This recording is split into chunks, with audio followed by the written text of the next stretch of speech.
moments later. Hello, my name is Clifford Johnston. It is 3/13 2026 today, and I did some further lives that we're going to be watching on my playlists, and I'm going to be reacting to them to kind of further fill in gaps. Um, that'll be on the list today. We got a few other things, but first off, we got this anime video. I got permission from the creator to play this, and there's no copyright, so we're all in the clear. And I kind of reacted to it privately, obviously before I act. So I seen this before, and I will do a react video personally to it. But I wanted you guys to see it right off the bat when my stream is stabilizing here. I'll give it a second.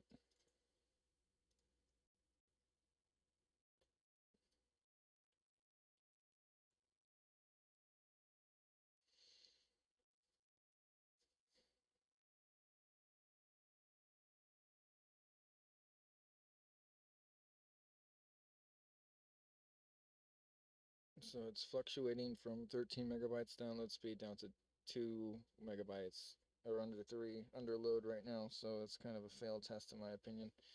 But yeah, so we'll see how it runs right now. Let me just test it. Everybody has their own way of playing the game. But my way of playing the game is winning the game. They want to go and be victims? Good. Let's make them earn it.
would faint, invite him in, break out the Diet Coke, let him pour a cup of coffee, and listen to everything he.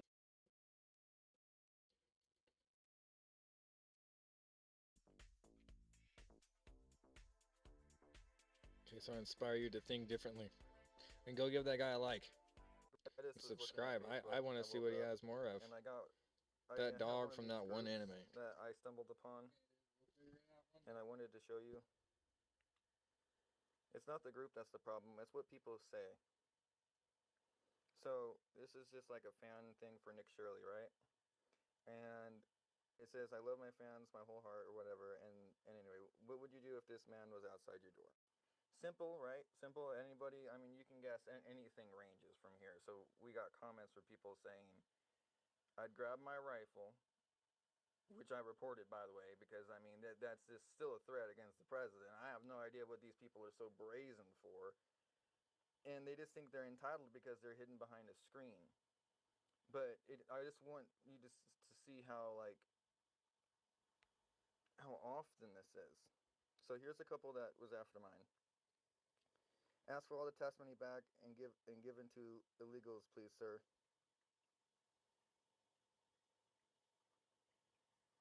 I mean, I guess. I mean, that's not necessarily his. He's not going to be able to give you your tax money back, bro. So like, I'm close to saying like that's harassment, because what would he do? I mean, do you guys even understand what the office of the president is? He's the commander in chief. He doesn't just put money in your pockets. Okay, so invite him in. Yeah, that's fine. Come in and ask him some questions. I mean, depends on if you're harassing him. Then boom, yeah. Invite him in for a homemade meal. That's great. I'd say, come on in, looking sharp. How's the 15 out of 10 campaign? Let's toast to some champagne or Chardonnay.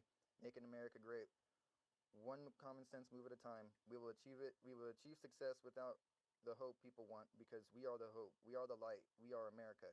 Don't let it die. I salute.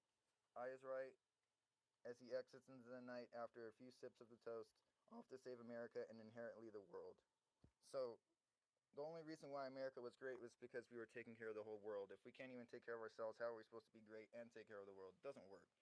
So if you guys really truly want world peace and everything, you better get America's S together, because we're not going to sit here and be the bottom totem pole when we are the ones that there's a reason there's a world around right now. Because in my opinion, World War II Nazis were going to take over everyone and just kill everyone. So we're going to sit here and you're going to act like we're Nazis. We haven't killed anyone. In my opinion, we haven't killed millions of Jews. Millions of a single ethnicity. And how dare you go and say some weird stuff like this. So, I mean, this is fine. Like, none of these are bad yet. We're going to get to that, why I said that. So open it up, invite him in, open the door, welcome the greatest president the United States has ever had. Yep. He's great because he's not a politician talking out of both sides of his mouth. Yep. He's not just saying one thing and then doing another when he's looking right at you. So come on in, Patriot. That's fine. Invite him in. So I looked through 24 hours of this stuff, and there was only about 5 comments that snuck through if there was an actual monitor, somebody going through here, and I liked every single one of these. So it's not like this is me. Like, this is what I would do. Because I want people to come back to this and read what other people are doing, so you know how dangerous society really is. This is a great example to see, like, what Nick Shirley was up against at that Minnesota thing where he said, like, yeah, I'll end you, basically. Yeah, and then the DHS lights laser hit him right in the head, and he said, well, maybe I didn't say what I just said. Well, you know what? Why were you out there even thinking you could go around and saying things that you just said? Yeah, you really should have that laser beam embedded into your head, dude, if you are listening to this. Anyway, here we go. Come on in, Patriot. I'll give him a huge hug and make him a meal for all of us to enjoy. That's great. Oy vey. This house isn't kosher. I don't even know. So, like, I don't even know what that means. So it's like, this house isn't good. I don't know if that means that, I have no idea. I'm actually gonna, like, because I'm gonna go back and question him. Open the door. Like healthy? I don't know. Okay. Open the door. Seems pretty straightforward. Would you just gonna open the door? That's ridiculous. Okay, anyway, open wide. Make him food and hug him. Okay, yeah, but you realize he has Secret Service agents, and he's not going to be able to give hugs to everyone, man. Like that's not. I get it, your fantasy, whatever. It's a picture. We're addressing this with realism because this is a real platform. Little picture of him at somebody's door, and even if it's AI, it doesn't matter to me. It's still the thought. It's still the same concept that that guy who went over there and tried to kill him at that speech. This like, I mean, I don't even know his name. I don't care to know his name. But he took his uncle's rifle Well, out and pretended that Trump was a deer or something. Like, I mean, I can't even like associate with people who think that they're that brazen that they were given a gift to help in survival and make ends meet if the world were to come to that, and you're going to use that as a tool to ensure the world comes to that. Why in the world would you ever be so drastic to do such a thing? And this is why I don't believe in somebody like that getting a second chance, because I mean, in my opinion, he had the majority of his life, he was either fed these thoughts or he constantly thought these thoughts. If he isn't rehabilitated, and I mean, this isn't concentration camp talk, folks. This is mental thought. This is, we need insane asylum wards, because people can't just say that since there's a president at the door, you get your rifle. What are you talking about? And I mean, we'll get to it, but I mean, it's got me so heated. Anyway, answer the door, invite him in for a beverage of choice, and have dinner and say thank you for everything. So invite him in, apologize for having a Diet Coke, but offer a Zero Coke. But offer a Zero Coke. Okay.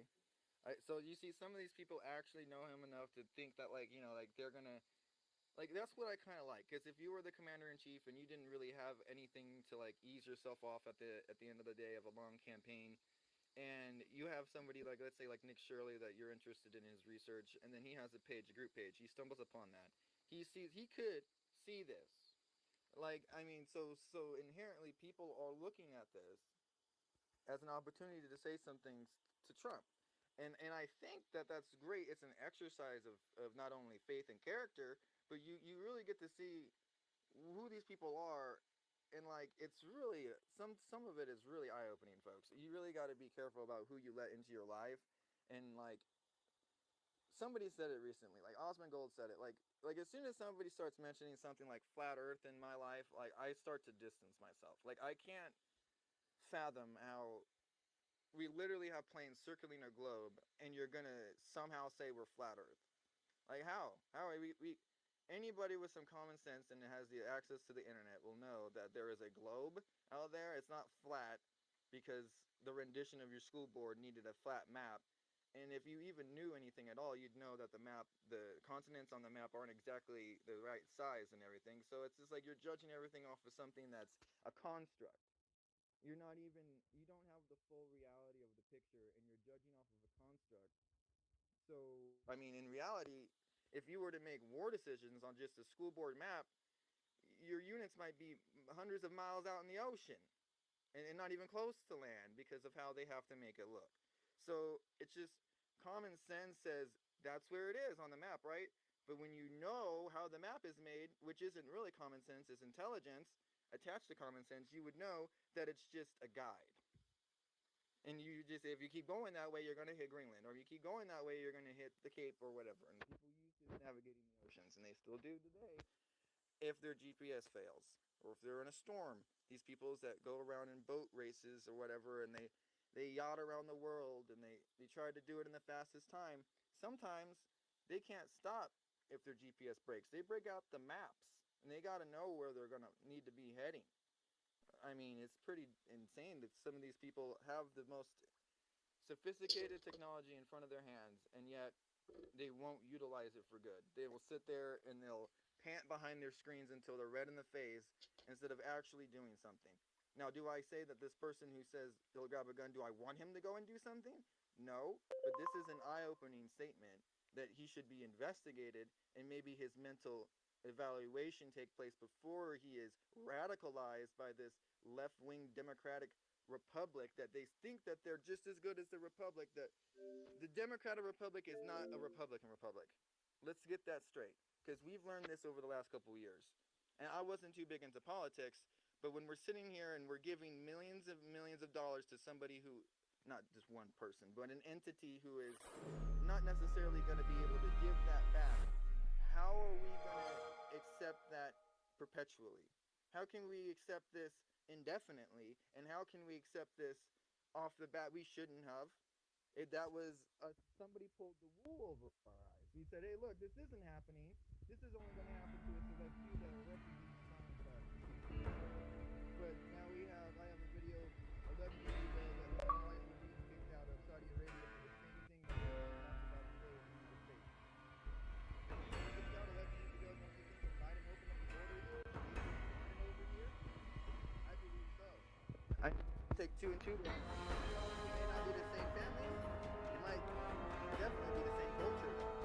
So we definitely got to look at this race thing and what is their culture? What do they stand for? The Somalis, in my opinion, all I've heard over the past 20 years is Somali pirates rich. Somali is bad. Boom, boom, boom. So we feel bad and we fight people out of their bad life to our life, and they make our lives good, bad, because they just want and take and take. And they ask and ask and ask, but when the people who don't ask for anything get tired of hearing everybody that's asking for everything, what do you think is going to happen? They're going to want them to go. They're going to say, hey, why are you here? I'm not asking for anything, and you're asking for everything. How is this possible? Do you really think that we are capable of just giving a whole continent, like, money forever? What are you talking about? We can't even do that for ourselves. We can't even. It's clear to show you how much fraud is rampant in our government that we can't control money ourselves. Why would we be giving these people access to a check, a staple, anything permanently when they would just get hooked on that or send it back to some place where that money is worth way more and they don't even have to do anything? They might even be visiting back to Somaliland and they're claiming asylum. How is this possible? We're going to continue because I got off on a slight tangent, but this is what I'm trying to get at. Yeah. There is stuff out here, folks, that I'm calling the rabbit hole. If you fall down the rabbit hole and you find out the real reasons why Americans are upset, you might want to be on the side of the real American and not the American who thinks that they're doing the right for America by making sure that we look like we're some type of politically correct country, when in the reality of it all, we fought the one that was the politically correct country in World War II, Germany, who said that they were the best of everyone and went around killing everyone. Just because we like their scientists, because their scientists were grounded and they weren't into that orthodox stuff, we took them and we are now the best in the world at what we do with rockets and everything because of this, and we have everything in our lives and our worlds because of this, the GPS, including Wernher von Braun. Continue, because I got off on a slight tangent, but this is what I'm trying to get at.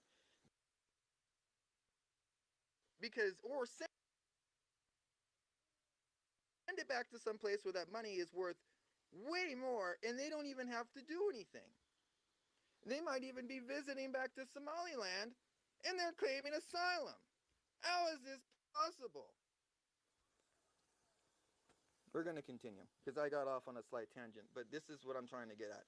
There is stuff out here, folks, that I'm calling the rabbit hole. If you fall down the rabbit hole and you find out the real reasons why Americans are upset, you might want to be on the side of the real American and not the American who thinks that they're doing the right for America by making sure that we look like we're some type of politically correct country, when in the reality of it all, we fought the one that was the politically correct country in World War II, Germany, who said that they were the best of everyone and went around killing everyone.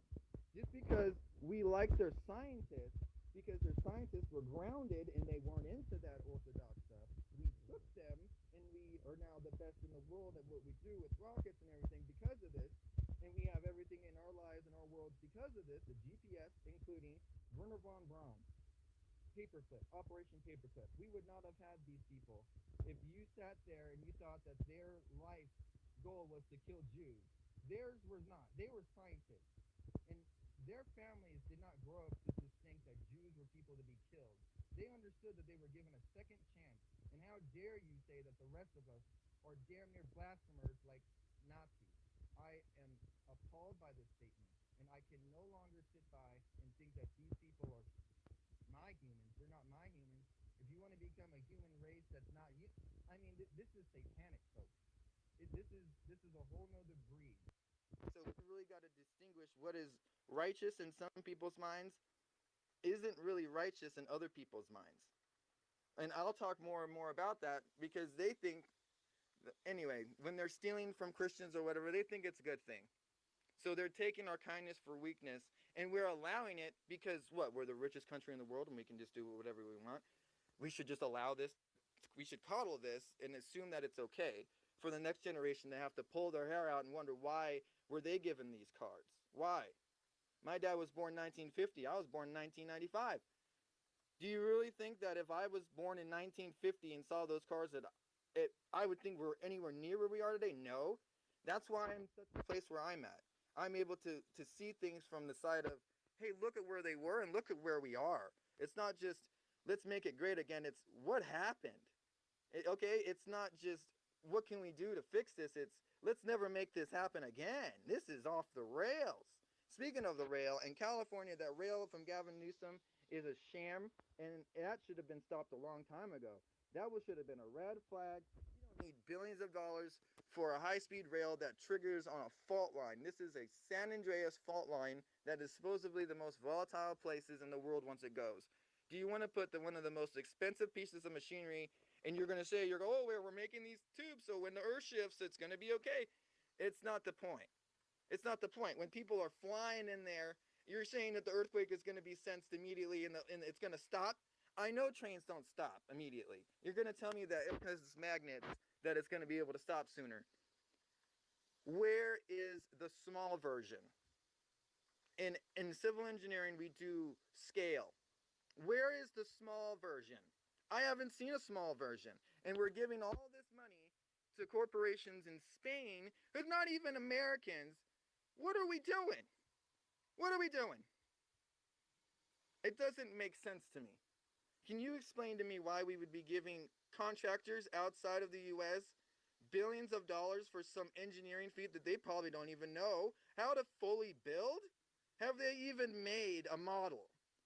Or are they just sitting there saying, yeah, give us the money and we'll get started eventually? Because I'm not going for that. We shouldn't be going for that. That's been 15 years in the making. I'm 30, and this thing has been going around saying that it's going to be built for half my life. And you're going to, how dare you? Still, when I'm 30 and I'm going to be getting into politics, and you're going to just say that we've finally broken ground laying tracks for the logistics site to start this high-speed rail. Just the logistics. We're not laying the first high-speed rail. He's pulling the wool over your eyes, again, like a politician would. So in my opinion, if you are judging everything by its face cover, its face value, like my teeth are rotten, so I must not know anything. I must be a complete blithering nincompoop because I don't get to the doctor or whatever. I've had this since I was very young.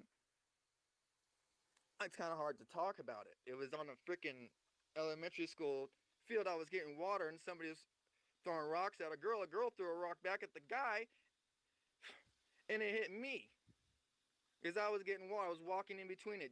This is situational awareness, folks. I was taught situational awareness at such a young age that it's sad seeing all this stuff happen now in real life, and people are just doing their own lives. They don't know what's happening, and I'm left with a scar or consequence. This was capped. But then what happened was, a few years ago during COVID, people were driving around drinking, and Joshua Tree downtown past the saloon late at night. I was riding my bike, had my headphones on like I normally did. Thank God I noticed that some lights weren't stopping at the stop sign. And if I didn't latch on, fly over my handlebars to my front disc brake on my bike and just eat it, I probably would have been hit by that car and died. So having near life death experiences and then being constantly reminded about that every day, sure, I wouldn't call it radicalized, but it definitely opens your eyes. So here we go. Open the door. Open wide. Make him food. And hug him. Yep. Answer the door. Invite him in for a beverage of choice. Have dinner. And say thank you for everything. Yep. Apologize for having a Diet Coke, but offer Coke Zero. Yep. Invite him in and grab a brew to toast to his honor. Similar. Invite him in and talk. Great. Roll out a gold carpet. That's awesome. Thank him on Americans' behalf. Thank you for fighting for us. Of course. McDonald's and big glass of Diet Coke. You see, this is what I mean. If that's what makes the guy happy, what are we doing? You know, like, when people judge somebody like that, like, oh, they only want to eat McDonald's, I heard the thing, like, yeah, it doesn't make sense. Like, because you're eating from a fast food doesn't make it safer. What he was probably trying to say was that there's more ability to make sure that it turns out safe. If you get what I mean, there's more chefs there. There just because. Oh, and not to mention a $1 million organization. I mean, it's got more joint outlets than anywhere else. What are we talking about here? Of course he's gonna want that. It's America. And I guarantee you Russia would be wishing right now that they still had some McDonald's, but they don't. They made up their own and it's not the same. And they're so upset that they can't even replicate the simplest of food chains, let alone do what we can do in a war atmosphere, or even just laying precedents down on the global positioning of where we are and what we are doing. Invite him in for dinner, of course. Shake his hand. Thank him for being a wonderful president. Yup. Come on in. Rest of you have done a great job. You have done a great job. Yep. Space through. Welcome him in and offer a meal, giving me time to thank him and ask how in my small world I could help him. Oh, that's nice.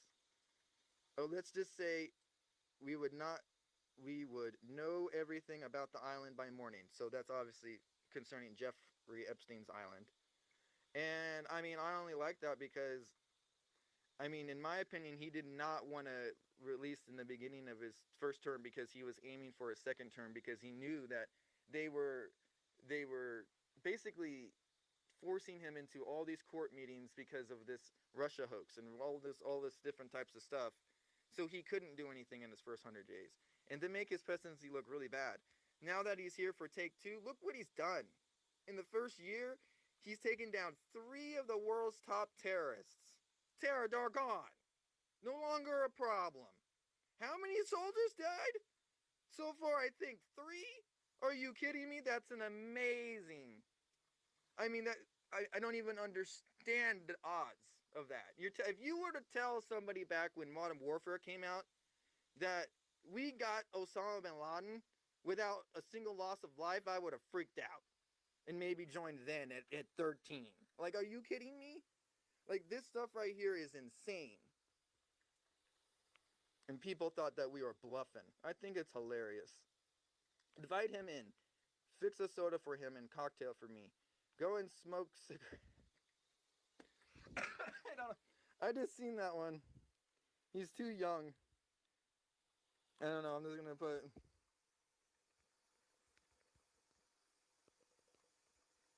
That's what I'm putting, folks. That's what I'm putting. One love. All right. Then Israel must be at the back door. Oh, that's. Oh, hold on. Open the door and thank him. Invite him in. I would invite him in and thank him for everything that he's doing for our USA. Dylan, tell him how much we appreciate him. Great. Invite him in. Yep. Let him in and offer coffee. Nice. And another thing is, a lot of people don't understand that in the Boston Tea Party, when we were taxed without representation, we threw all the tea into the bay, and that was our up in the morning. We said we didn't care about up in the morning when we were having to pay our whole wage for the week for some up in the morning. It doesn't make sense. So then they went to coffee, and that's why coffee has been such a big thing in the United States of America since then. Although he would have been a very, very big proprietor of tea, somebody kept charging us a lot for this tea, and we just didn't want it. So, bye.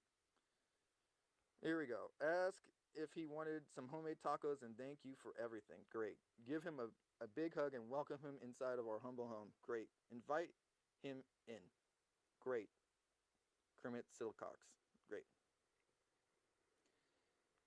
Let him in and offer him a meal or something to drink, and just be grateful. Nice. You said it all, Joseph. I don't even know. Invite him in and thank him. Give him a big hug and invite him in. Get some rest because we were playing golf tomorrow. What a thrill. Nice.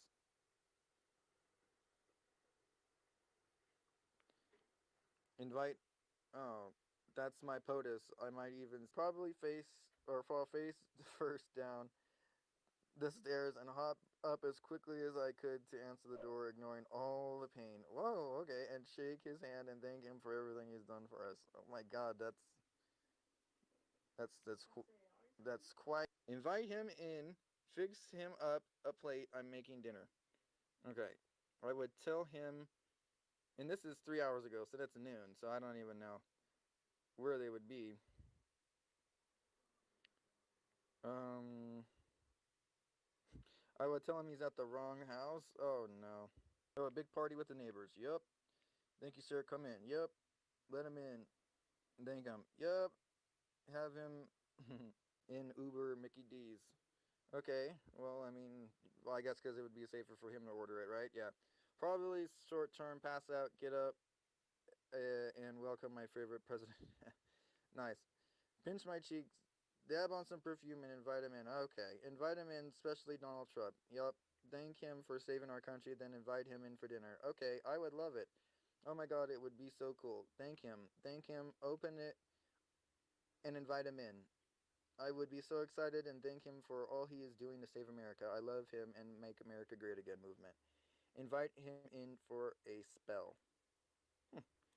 I would welcome him into my home and thank him for loving America like we do. Let him in for sure. Open the door with wide or open arms. Run to Mickey D's. Get anything he wanted. He could watch the news, drink a Coke, and relax till I got back and thank him for loving his country. Invite him in, let him in, open it up, welcome him in for a cup of tea. You see, but that's the thing, is like that whole cup of tea is representing taxation without representation, which is kind of the terms that he's doing, which is I kind of understand why you're saying that, but at the same time, you got to be careful there because people are going to think the tea thing as like oppression and all that, like Boston Tea Party. So you got to be careful. I would invite him in for some pizza and Diet Coke. Welcome him in. Open it. Invite him in for some Diet Pepsi. Open the door and welcome him in. Invite him in for a drink. Invite him in. Invite him inside and tell him I stand with him 100%. I'm so happy he is putting America first. We live in the best country in the world. Meet him, greet him, thank him. Love how this country is running, and I am a fan, but it wouldn't be good. I'd get to the bottom of these Epstein files and who is involved and force the actions against them no matter who's guilty. Well, I mean, we wouldn't even had any files if it wasn't for him, so I don't know how much grilling you're going to be getting out of that guy. It just seems like harassment. I wouldn't even be. See, that's the thing here. Is like I get it, but this is the first chance that you probably met the president and you're going to go out of your way to like talk about the Epstein files. Like, come on, bro. Like, I mean, just think about that for a second. Like, what are you gonna do? Are you in the FBI? What are you gonna do? Maybe you should do a different job and not just be a Facebook poster if you're gonna be saying stuff like this. But I mean, in coincidental, I get what you're trying to get at, just for the sake of the statement. But in my opinion, it's just like a politician offering a solution to somebody, and they don't even, or they're not gonna do it themselves. So why? Why say it? Just or we were going to spark somebody else to do it, right? Like Nick Shirley, we're gonna force Nick Shirley to fight fraud all across America because he was the first one to speak up on it. No, that's not my book. We're all going to get in on this. All right, let him in. Offer him in a meal. Okay, need to go pee pee? My dog needs to go to the restroom. Go on.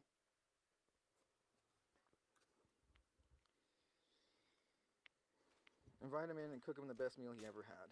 I'd be freaking out from excitement. I don't know if I'd be able to open the door. I'd be so nervous. That is the one person I would actually have a fangirl reaction to. Other celebrities don't make excitement at all. They're just other humans. This is a great man. Come on in. I invite him in and feed him the best Italian dinner ever. Nice, Joe. Let him in, shake his head, and ask him what he would like to drink. Of course, I live in Wisconsin, so I would be an old-fashioned. let him in and offer him a Diet Coke. I'd panic because the place is a mess. Ask him if he wants to come in for a cup of coffee. See, there you go. DoorDash coffee and Big Macs. We're having a party. I would be very I would be very excited to meet him and thank him for all he's doing. Invite him in and thank him for loving our country and doing his best to change things. Invite him in. I'd say hello, Mr. President. Welcome to my home. I'd be happy. I'd be so happy and knowing it had to be a good reason he'd be at my door. Oh, okay. Good point.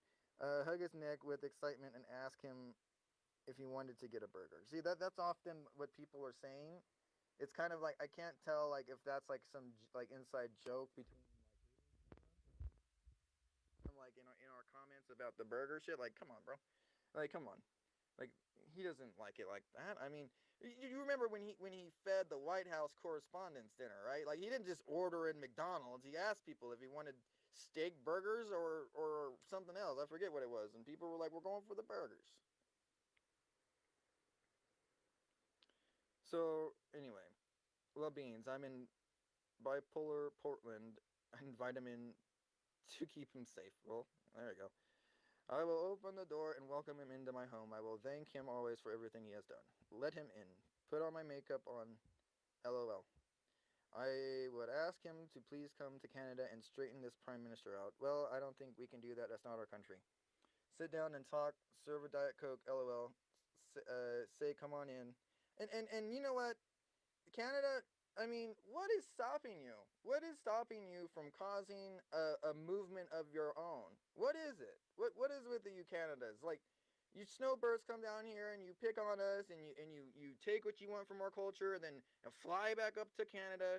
But now you want help from our president when you should be able to make presidents just like us.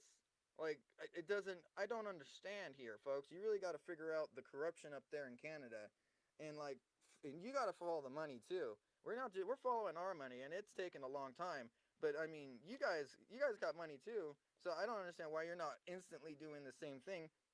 Maybe because it's a world policy, and this is the new world order where we don't want people that have unlimited amounts of money making unlimited amounts of choices for the people who have nothing in their lives, who basically are doing everything for a paycheck to survive.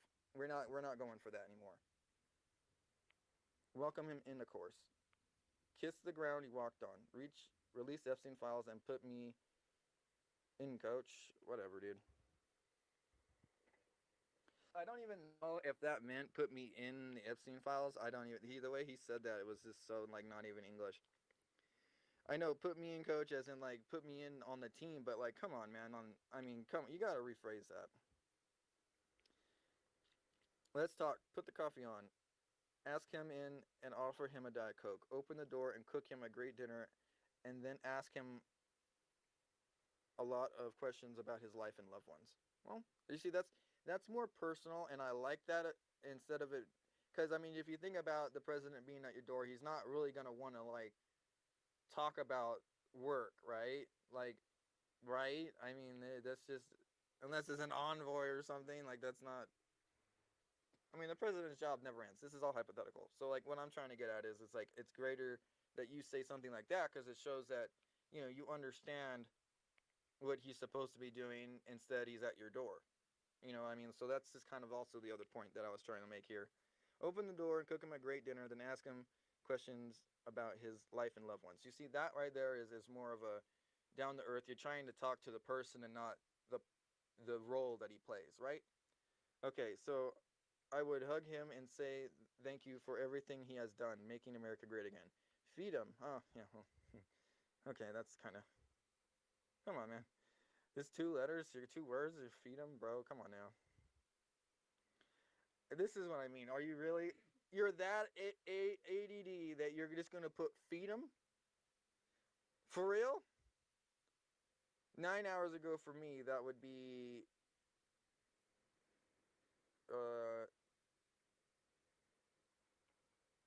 Was it 6 in the morning?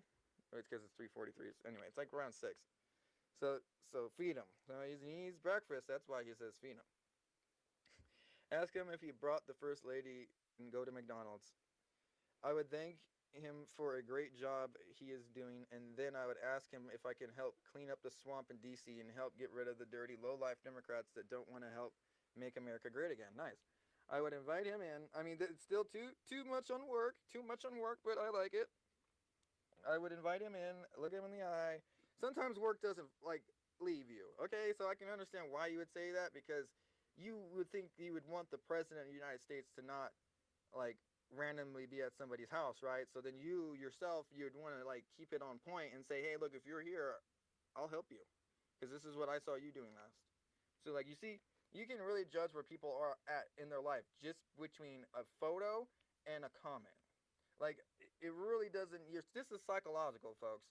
And when we were met with people that want to just go and shoot them with a hunting rifle, like I'm not even like gonna support anything like near anything dramatic. That's just so satanic. Just the whole concept of, oh, he's the one that's conjuring all this. You really think that that man that just said you're fired is the reason why the world is the way it is? And if you think that, then maybe you're the problem, bro. How about that apple? It takes two to tango with that type of crazy shit. Oh man, I would invite him in, look him in the eye, shake his hand, grab his right arm. Be careful with the touchy. Thank him and hug him and say, hug him for saving America. And this is an older white male, so he thinks he's probably got like, bro would never be able to touch the president. You got to back down, dude. Anyway, he is the best president we could ever have. I like that, but just remember where you stand. Come in and shake his hand. Invite him in, shake his hand, and thank him for putting America first. Welcome him in. Make him coffee or tea, make food, and have a meal. Hug and pray for him. I'd ask him to pardon my son Brandon Blackwell, who's currently incarcerated at MDOC in Leakesville, MS. If Biden could do it for Hunter, maybe you can ask him to do it for me. Well, that's kind of up there. I have no idea what that's about, but that seems... I don't know what MDOC is. Blackwell is an organization, but Brian Blackwell obviously is the son of this person, but it's no relation to like it's not Blackwell, it's Blackwater, sorry. But yeah, same difference. Okay, but anyway, open the door and have a great time talking to him. First I'd cry because I would be emotionally overwhelmed, then shake his hand, and then most likely babble over my words as I try to thank him. As it is, I cry whenever he gives a speech. I'm awed by how amazing our President Trump is. God bless him. Rejoice. I like that. What can I help you with, sir? I mean, that's fine. Like the rejoice one word, that's fine. That says a lot. Rejoice, it shows more than just one emotion. Feed them. And you see what I mean? Like you can still say things with one word and get things done, but the thing is you got to know what to say. All right. What can I help you with, sir? Nice. That's logical. Have a party. Nice. Ask him to liberate Canada from this communist dictatorship government. Nice. Seems like communism is spreading to Canada. Shake his hand, thank him for his love for America, and offer him a beer. Welcome him in and thank him and invite him for a pizza dinner. Let him in and talk with him. Invite him in. Invite him in and thank him for loving America. Pen it up and invite him in for a Diet Coke. Pen it up. As in just write, like talk it up, pen it up. This must be an old term I'm not familiar with. Thank him for all he has done. Shake his hand and invite him in for coffee. Invite him in, lock the doors, and never let him out again. Welcome him in, hug him for all his great work. I would have no words, but I would be filled with joy. I would let him order McDonald's and talk to him. Invite him in for a beer. I would invite him in and thank him. Say thank you. Invite him in, thank him for making America great again. Welcome him. I would say, bless you, Mr. President. Welcome. I would invite him in and order Grubhub, McDonald's. We could sit and have a Coke Zero. I could thank him for a great job. I would be super happy. Welcome, sir. Invite him in. Order a Big Mac. Thank him for turning America into the right direction. MAGA, Golden Age. See? Look at that guy. Invite him in for a sweet tea and Girl Scout cookies. LOL, I have both. Okay. Ask him in for a beer. Invite him in. Come on in, Mr. President. Rest yourself. Rest yourself. Good job well done. Rest yourself. Job well done. Okay. I would invite him in for a meal and thank him for all that he has done for our country. The best U.S. president in my time. Thank you, President Trump. Faint, then let him in and order him McDonald's and thank him for sacrificing his cushy life to save his country. Hug him. I'd ask him for I'd ask for him to show proof. Ask him in. Please come in and join us for dinner. You're absolutely amazing. Order us some McDonald's burgers and talk about the destruction of the Democratic Party and peace in the Middle East. That's not bad. That's not bad. I mean, it's just kind of like I never really liked either party. I mean, I think we should just get this shit done, folks. America does America. We don't need to party this, party that. We're not partying anymore, bro. We're all dying over here. We're dying because we don't see eye to eye anymore. So, do you think it's smart to like stand in this corner and you can't even support everything in that corner anymore? I don't think it's a good thing to do that at all. Ever since where was it? What Watergate? Waterloo? No, that's my drink. Watergate. This where Nixon basically bugged the Democratic office because he wanted to know what they were doing before they were doing it. And yeah, that's illegal. Breaking into a facility to bug them, and they did that. So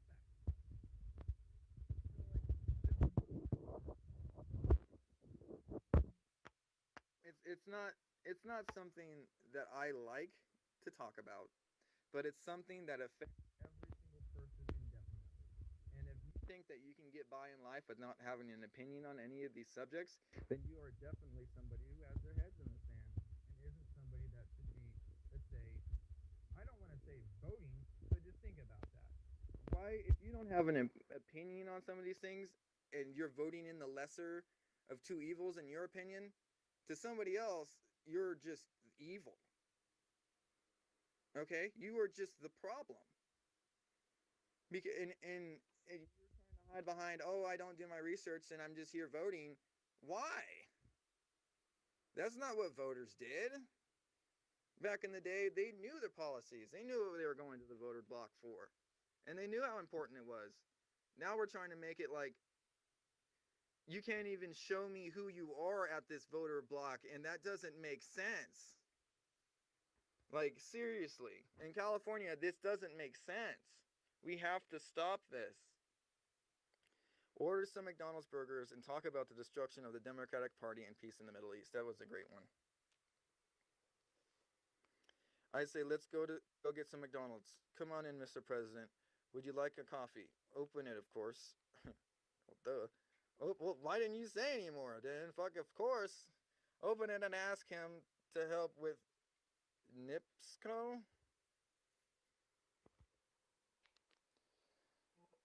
Okay, I gotta go into that rabbit hole. I just took a screenshot of that because I don't know what NIPSCO is. Tell him how much I love and what he is doing for our country, and ask him if he would make my neighborhood great again. Ah.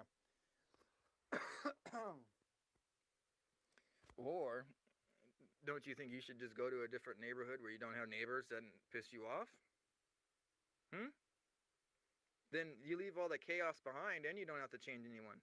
Eventually they'll get so bad that they might not even be here in 100 years because they're so wound up. And I don't know if this is the aspect of what America was thinking that they were just going to do. Just let everyone go crazy and then like we'll just pick the cream of the crop that aren't crazy and then everybody else will be dead in a couple years when we're all hiding from the crazies. I mean, I don't really understand the whole point. But like if you see the direction that it's going and you don't say anything to stop it, then you're just as bad as the problem. But like I said, if you do not step one more foot forward and do something about what you think will actually make a point and to stop it, then you're just as bad as the problem, somebody who set the problem in motion, because you're just complacent and allowing it to happen. So here's the deal. We really got to understand that it's not just the name behind the office. The office can function without the name. You have to understand. That's why some people are saying, come on in, Mr. President. Because some people might not want to associate themselves with Trump They just would like to think that the president was at their house. Now, I can understand that, especially if you're a hardcore religious person and you don't even understand, like, how he's even alive at this point, but I know why. I know why. Because God uses men across history, people that he thinks are great people, and uses that person and makes them better and greater to benefit. And so the glory is given to God. Do you not think that's what's happening in Iran right now? We've had plenty of better presidents, but did any of those better presidents obliterate the Ayatollah? No, they just let them have their crazy patch of land, and then October 7th happened. And that's not even the Ayatollah. That's just their subsidiary. That's just their mini-me. So we're going to sit there and we're going to bring in Ayatollah's mini-me's that are scared to be living with the Ayatollah, but they grew up with the Ayatollah, so they're basically Ayatollah 2.0. They just don't like all of his views. So if you want to think about it like that, that's the same thing that's happening in America. But now instead of just, we have these two parties, you could hide behind these two parties and anybody can pick up those seats. Anybody. That's not smart at all. We should make these people work for the freaking leadership role. Not just money this, money that, oh, we got some big super PACs this year, and now you're like Kamala Harris. She wasn't even running for very long, and all of a sudden she had all that cash. That should be looked into. We shouldn't be able to just, all of a sudden there's no one for the party, and then the next thing we know, it's the most funded party. I've never seen anything like it. I get it for everyone that donated. You were fighting for your own cause, but can you think about the lesser of two evils? Look at where we are at now. You guys were voting against where we're at now. What would have happened if Biden wasn't in here? We wouldn't have had all those illegals come over. We wouldn't have had ICE. I guess I'm glad that Biden. Is that how we should be thinking? Because we didn't stop it now. Now we have to get them all out. So here we go. So you can push a snowball uphill to the point to where it weighs so much that you can't even hold it there anymore, and then it takes you all the way back down. That's where we're at as America. And we need to open our eyes. Tell him how much I love and what he is doing for our country, then ask him if he would make my neighborhood great again. That was a great one, but like I said, you should definitely change your neighborhood. And like, I'm not into this whole gerrymandering thing and like the whole party system. And right now, it's too corrupt. They're manipulating the ability to separate the masses. And in order to do such a thing like this, without even being able to verify the votes with a name even, is, in my view, illegal. Because there is no real, you can't double check it. You can't check over the course of 4 years even, how many people voted in the last election, because that isn't in our minds. It needs to start being in our minds. We don't need to make this electronic because that could be hacked, unless we have quantum entanglement involved where these servers aren't going to be hacked. But that's still a little bit further. So there is a way, folks. I get it. I don't want to sit there and read all these ballots. I don't want to do it. No, of course no one wants to do that job. But it has to be done. It's like the police. When you have somebody out there driving drunk, if you don't have the police, that person could eventually one day think that it's okay to drive drunk so hard that they basically black out and they could cause a 10-car pileup on the freeway. And now, because you didn't have enough officers out there to make sure that this guy wasn't scared out of his mind to not drink and drive, people died. People that didn't even have anything to do with this guy are now gone. Who could have helped problems, who could have solved things, but they're too busy in their own rat race of life. We need to focus on, if we are going to be united as a country, we really need to focus on the problems and not the party that says that they're going to fix the problem. We need to focus on the problem, because if we keep distinguishing I'll vote for this party and all my problems will be solved. That's clearly not happened in the last 50 years. Why would you think it's going to still happen? Dinner and drinks. Open the door quickly and give him the biggest hug ever. Ask him for more ice, please. Huh, same, right? The bots in this comment section are hilarious. Who programmed them to protect PD files? Odd programming, but the poor people that vote Republican have never been accused of coherent thought. Okay, hold on.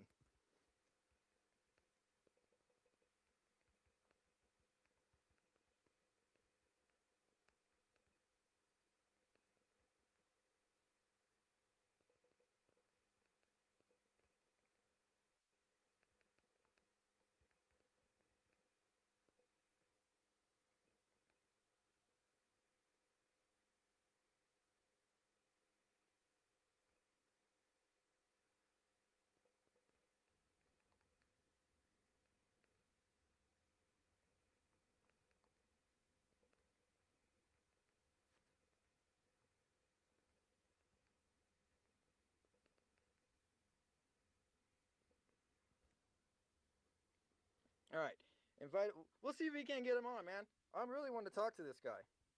Invite him in and make him dinner. Have a nice conversation. Maybe a couple of Diet Cokes. Have him sign my hat. Let the pit bulls out. See right there? Let the pit bulls out. I already reported him. You can report him.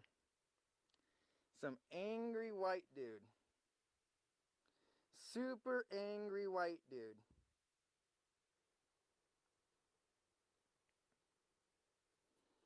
I would greet him politely and ask how I could assist him.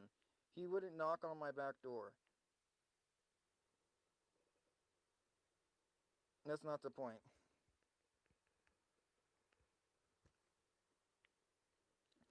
Invite him in. Invite him in for coffee since he doesn't drink and thank him for everything he has done. God bless President Donald Trump and his family. Let him in. Punch him in the throat and ask why the fuck he has not given the retired people the money he said he would. So you see, this is what I mean. Here, I'm going to report it. I read through this.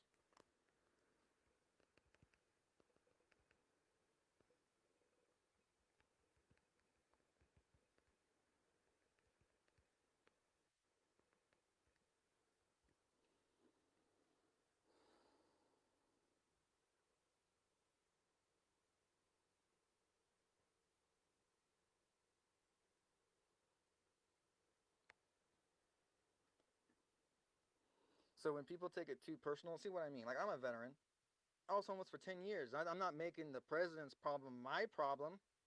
These people are out of their minds and they need to be set straight. They need to go to some type of school to be taught how to think because they're not sitting here in a way that is even cognitive thought. You're telling me you're going to punch the president in the throat and then ask him a question? Why the fuck he hasn't given the retired people the money he said he would? What I'm trying to say is, who are you to say that you are going to do any of that? I know he's going to get a call. Good luck. Maybe even a visit from the FBI. I'd invite him in and thank him for a great job that he's doing, and I'd order pizza and wings for us to eat. That's great. Thank him and shake his hand and give him a hug and beer. I would invite him in, sit down, put his feet up and relax just for a few minutes before he gets back to doing the terrific job making America great again.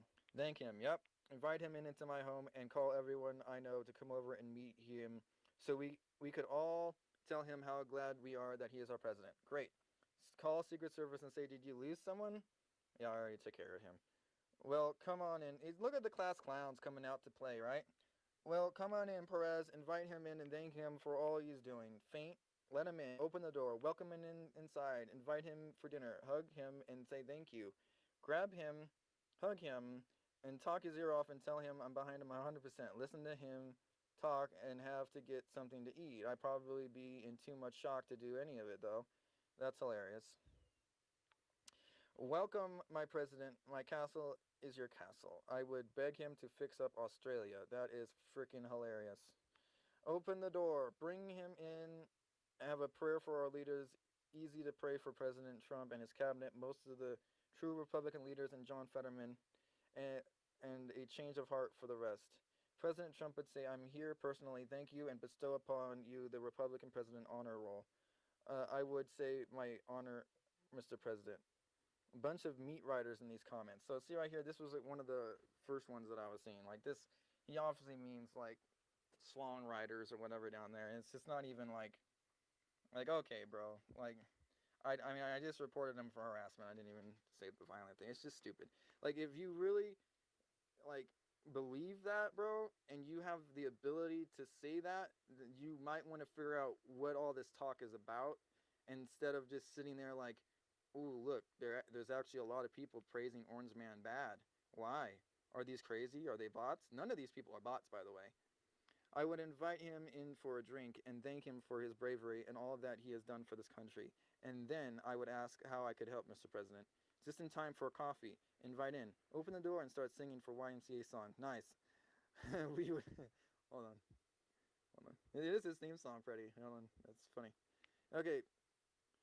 Would cook him the best barbecue he ever had, then a couple of cold Diet Cokes on ice. Invite him in. Invite him in and feed him.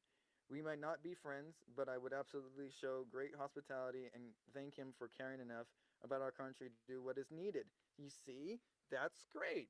That's awesome. That shows humanity. That's not a bot. How are you going to show a bot? Like, that's not, bot couldn't think like that. I give him a big hug and kiss on the top of the head and say, you're doing an incredible job, Mr. President. You're a great dad. But if Biden or Obama showed up, I'd bring them to the wine cellar and make them repent for the little boys and girls they touched. Jesus. Obama and fucking Biden could do something like that. You gotta be careful, man. Open the door and order McDonald's and give him a hug. I'd order him coffee. Offer him a drink and some homemade food. Tell him welcome. Tell him welcome? Oh, welcome in, as in welcome in. Nice. After I picked myself up from the floor, welcome, Mr. President. Oh, wow, this is a long one. We're so honored, blessed, and privileged to have you in our home. Nick Shirley, please come to Cape Cod. We are overrun with illegal aliens. They have been changing our demographics, overburdening our schools, giving priority slots for housing and services. Cape Cod is building a massive housing complex on a golf course slated for low income. It will become a drop-off center for her home base program. Please send help. Helium is bankrupting our state, supporting illegal aliens. She is on video saying completing and supporting the legislative audit is not her job. She is hiding where our tax money is being spent for elections. She has no problem doing her job, spending unlimited and unchecked monies on her green agenda mandates. She and Wufu refuse to cooperate with ICE and safely take into custody illegal aliens and detainer criminals, overstayed visas, etc. Please come to MA. I don't know. If I figure out a way to do that, I won't forget. Have a whiskey with the greatest president. Thank him for all he's doing in the country. Have a Diet Coke for him. Well, I guess I'd have to go get one because I don't drink the shit. Invite him. That's the same thing I'd be in, no. Anyway, I would welcome him in with open arms. I would be very honored to have him come to my door. Just know I'm a talker, so I wouldn't be shy. There we go. Invite him in and come and cook him some fried taters with onions cooked with them and some cornbread along with some prayers and Christian love. Oh, that's awesome. And then have him go to bed and rest. Oh, that's great. I too would make him a meal. Let him in, offer a drink, then ask if he is hungry, then I would cook. Give the man a hug, shake his hand, and take him for a nice meal. DoorDash some Diet Cokes. Let him in and thank him. Invite him for a Diet Coke and thank him for the tireless efforts. That's like 10 on the Coke. Country safe. I would answer the door, invite him in, thank him for what he's doing for our country, then ask him to please shut down the chemtrails that are being sprayed daily. Okay, thank him. I would invite him in and cook him a nice meal and sit down and have conversation with him because that's how I am a United States Marine. Nice, there we go. Let him in right quick, open it, and then to say, come on down, we love you. Let him in, show him my Trump stand-up in my great room and all my Trump stand-up in my great room and all my pictures on the campaign trail getting him elected twice. Wow. Get Big Macs. Get a Diet Coke ready. Open the door and shake his hand as I invite him for dinner. I would love it. Invite him. Keep doing well. Stop cussing. Stop bragging. Stop marketing. Invite him in and thank him for having our backs. Apparently they took off the gun one, but I took a picture of it. Invite him back and thank him for having our backs. I would faint. Invite him in. Break out the Diet Coke. Let him pour a cup of coffee and listen to everything he has to say. He's brilliant. Thank him for everything he has and done, and invite him for a good meal. We'd invite him in and thank him. Ask him what he could do to help, or what they could do to help. Open the door and bow to him. Once I was sure it was him, I would open the door and shut off the lights. I would open it and say, what can I help you? Invite him in and offer coffee, whatever you can, whatever you know, be human, be a human. See, that's a great one. See, invite him in and thank him. Make him dinner and thank him for a good job well done. I would say, come on in, hugs and some dancing. Bring him inside, lock doors, and sit and have a beautiful conversation, then do whatever he asks. He's saving this country from doom. I would invite him in and thank him, tell him it's an honor to have him in my home, open it and ask him inside, invite him in for coffee, a warm welcome, thank him, invite him, open it. I would make him an awesome meal and thank him for saving LUES around the entire world. Welcome him in, cry some, then ask if he wanted for dinner or if he preferred to go to McDonald's. Invite him in, give him a beer, invite him in and give him a big hug and let him in and thank him. That was a doctor. Shake his hand. I would gladly welcome him in for dinner and dessert. I would let him in and converse with him. I would invite him in for some chickens, nuggets, and fries. Overcook some steak.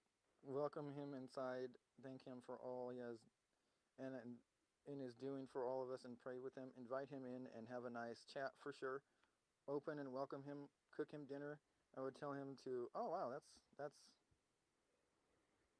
nice. I'd freak out because I don't have the freshest ingredients to serve as a meal. This man deserves nothing but the finest. And I put, hey, there we go.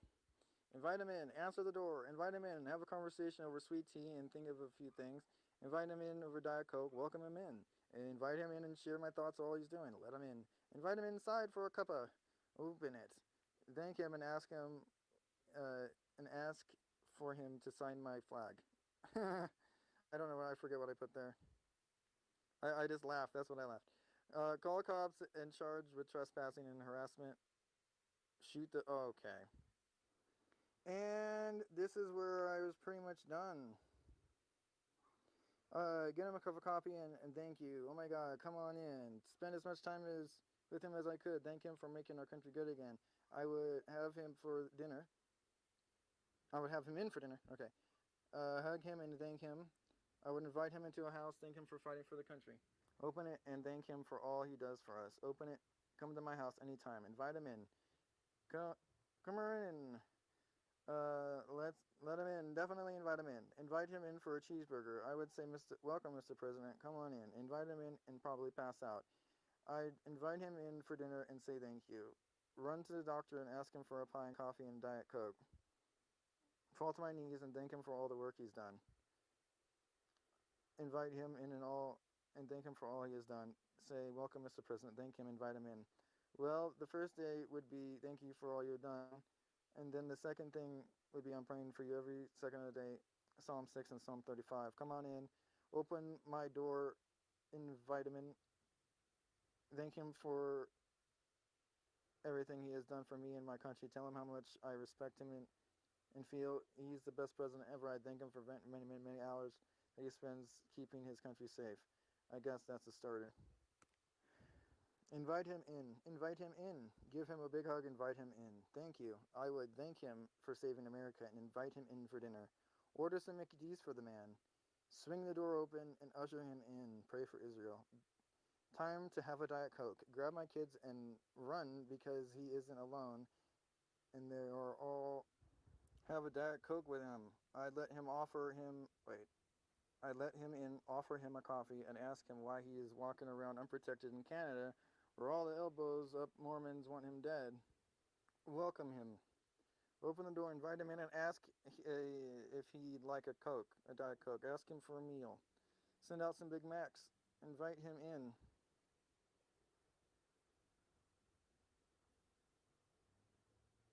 Okay. I would wrap my arms around him and thank him for saving our country and the world. I love my President Donald J. Trump.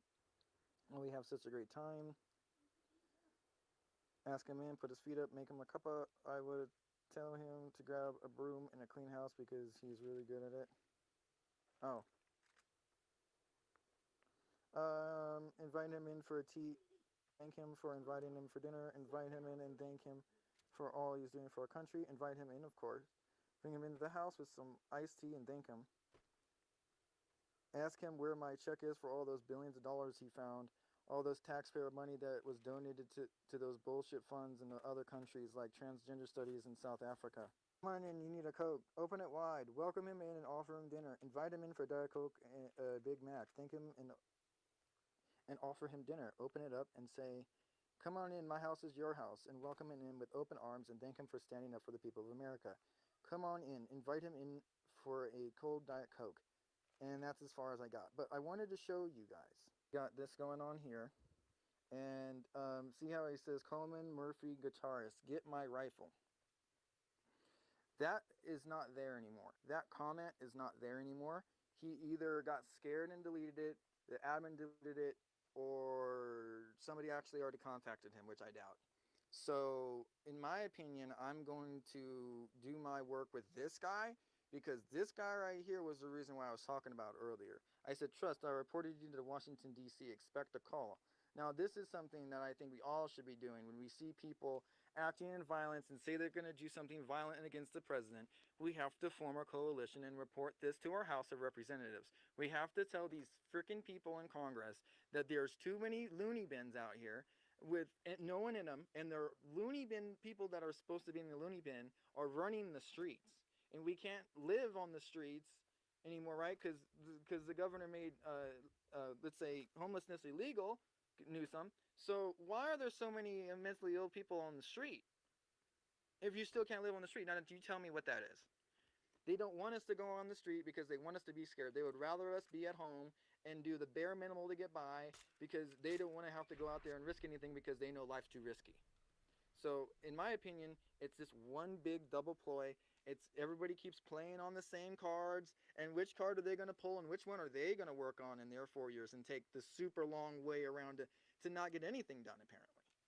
So, I would definitely report Coleman Murphy guitarist, because, I mean, that is just something you shouldn't be saying, especially if it's anywhere near just the president's picture on a porch. You should not get your rifle. You should not. I couldn't find that again. Isn't that ironic? So if we, I know there's people out here thinking this, but I'm tired of them saying it. I'm tired of them getting away with actually saying the thing, and then we get mad at them when they do it. Now, when they say the thing. Once I'm sure it was him, I would open the door and shut off the lights. We just looked at that, and that comment was gone in between these two people. I remember that comment now, and it was gone. So I want to tell you guys that you guys can actually do something. I reported that before I made this video, and that comment's gone. You guys need to stand up and not just allow this trash to perforate the internet and make an echo chamber so loud that it radicalizes your young kids, and it radicalizes everyone that just thinks that they're going to be the next thing that is going to fix America. And that is not how we're doing this.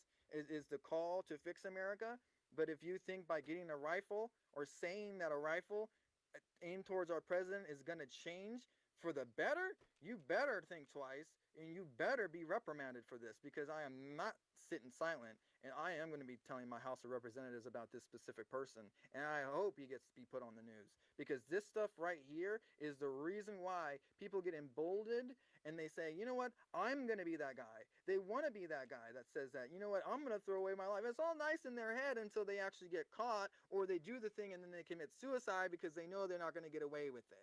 So what is the point of saying irresponsible things like this, like get my rifle, when 100 people were just saying let him in? You're gonna get your rifle? I hope you get put in front of a firing squad. I know that's a little harsh, but look, I'm done. That was my rant today, but you definitely need to get on your horse and go throughout these social medias and let these people know like what they are doing wrong. Like, if they are not checked at all, they're just thinking they're on the right, chiming in, causing this wave of whatever. And when it doesn't amount to anything, they get violent. But the reason why everything that we're doing is amounting to everything is because, number one, we took Maduro without having to put boots on the ground. We took Ayatollah Khomeini out with the help of Israel. The same people are saying, we hate Israel. Why are they, getting all our money? Doesn't it make a little more sense now? They have the boots on the ground. Okay? They're not we're not doing that. All we need is some bunker buster bombs flying from Missouri over to Iran from an air bridge and dropped. That's all. Israel's right there. They live there. They have to deal with this stuff constantly. Get my rifle? That's literally what people in Israel be saying when they hear crazy shit outside their door all the time. But, like, do we have to live like that? No, we don't. Thank God we're in America, where people are so entitled that they think that they can hide behind their screens and say, I'm going to get my rifle just because there is a meme of the president on a porch. Goodbye.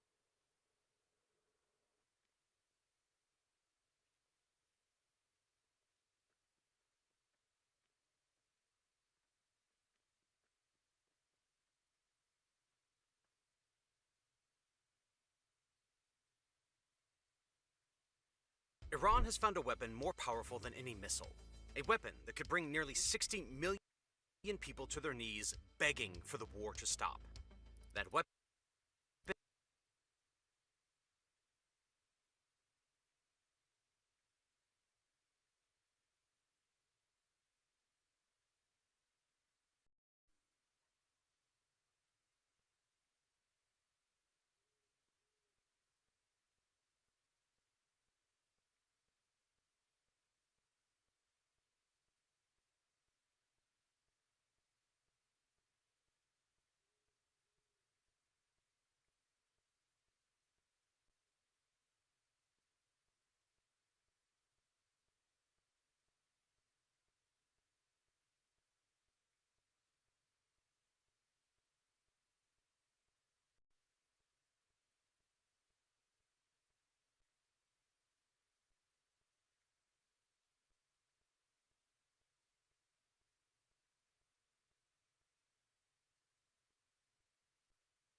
The war between the US, Israel, and Iran that started on February 28th has already hit oil refineries, airports, data centers, luxury hotels, and military bases across the Gulf.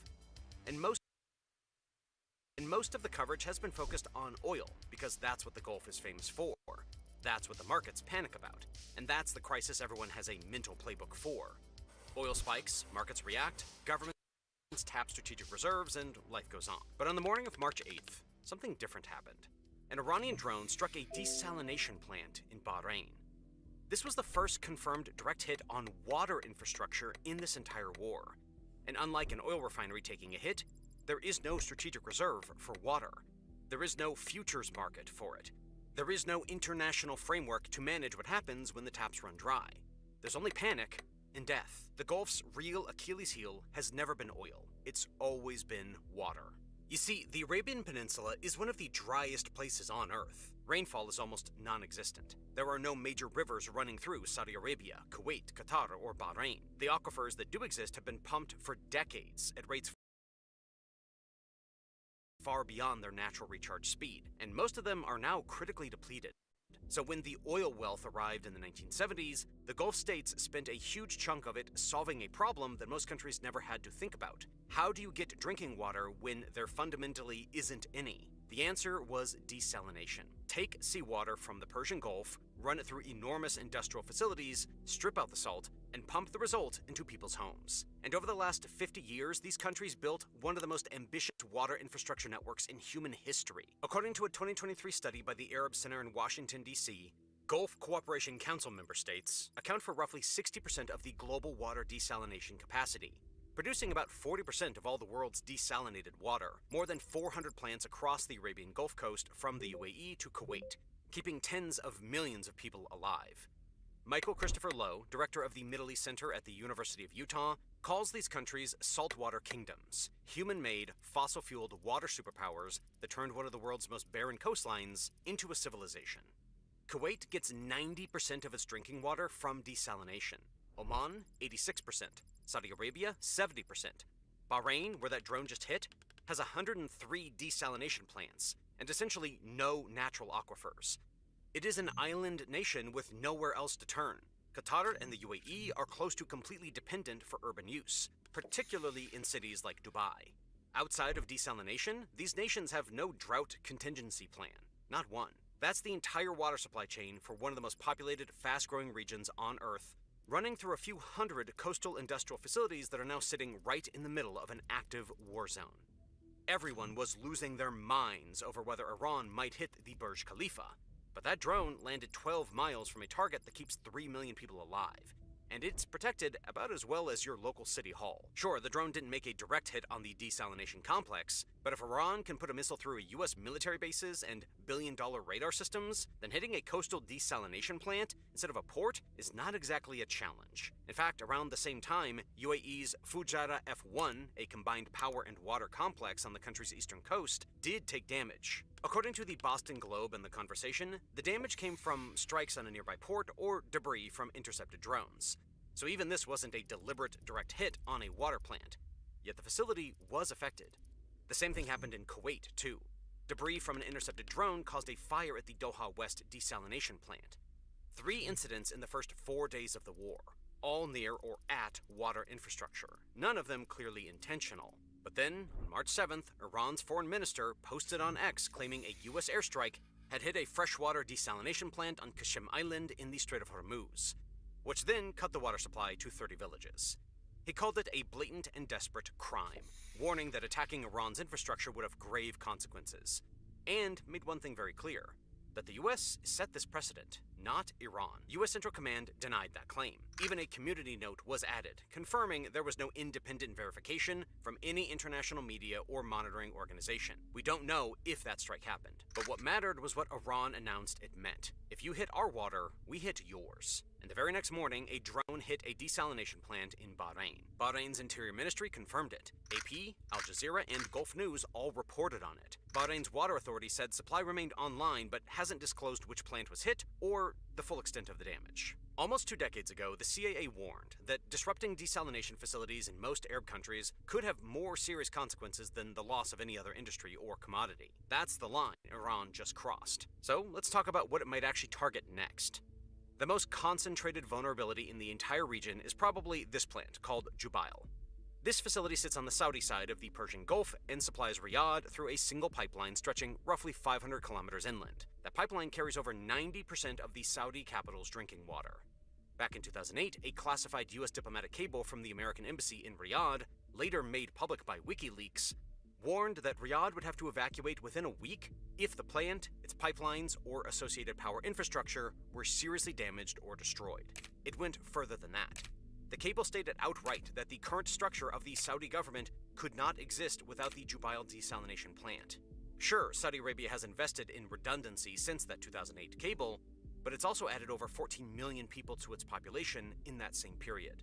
And there is no way on this planet to adequately protect a 500-kilometer pipeline from an adversary with Iran's missile and drone inventory. Then there's Qatar, a small peninsula with almost no groundwater and no rivers. The country was, until recently, sitting on just 3 days of water in reserve. That was the entire national buffer if the desalination plants stopped. 3 days. Qatar's response was to spend $4 billion building the world's largest water storage project. 15 massive concrete reservoirs connected by 650 kilometers of pipeline. They built all this just to add 4 more days. Qatar now only has 7 days in reserves. That is the ceiling of what they could achieve. Compared to the others, the UAE has done substantially better. According to Nasir Al-Sayed, an environmental researcher specializing in the Gulf states, the UAE has built up to around 45 days of water storage under its 2036 water security strategy. That sounds reassuring, until you remember that the UAE intercepted 113 out of the 117 drones in a single day during the second week of fighting alone. The other 4 fell inside the country, and it'll take 1 missile or a drone to start the most catastrophic water war in the 21st century. Lastly, there are the smaller states, Bahrain and Kuwait, which are the most exposed. They have minimal strategic reserves and would feel any sustained disruption the fastest. Bahrain is an island with no alternative water source, and its only backup is a water pipeline from Saudi Arabia. If the desalination plants go down and that pipeline gets cut, Bahrain has exactly one option: total evacuation. And this is what makes attacking water fundamentally different from attacking oil. A refinery going offline is an economic problem. It hurts, but it doesn't kill people. Water will. It's also worth remembering that the country firing at these plants has no real reason to fear the same thing happening back to them, because Iran only gets about 3% of its water from desalination. But that doesn't mean Iran is sitting on abundant water. It's already running out, and barely hanging on. Lake Urmia in northwestern Iran was once the largest lake in the Middle East, but recent NASA satellite imagery shows it has essentially vanished. The lake has lost roughly 90% of its volume and is now, for most practical purposes, a salt flat. A February 2026 CSIS analysis using satellite imagery also found that 4 of Tehran's 5 main reservoirs experienced steep declines through summer and fall of 2025. 2 of them, Lar and Latiyan, shrank by more than 70%. By late 2025, Tehran's total reservoir system had fallen to around 10 to 12% of capacity after 5 consecutive years of drought. In fact, even the ground beneath the city is literally collapsing. Land subsidence in parts of Tehran is running at up to 30 centimeters per year, because so much groundwater has been extracted from underneath it that the earth is sinking into the voids. In November of 2025, President Pezeshkian warned publicly that if it didn't rain in Tehran by December, the capital would need water rationing, and that continued drought could ultimately require evacuating the city. Then, in January of 2026, weeks before this war started, Iran officially announced it was studying plans to relocate the capital to the Makran coast in the south, where at least there's seawater nearby to desalinate. The estimated cost for this relocation was put somewhere between $77 to $100 billion. And that's for a coastline that's underdeveloped, exposed to security threats, and nowhere near ready to host a national government. Moreover, Iran is broke, so there's that. But maybe there's another reason why Iran might hold back in attacking water infrastructure. You see, in late 2025, an international report by the Middle East Forum proposed a framework to pull Iran back from the edge of total water collapse. The financing model recommended was for Saudi Arabia and the Gulf Cooperation Council. Gulf money, Gulf water exports, Gulf desalination know-how. all of it was right there, ready to help a country whose capital was weeks away from running out of drinking water. But unfortunately, relations between Iran and the Gulf states were already too fractured, and the mistrust was too deep for any of that to happen. Now, Iran is a country that understands, at a deep national level, what happens when water runs out, because it's watching it happen inside of its own borders in real time. It is now in the middle of a war targeting or getting close to the water infrastructure of other countries that are more dependent on that infrastructure than Iran is. This right here is Iran's nuclear deterrent. According to analysis by Iran International, Iran's broader approach in this conflict is to explicitly target vulnerable soft targets on water, energy, and transportation infrastructure with the aim of making this conflict economically unprofitable for the opponent. So the first interpretation is that the attack on Bahrain was intentional. The near misses at Jebel Ali and Fujairah were either deliberate probes or lucky misses. But the second interpretation is much scarier. Analysts at the AP see little evidence of Iran intentionally targeting water treatment sites. The Fujairah and Kuwait incidents appear to be debris, and with hundreds of drones flying daily across a geography where ports, power stations, and desalination complexes all sit within miles of each other, things are bound to just get hit. One random day, a stray missile could hit the wrong place, and suddenly an entire country will be scrambling to evacuate. And making all of this significantly worse is the Strait of Hormuz. The Gulf states most dependent on desalination are also the ones that import virtually all of their food. Bahrain, Kuwait, Qatar, and the UAE, none of them produce enough food to feed their populations. They import through the Gulf ports. These ports are in the closed strait, and if Hormuz stays closed for weeks, then food shortages are also coming on top of everything else. But under international humanitarian law, specifically Article 54 of Additional Protocol 1 to the Geneva Conventions, explicitly bans attacking anything a civilian population needs to survive. Drinking water installations are on that list, by name. Even the Rome Statute of the International Criminal Court says that intentional strikes in civilian water infrastructure can constitute war crimes. But you also need to remember that the Islamic regime doesn't give a damn about these laws. I mean, we just saw this regime shoot and execute thousands of its own people in the streets. In fact, this happens in almost all wars. We've seen it happen in Ukraine, in Gaza, in Yemen. Sure, the legal framework exists, countries acknowledge it in press statements, and then these infrastructures are the first things they hit when they need to pressure the state into submission. The last time water infrastructure was deliberately targeted on a large scale in the Gulf was in 1991, when Iraqi forces retreating from Kuwait sabotaged most of Kuwait's desalination capacity and pumped millions of barrels of crude into the Persian Gulf. The aim was partly to contaminate the seawater intakes of desalination plants across the region. Kuwait was left almost entirely without fresh water. Emergency imports kept the population alive, and full recovery took years. But that was a much smaller Kuwait with a much simpler economy. A comparable disruption today, in a region with tens of millions of people and cities that literally cannot exist without powered water treatment running 24 hours a day, would be a different order of crisis entirely. Oil built the Gulf. Desalinated water keeps it alive. And right now, both are at risk, at the same time, in the same conflict. The world has spent 50 years modeling what happens when the oil stops flowing, but nobody has a model for what happens when the water does. Ever since we've recorded the history of human conduct in what we call civilization and even before, there have been people who didn't get along on a level where it wasn't simply a matter of let's talk over our differences. It's we cannot resolve our differences, so therefore I must kill you. This, as a mode of operation within our species, within civilization itself, is disturbing.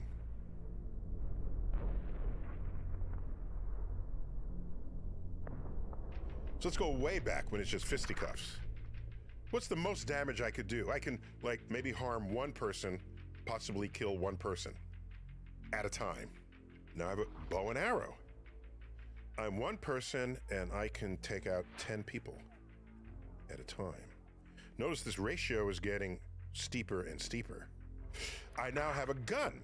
Actually, it's a musket gun initially. I could take you out at 50 yards. I don't even know what you look like, and I can kill you. Then I have automatic weapons. One person can take out 20 people. You reload, take out another 20. A missile. You fire a missile, I can take out hundreds of people. War continues to, quote, advance? What else can I have? Oh, bombs. Yes. So now one person can kill thousands. Once you have an airplane, you can fly over someone's head. It renders the trench warfare obsolete. Airplanes can go over cities, you drop bombs on people's heads, whether or not they're combatants. So now you just make more and more powerful bombs.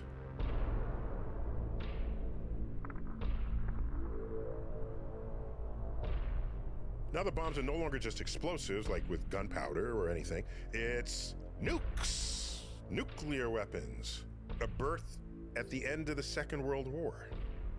Now, one person flying an airplane can kill tens of thousands, even millions. Tens of thousands initially with the atom bomb. These are the fission bombs that split uranium and plutonium atoms into lighter atoms, releasing energy in the process. Those were the two bombs over Nagasaki and Hiroshima. The first and only two times nuclear weapons were used in warfare. The bombs over Nagasaki and Hiroshima were like 20 kilotons, something like that. Kilotons, what unit is that? We don't have a way to measure the energy of atomic bombs, so you measured in terms of what the previous explosive powers were. TNT. TNT's dynamite. Discovered by Alfred Nobel, by the way, got rich, put in money to create the Nobel Prize. Kilo is 1,000, we all know. Ton is a ton.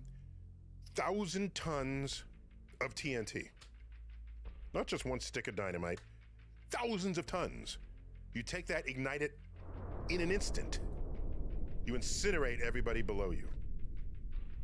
And we have magnified the power of that weapon by 100.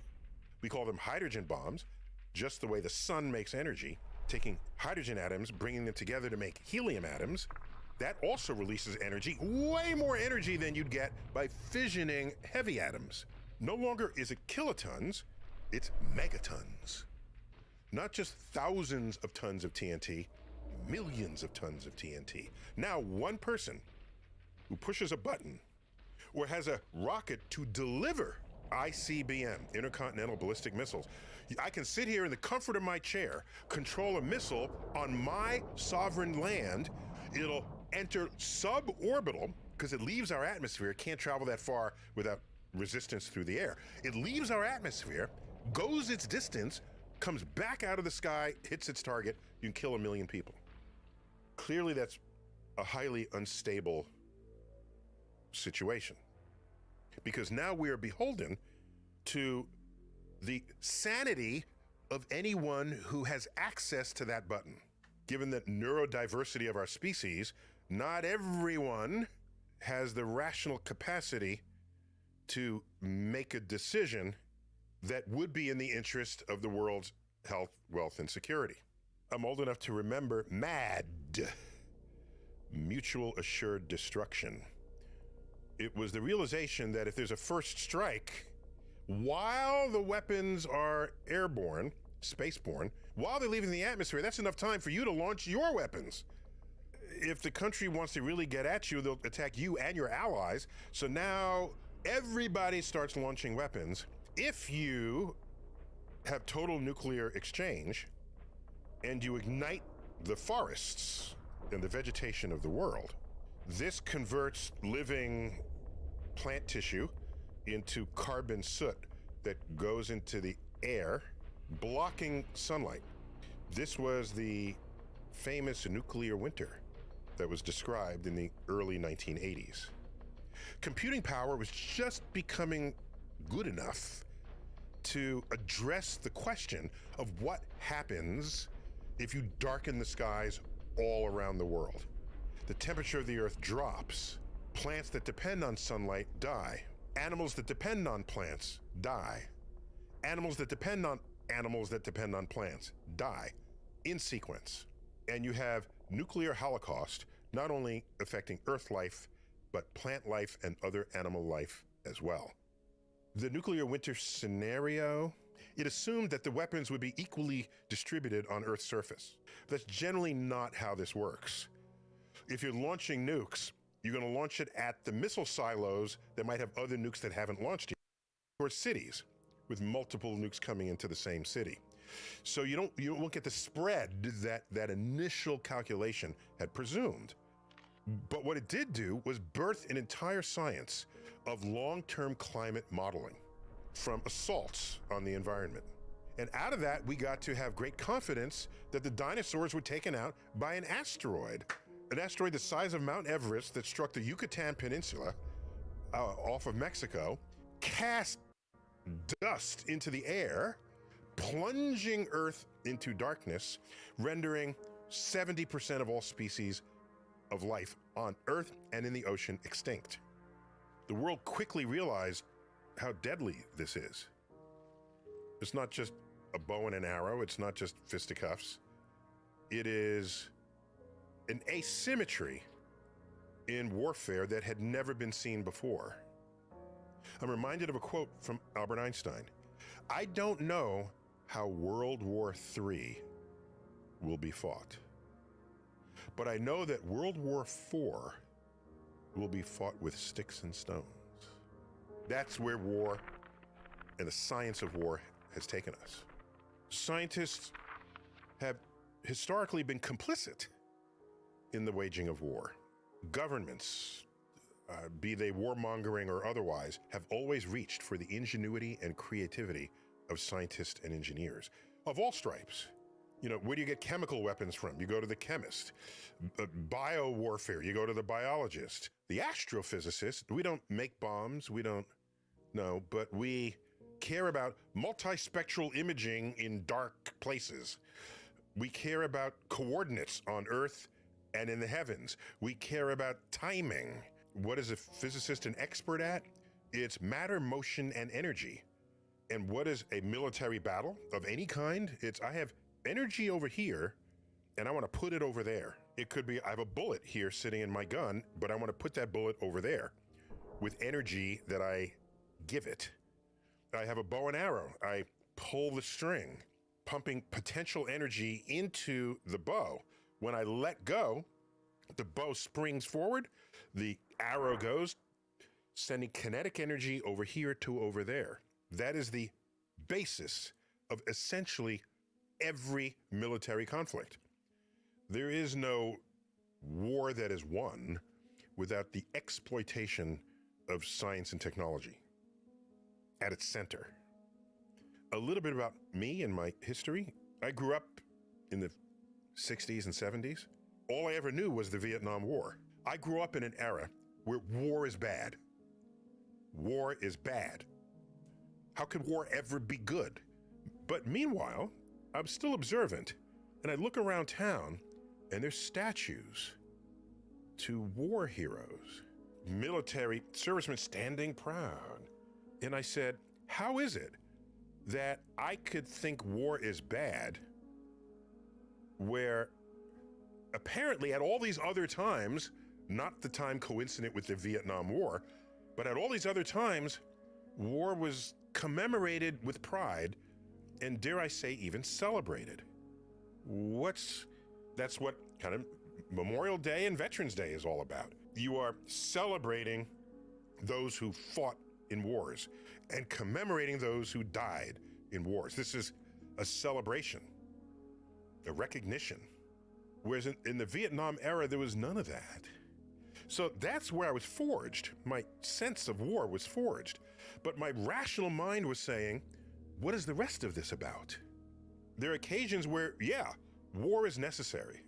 A bad actor rises up whose interests do not comport with what we might think of as civilization, the preservation and prolonging of civilization as we have built it and as we have come to embrace it. Easily, who comes to mind, of course, is Adolf Hitler. Yes, there are times when you are fighting evil forces, but you have to ask who defines who's evil. In starting and making a war, not the right is what matters, but victory. The strongest has the right. It's hard to argue against the idea that to protect freedom is a good thing. and the fact that freedom isn't always free. It reminds me, I saw a comic long ago where two people are facing each other with a bow and arrow pointed right at each other's necks. And each one says at the same time, the harder I pull, the safer I feel. It's like, really?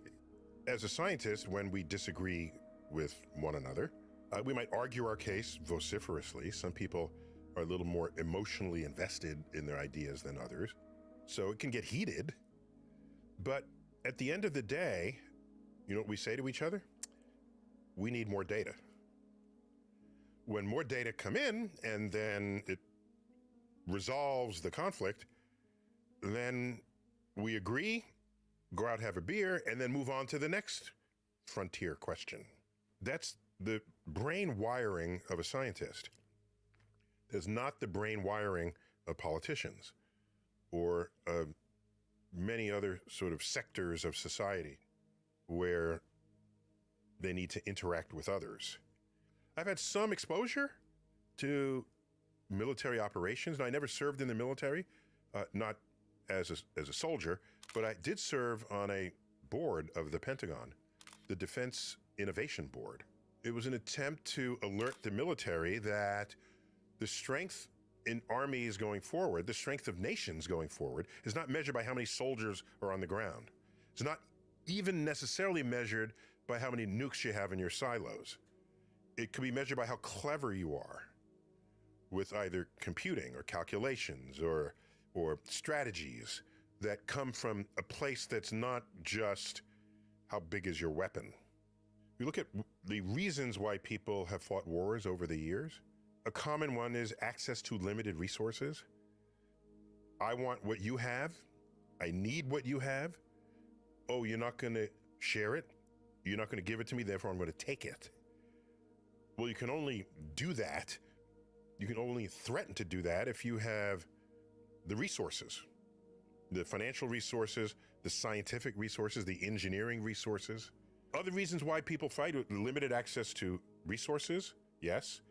Religion. Again, I come to it as a scientist. If there's a batch of scientists over there who say, E doesn't equal MC squared, E equals MC cubed, are we going to go to war over that? No. I would say, no, let me show you why that is not true.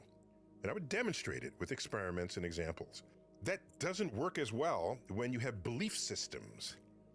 If you come from a belief system, then what you believe doesn't have the evidence that science would normally require to establish what is objectively true. That's why they're called belief systems, because you believe that something is true. Now, you may believe it so strongly that you know it's true, but that's an internal emotion that you carry.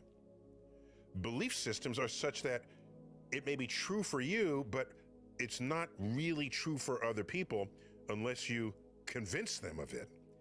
And since it's based on belief, rational arguments tend to not work. You need methods of coercion or force, ultimately threat of violence, perhaps even threat of death. And so some of the most violent encounters civilization has ever had with itself is when one warring faction has a belief system that differs from that of their adversary. It's interesting to ask of ourselves in society, is there anything you would die for? You get one chance in life. What I have found is that the less tangible the thing is you're fighting for, the more abstract it is, the less evidence there is in support of it, the more willing people are to die for it. And so war always seems to be this glorious thing at the beginning, and then the body bags start coming back, and not only military casualties, but civilian casualties, just trying to live their lives, who are now susceptible to decisions made by people in power, who generally are not themselves the same people who go do the fighting. I find that dismaying, just being human in civilization as a scientist. But it's real. and it happens, and that's how the world is put together. With or without the League of Nations coming out of the First World War, with or without the United Nations after the Second World War, with charters that are signed, Geneva Conventions. At the end of the day, you can ask the question, can we just all get along? Let me end on a slightly more positive note. All the UFOs people have been seeing in the sky, lights that we can't explain, I'm glad some part of the military budget is going to investigating them. Because people have been seeing them for decades. I've never seen anything that I couldn't identify. I know a lot about weather and climate and sky conditions and planets and moons and what they do and weird things that they do. So I've never seen anything I couldn't explain. So it was all IFOs to me. But maybe some of these UFOs would pose a danger to us. Again, to our health, our wealth, or our security. Maybe. So I'd want the military to check it out. And if it's a threat from space, maybe the greatest task of all would be to protect Earth from aliens. In fact, in the 1980s, President Reagan, addressing the UN, said just that. He said, here we are with all of our differences. He was still in the Cold War, by the way. With all of our differences, imagine how close we would be together if we had to fight a common enemy, such as an invader from space. Perhaps we need some outside universal threat to make us recognize this common bound. If that's what it takes for us to get along, I guess so.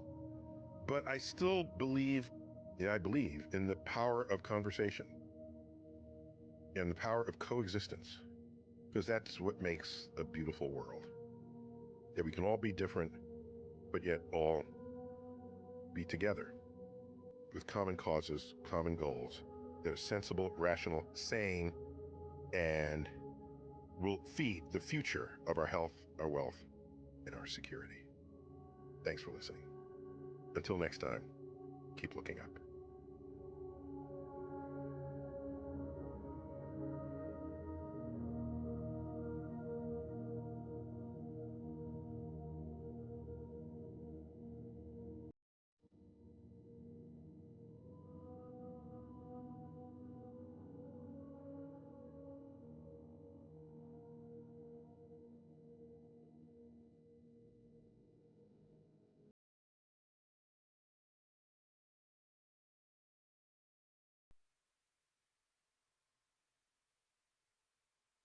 I'm pretty sure we all had those films we watched as kids that nobody else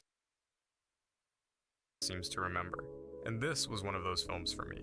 But its message is actually quite powerful. This is day 5 of exploring some of the most traumatic films from our childhoods. And even though today's film used to scare the shit out of me when I was younger, I was still absolutely obsessed with it. This is Don Bluth's An American Tail. After fleeing violence in their homeland, Fievel and his family set sail for America, believing it's this safe place that's full of endless opportunities. But during the voyage across the Atlantic, Fievel is thrown overboard and separated from everyone he knows. And after miraculously surviving the journey alone, he arrives in New York. And from there, the film follows him on this really emotional journey through this bustling immigrant city, as he desperately clings to the hope that his family is still out there somewhere. And it's actually really quite wonderful how mature the film's approach is, considering it's supposed to be a kids' movie. And like I've mentioned in some of my other videos, this is the case with pretty much all of Don Bluth's films. He had this rare ability to take these big, complicated ideas and place them inside stories meant for children, without ever dumbing them down. And in An American Tail, that big idea he's exploring is the migrant experience, the formidable bravery of leaving one world behind and stepping into another with nothing but a promise and hope to guide you. And the film just holds that feeling with such tenderness. That timeless image of a little mouse being swallowed by this enormous city is just so evocative, especially in the mind of a child.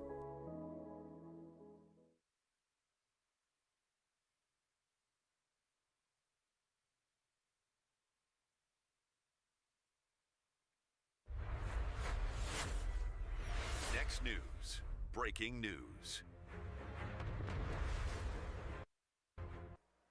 So here's something you don't see every day, folks. Barack Obama's own Homeland Security Secretary is now publicly calling out congressional Democrats, demanding that they stop their political games and fund DHS immediately. And that's right, the man who ran Homeland Security under Obama himself is saying Democrats are putting America at risk during what he calls a heightened threat environment.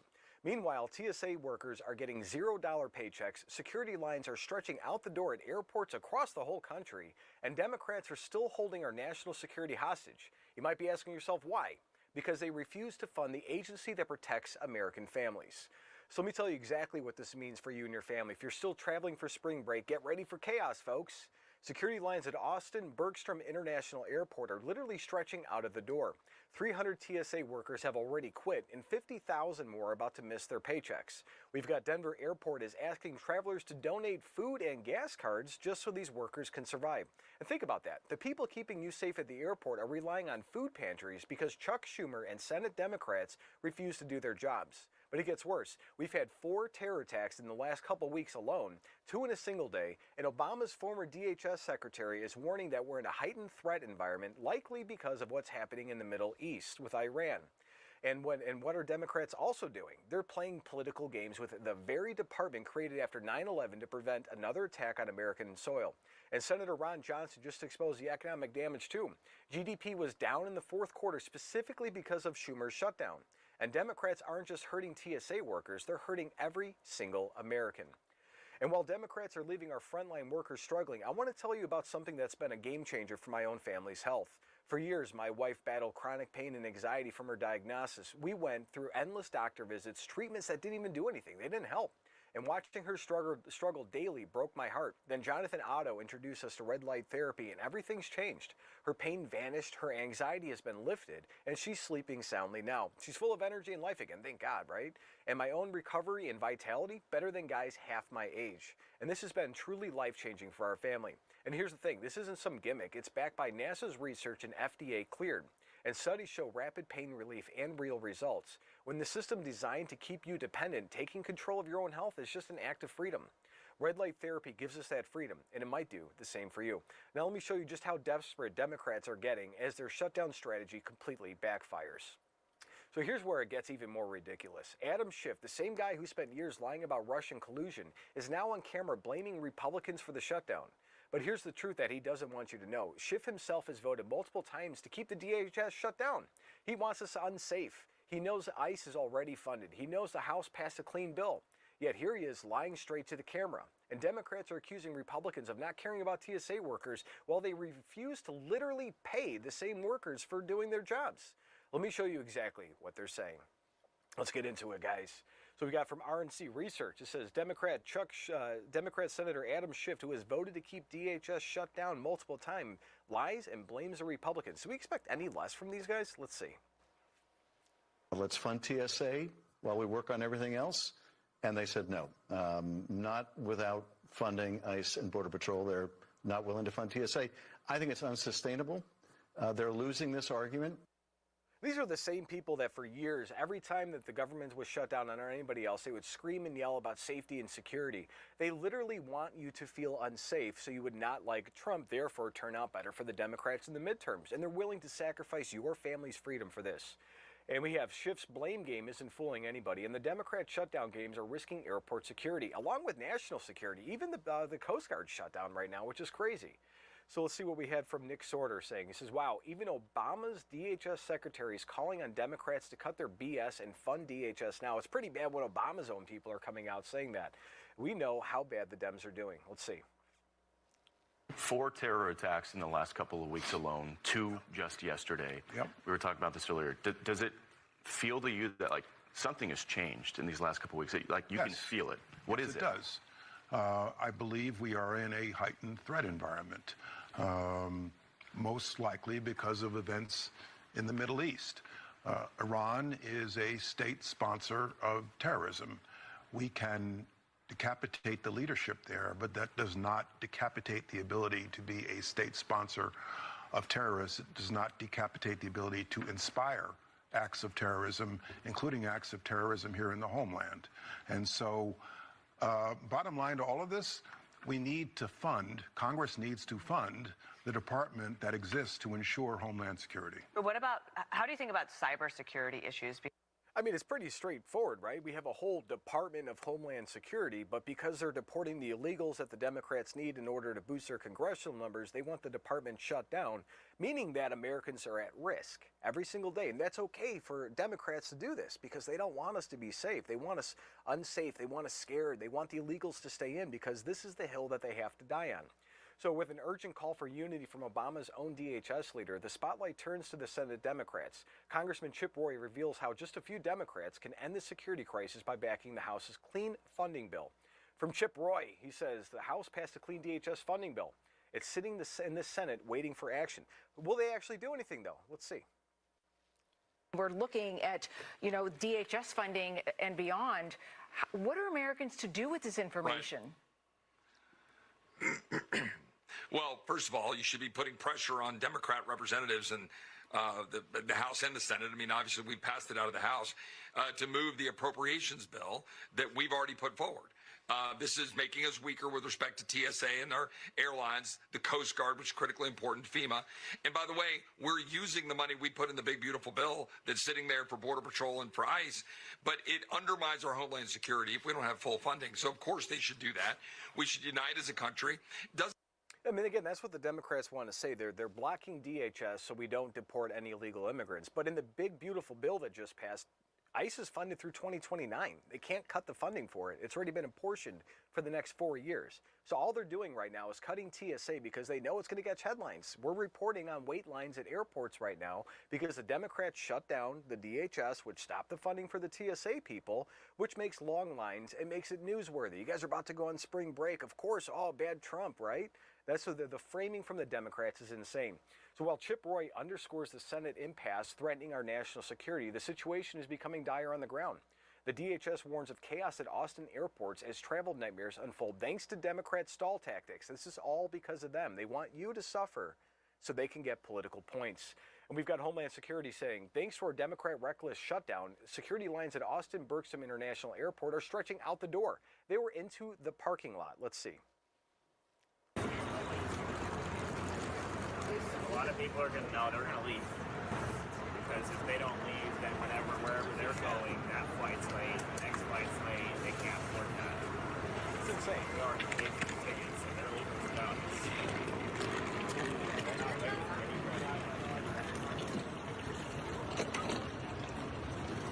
And what if it starts raining? What if it's snowing outside? What if there's inclement weather? The Democrats don't care how much you have to suffer in order for them to keep their power. And that's the whole moral of this story. They're willing to do all of these things so you feel unsafe. You won't see a Republican doing that. So we have crazy wait lines at the airport from Tom Miller. He's got another video for us. Let's check. A lot of people are going to know they're going to leave. Because if they don't leave, then wherever they're going, that flight's late, the next flight's late, they can't afford that. They already paid for the tickets, so they're leaving without us. Yeah, again, that's how bad. It's pretty pathetic for the Democrats to do this. And this is just waiting. This is just people waiting in a line. But I can't believe the Democrats would even want to do this to American citizens, to score political points. This is their whole MO, what they want to do. It's absolutely just disgusting.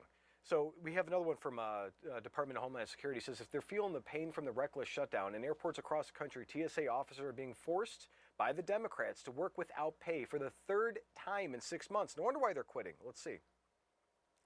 Millions of spring break travelers are on the move, hacking airports, all while funding for the Department of Homeland Security is halted, and 60,000 TSA workers are receiving their first $0 paycheck. I have 3 kids, a wife who depend on me to go to work, and they depend on me to feed them, to take care of them. It's a growing crisis. Denver Airport now asking travelers to donate food and gas cards.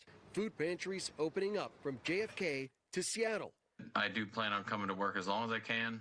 If I can't come to work, then I can guarantee there's a lot of other people that are not going to be able to make it. Since the shutdown, more than 300 TSA workers have quit, and call-outs have more than doubled. This after chaotic scenes and long lines like these in Houston, New Orleans, and Atlanta.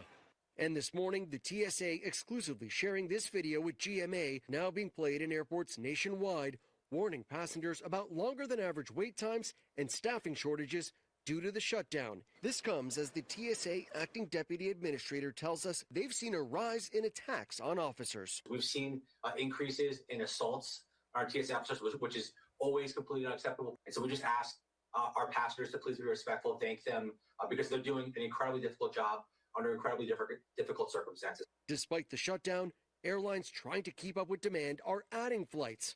United Airlines expects this to be the busiest spring break season ever. Some guidance for those traveling in the coming weeks. To save time, avoid checking a bag. Do your best to carry on. Arrive early, 3 hours before a domestic flight, 4 hours for international travel, and always look out for the latest updates from your airline and airport. Guys? Yep, as they always say, pack your patience. All right, Victor, thank you. I mean, I was going to go visit my twin sister in Colorado next week, and I'm not even going to, I have to drive from Chicago out there because I know it's going to be 8 hours at O'Hare International Airport just to fly.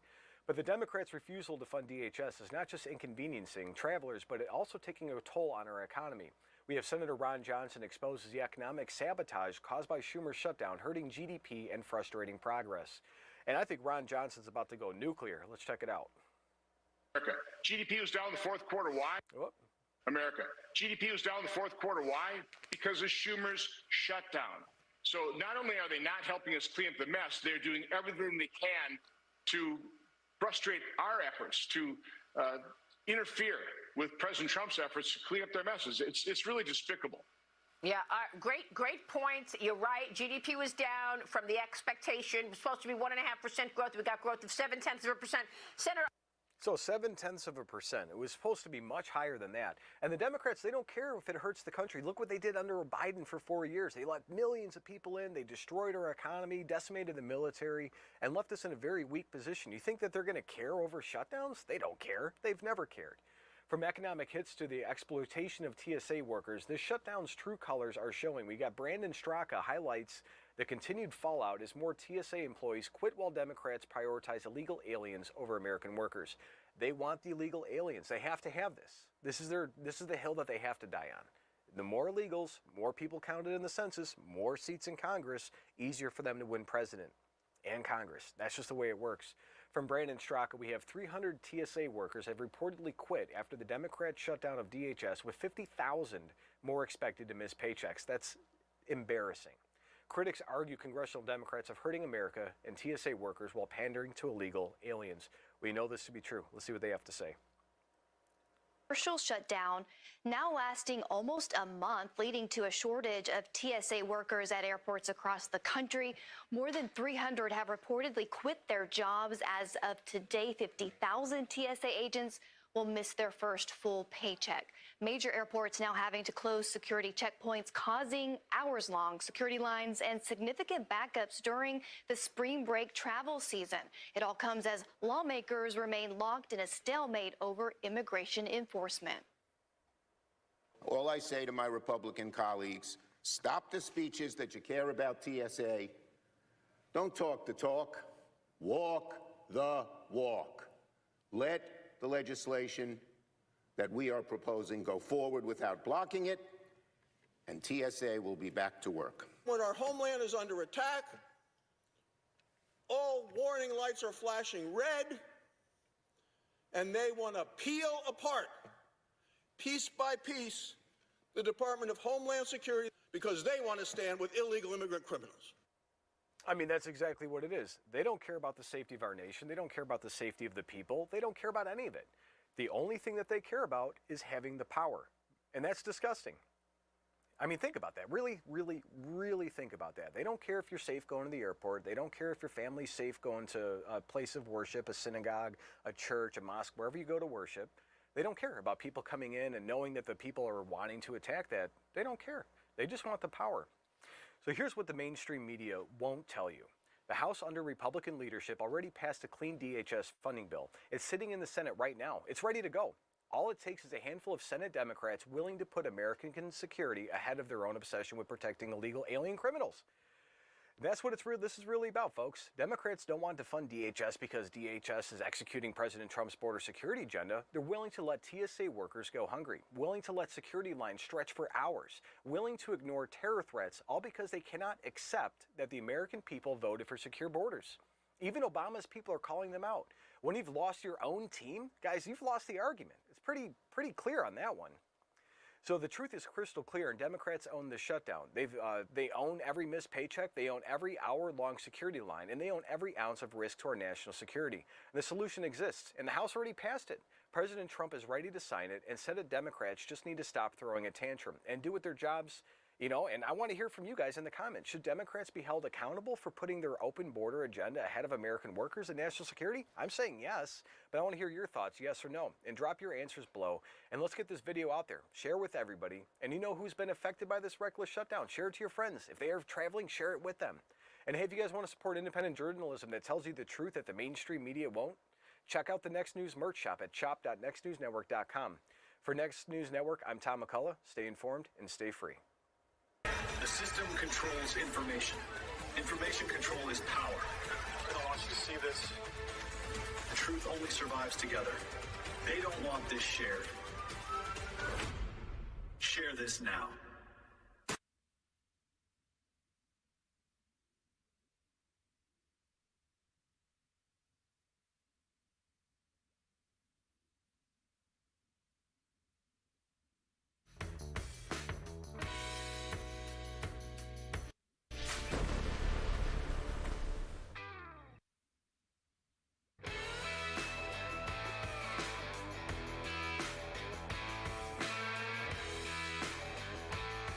What's up, guys? Spenny. You may love what's going on, you may hate what's going on, but either way, it's going on, and at the very least, it's fascinating to watch and interesting. Is it good or bad? I guess you have to take the good with the bad in order to change the world, and that's what President Trump certainly is. Donald Trump has been banging on probably more about Cuba than about even Iran these days. Donald Trump has been projecting power over the little communist dictatorship 90 miles off our coast.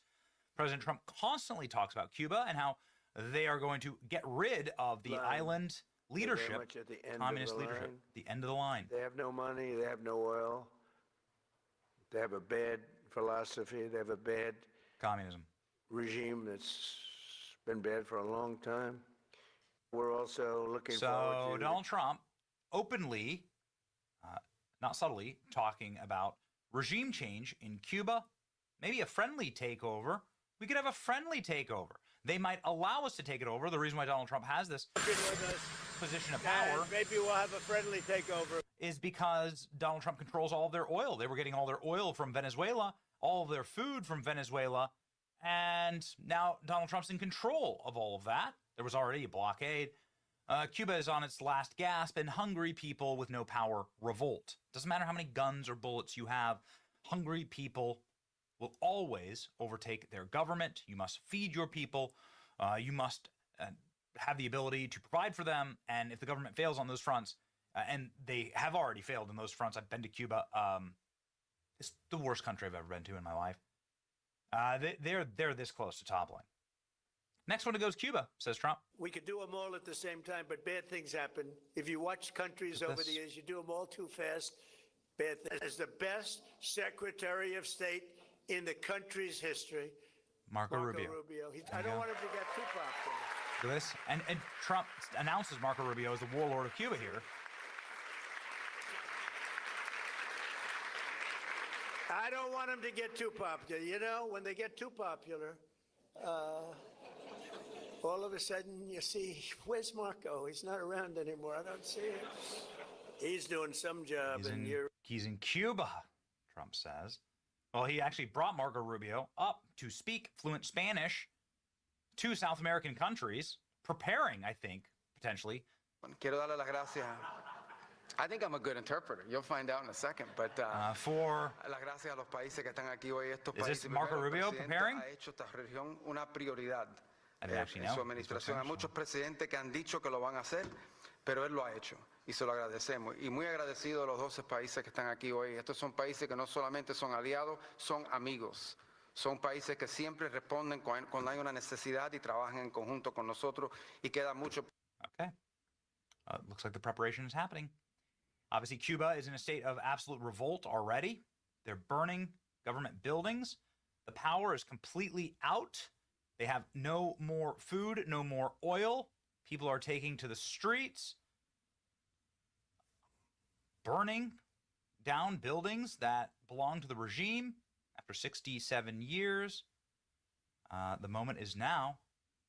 Obviously, free Cuba. They have plenty of patriotic support in America. And look at this, a historic moment right here. Cuba's president confirms that the communist government has begun negotiations with America. Well, that's the first time you've ever seen a headline like that. Where's it from? The New York Times. Cuban president acknowledges talks with Trump administration and is the new leader of Cuba. Among these talks, is his last name Castro? Get a load of this. President Miguel Diaz-Canel, whose country is rapidly running out of fuel, says the talks were based on respect for the political systems of both countries. Yeah, right. In what is seen as a last-ditch effort to save his hobbled government, President Miguel Diaz-Canel of Cuba, that's particularly savage from the New York Times, wow, announced on Friday that his government is holding desperate talks with Trump, getting on their knees and begging. After severe lack of fuel, Cuba's government is facing an existential crisis. Trump administration ratchets up pressure on the 67-year-old communist state, maintaining what amounts to an oil blockade. Fuel is rapidly running out, plunging Cuba into a prolonged period of darkness. The discussion of the United States previously been reported by U.S. news outlets. The first time the government acknowledged that the talks are underway. Canal had a 90-minute news conference broadcast on state media. They said were aimed at finding solutions for Cuba's differences with the United States. Said the discussions were based on respect, our government's self-determination, LOL, famous last words. No respect when you hear the knock from Delta Force on your door. He said international factors had facilitated exchanges without providing specific.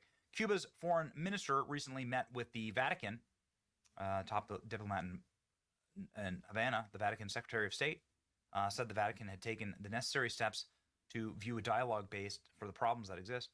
Cuba's government announced on Thursday that it would soon open is open to the release of 51 prisoners. Appeared to be an effort to appease the Trump administration. Mr. Diaz-Canel said the development can be announced on Monday, would greatly facilitate participation of Cubans abroad. The island's economic and social development program.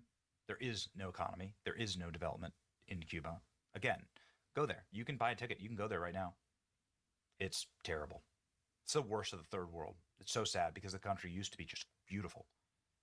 Suggesting that the government would allow Cubans overseas to invest in the nation's economy. Exiles in Florida and other places with large Cuban communities have been pushing for that for years. Wow. So you can invest in Cuba now? Like the mob. It's like Godfather 2. Over the past year, Diaz-Canel said that the island's foreign ministry held talk with Cubans abroad to listen to their ideas. He acknowledged that there's been significant exodus of the country, and the number of Cubans overseas has grown. More than 2 million Cubans left the country in the past 5 years. Demographics estimate. It's the responsibility of the government to embrace them, participate in economic and social development.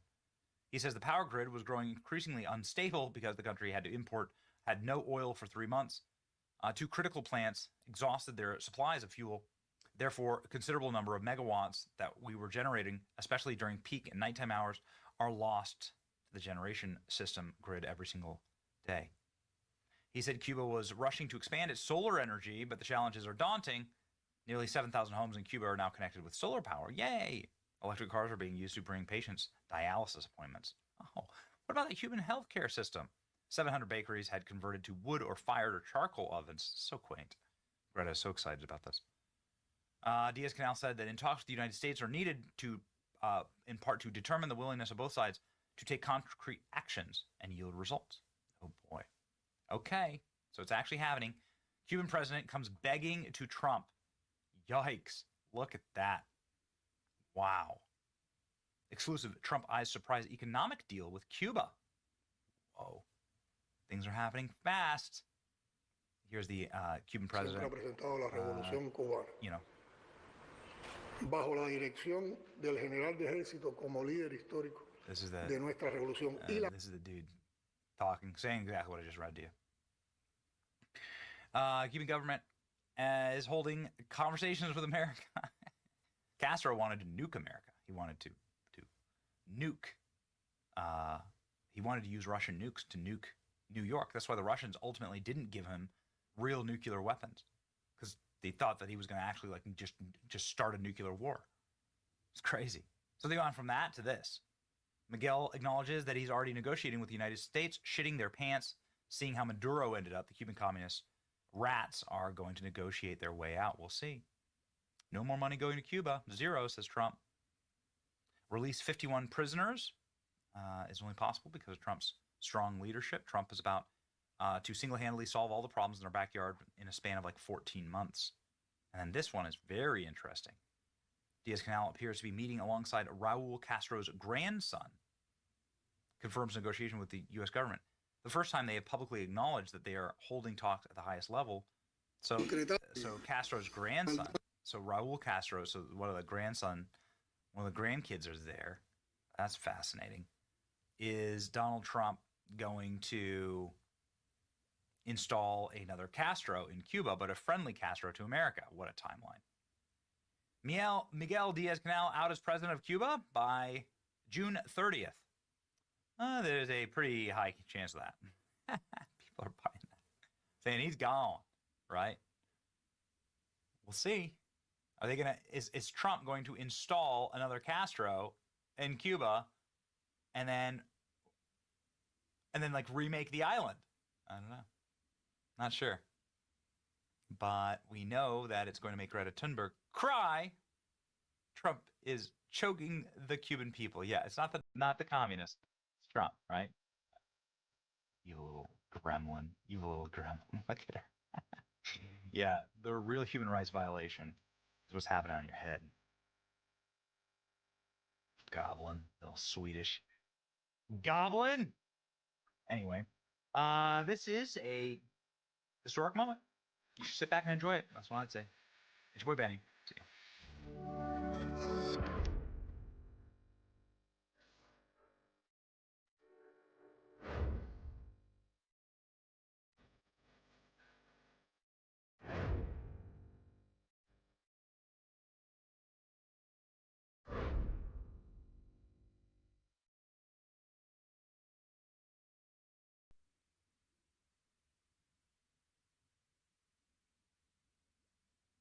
Is it my time to go back on again? No, it's some average normal dude playing the role of Messiah. He's like a construction worker or something. He seems nice. Waking up in 2026 is kind of like, which page of Revelation am I on? Oh, it's the bombing of Jerusalem page. That's actually happening right now. Some of the holiest sites on earth, arguably the holiest sites for Islam, Judaism, and Christianity, are all in the city of Jerusalem. And so when bombs are falling, you have a real shot of hitting any of the thousands of holy sites all throughout the old city, where the most important historical moments on earth happened. The ascension of Christ, the crucifixion of Christ, the temple, Al-Aqsa Mosque, built on the site of the old temple. Well, ladies and gentlemen, are we going to witness the ushering in of the end times when the third temple is rebuilt? Pay attention to this scaffolding right here. That's the lead up to Al-Aqsa Mosque, otherwise known as the Dome on the Rock, built on the foundation of the Second Temple, which was hit by an Iranian bomb yesterday.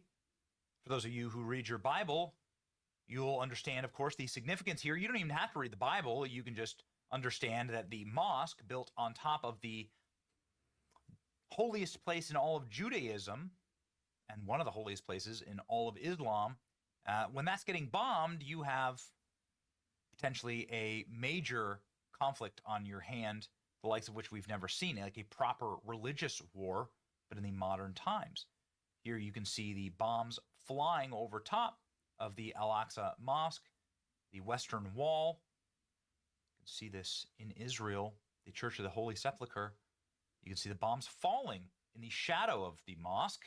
Whew, they're getting close. And of course, you can see the scaffolding leading up to the mosque. I mean, this is how close they are.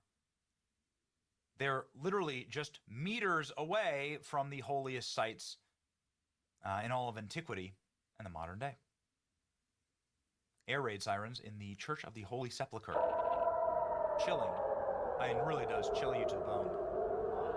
And what happens when they hit the place where Christ was crucified and was buried? That's what this church represents. Again, you're talking like a proper holy war here. And that's eventually what we're going to see. The Dome on the Rock, this mosque, built by Muslims after the Second Temple was destroyed, it contains some of the most sacred texts of Islam. Muhammad was allegedly there. He was there because, well, it's a pretty important location. This was what used to stand in that location. This is the Second Temple. It contained the spirit and likeness and essence of God, right, inside of the Holy of Holies here. And the temple courts were places where Christ taught. Christ said that no stone will remain on this building. And 70 years later, the Romans just took the entire thing apart. I mean, really down to the studs. And there are no more stones of the original temple left standing. Now what stands there is a mosque. And it's very old, and it's very sacred, and if something were to happen to it, well, it'd be very bad. Anyway, the point is that now that the bombs are falling, people are very, very on keel for what's going to happen here. And before we get to Bibi Netanyahu's pretty remarkable commentary from last night about ushering in of the Messiah, let's talk about why the Temple Mount getting bombed is so significant and how do the two connect.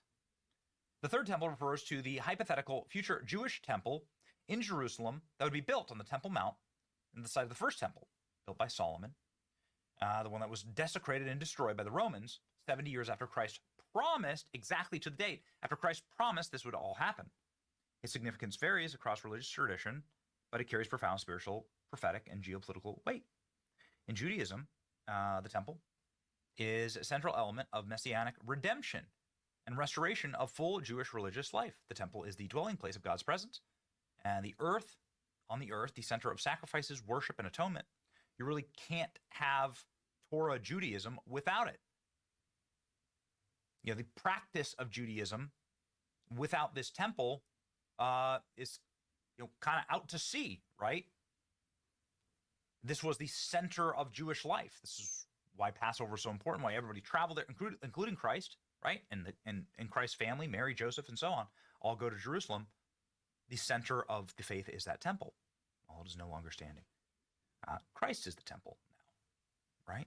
In Christian tradition. Many sources that are tied to the Messianic age say effectively that, in the third temple, even though it doesn't exist today, the third temple would bring about the actual Messiah, right? Human effort to bring about the Messiah in Judaism. In Christian tradition, the temple will be built, animal sacrifices will resume, the Antichrist will enter it, will halt the sacrifices, 7-year tribulation period, he'll declare himself God, the abomination of desolation. This triggers intense persecution towards Christians and leads to Christ's second coming. So in Christian tradition, end times prophecies, Daniel and Revelation and so on, this is kind of what people see as the rebuilding of the second temple. They view it as like a potential Messiah moment, actually, in Judaism and in Christianity. Anyway, it's dangerous out there, right? Like America lost a massive plane, air refueling tanker crashes after incident in Iraq during Operation Epic Fury. One of these right here. Like one of these planes crashes on the Temple Mount, for instance, you would destroy it. So anyway, everybody is sharing and is shocked at this commentary from Bibi Netanyahu yesterday talking about we will make sure that we will make it to the return of the Messiah, but it will not happen next Thursday. Listen to this translation. In many ways, and in ways that would be revealed at a later stage, and I can say that Israel is much stronger, much greater than it has been in the past. We need to recognize this. And I believe we all recognize the fact that we will reach to the kingdom.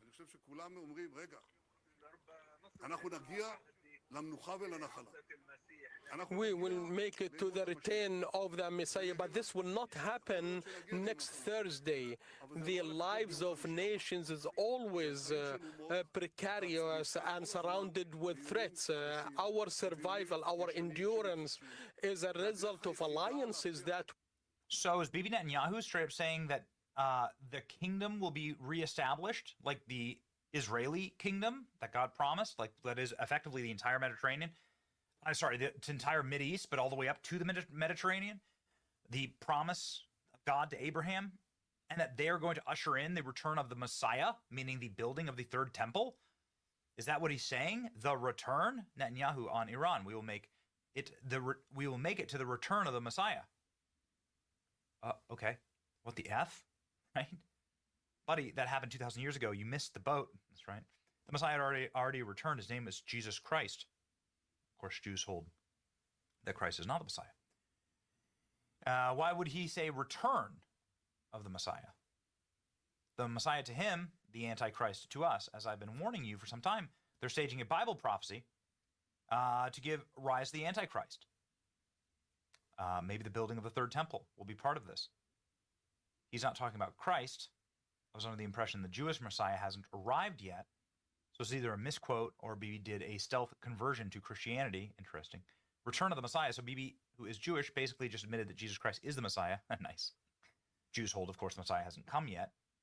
The temple, of course, would be a building that would allow the first Messiah to come.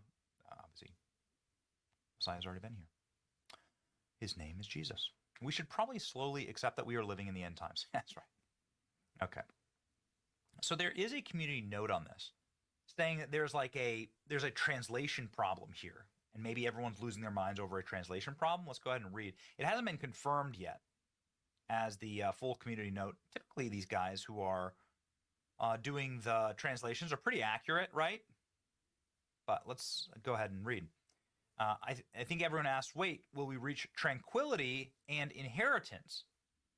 Will we reach the Messianic era? I'll tell you, maybe we will reach the Messianic era, but it's not going to happen next Thursday. That seems like really built out. It doesn't seem like exactly what he's saying, or maybe the interpreter just really got it wrong. Nonetheless, he's talking about the Messianic era. Could he be talking about the rebuilding of the temple, the third temple? Could he be talking about a new temple up on the Temple Mount? For Jewish people, that would be a Messianic era. For Christians, that means the bad times are upon us. What will become of this moment in time? I don't know. But it does sure as hell feel like we are living through one of the earlier chapters of Revelation, hopefully.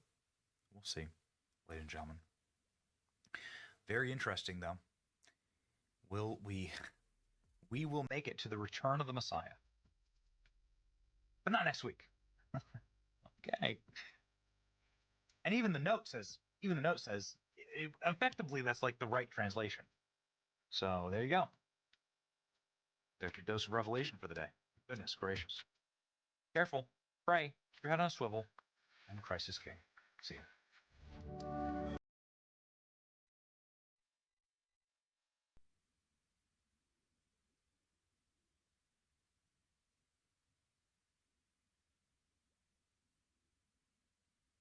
Hello, wonderful person, this is Anton, and today we're going to be discussing the idea behind the dark energy and what exactly seems to produce it. And specifically, we're actually going to be discussing this somewhat controversial proposition that has now gained even more support in the scientific community in the last few years. And specifically, we're going to discuss the idea behind black holes potentially being the source of this mysterious dark energy. And even though for decades we've treated black holes and dark energy as two completely separate mysteries, some of these recent studies propose that it could be basically two sides of the same coin. And so in this video we're going to discuss this new concept referred to as the cosmologically coupled black hole principle, and some of the recent data from these studies that, if correct, may change our understanding of the universe and how everything works. But to understand all of this, we of course have to discuss black holes and dark energy first, just so that it all makes sense. And that's because normally we think of black holes as these localized monsters that pull all of the matter inside and never let it go, while the mysterious dark energy seems to make up approximately 68% of everything in the universe and seems to push everything apart, but exactly what it is, we actually don't know. And I guess let's start with this first. So what is dark energy? And what do we know about it so far? Well, technically this is going to be a very short explanation, and that's because we don't really know much. But we know that back in the 1998, researchers confirmed that the universe is not just expanding, but it's accelerating.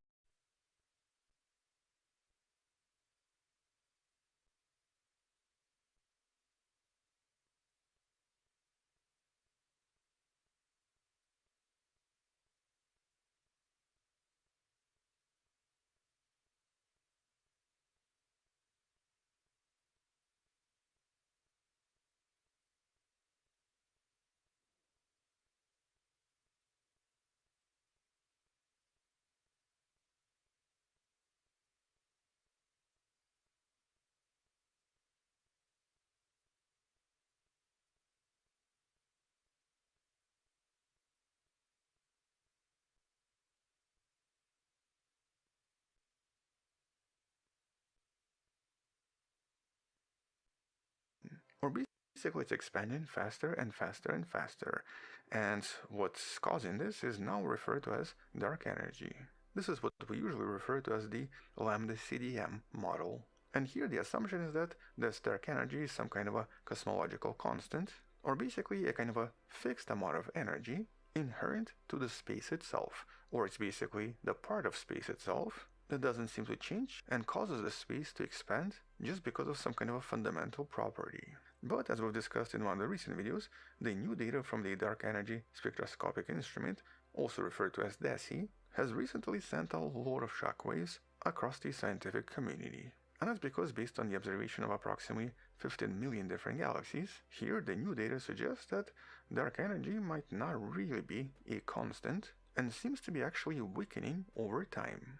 And if it's not a constant, then our standard model of the universe might be in trouble, and the cosmology as we know it requires a completely new explanation.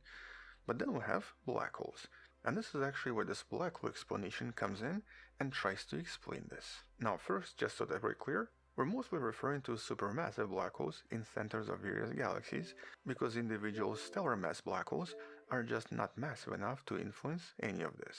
But based on the research from 2023, and the research we've discussed in one of the videos in the description, here Duncan Farah, Kevin Crooker, and the team you see in this list published a study that looked at these supermassive black holes, but mostly in very old elliptical galaxies that are no longer active and have actually been completely inactive for a very long time. Here we're talking about galaxies that resemble something like this, that basically just look like these very large orange blobs. And so here most of the stars are actually ancient, and there's practically no star activity and no black hole activity as well. And so these galaxies are kind of unique because they have very little gas left inside and thus do not possess the material needed to continuously feed the central black holes, or at least feed them through the traditional accretion process. And that means that we assume that many of these black holes are not really going to be that massive, or at least not as massive as the ones that are active. And so at least according to standard physics, these black holes should not be growing much at all. But when the team examined some of these galaxies, and especially when they looked at some of these galaxies over the span of 7 to 10 billion years, or basically compared 10 billion-year-old galaxies with the ones that are much closer to us, they found something somewhat surprising. The black holes were generally 8 to 20 times more massive than they were in the early universe. And in this case, this growth could not be explained through accretion or just by eating matter, or through the merger process involving colliding galaxies. In other words, their total mass was very difficult to explain. But instead, this mass increase surprisingly directly correlated with the expansion of the universe. Or essentially, as the universe expanded, the black holes seemed to grow as well. And this led to this new concept now referred to as cosmological coupling hypothesis. Or basically a hypothesis that now suggests black holes seem to be coupled with the universe itself, and specifically coupled with the fabric of space-time, suggesting that as the universe expands, so do the black holes. These seem to gain mass automatically, in a very similar fashion to how a photon loses energy as it travels through expanding space, but in this case it's obviously in reverse. And here the strength of this coupling was represented with the letter K. This was basically a new type of a value, and so if K was 0, there was no coupling, which is what technically Einstein predicted, and what most of the modern models of black holes seem to suggest as well. But if K was 3, the black hole grows exactly at the same rate as the volume of the universe, suggesting some kind of a natural connection between the black holes and the expanding universe. And well, when they actually tried to assess this, or basically when they analyzed the data based on years of observations, they did discover the value to be 3, or basically the observational data seemed to almost perfectly fit their prediction. And this was of course significant because it kind of implied a direct connection between this vacuum energy or dark energy and the growth of black holes themselves. Or just to rephrase this, it suggested that black holes could be the source of the acceleration of the universe and could be producing dark energy inside of them. Or at least that was the slightly controversial conclusion from that 2023 study. And the thing is, this was not the only team and not the only study to make a similar proposition. Here's another one from 2025, and it also proposes that black holes seem to act as reservoirs or bubbles of dark energy, and that the increase in dark energy seems to overlap with the increase in black holes. But I guess the big question here is, okay, so how can a black hole actually do any of this? And how can something made out of matter become dark energy? Well, in this case, this hypothesis proposes that inside these black holes, there's really no singularity. And that's actually something that most physicists would agree with, mostly because singularity, or infinity, is usually seen as a kind of a placeholder for something that we actually don't understand. And so nobody actually thinks there's infinite density or even infinite mass inside, and instead it's just something we still haven't solved and something that needs to be examined. But in this hypothesis, this particular point is now imagined to be some kind of a core of dark energy itself. And so as stars go supernova and as they collapse into black holes, or as massive black holes grow larger and larger, they're essentially converting some of the regular matter, or basically stuff that falls into them, into dark energy itself. And in this case, this kind of solves several issues in cosmology, but obviously creates some new ones. And first, this obviously solves the source of dark energy.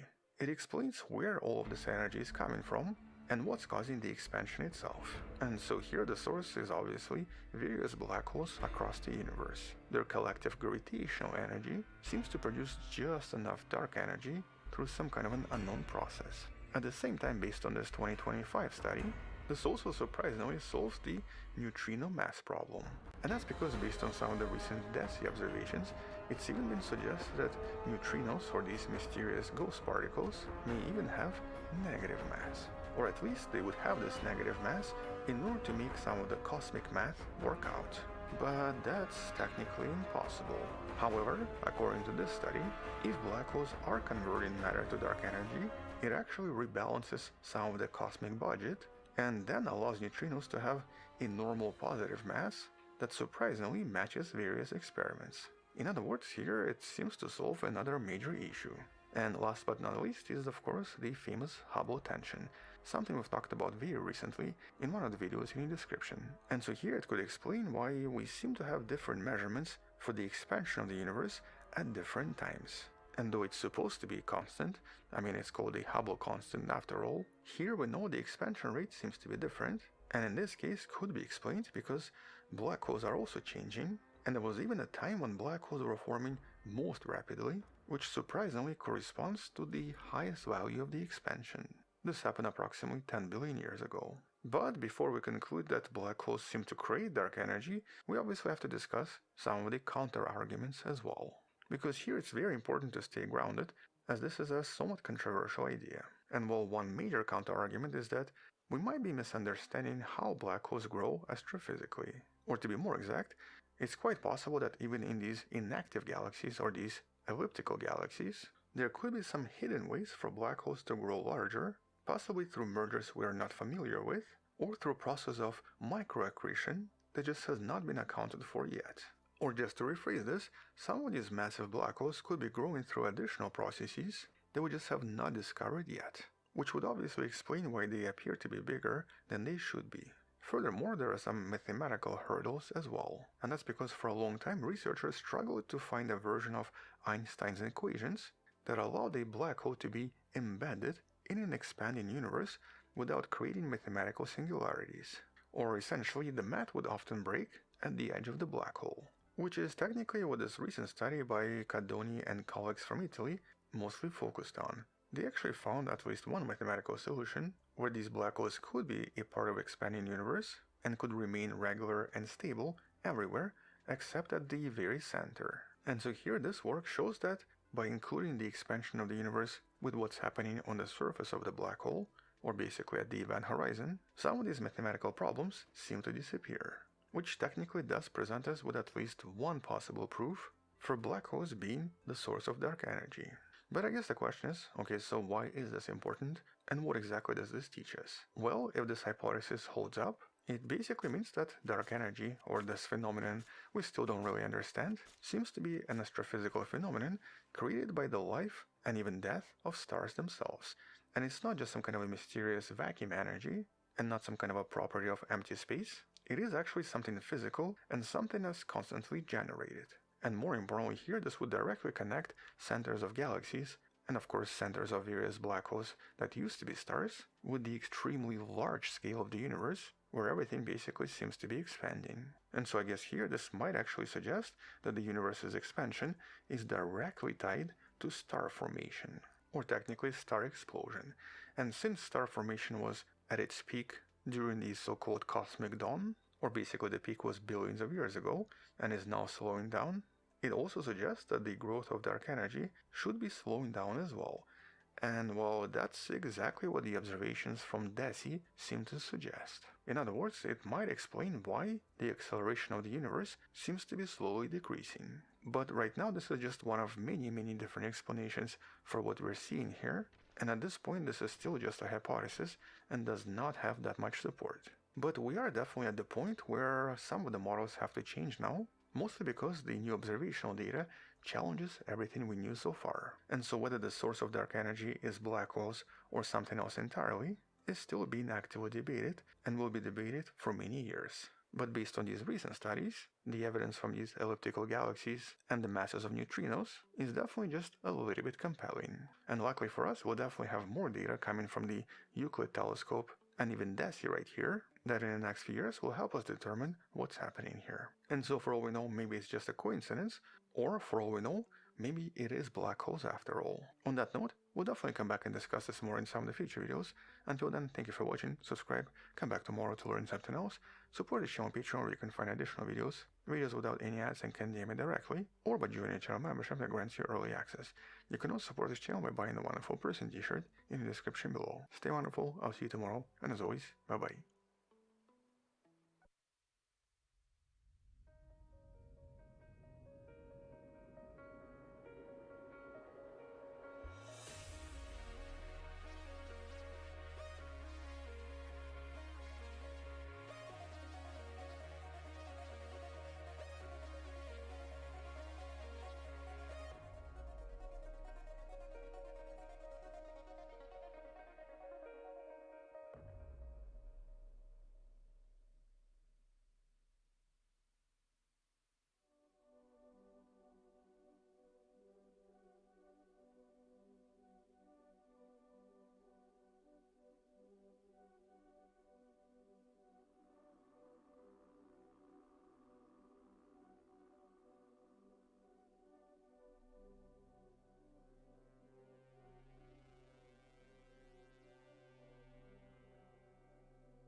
CBS News.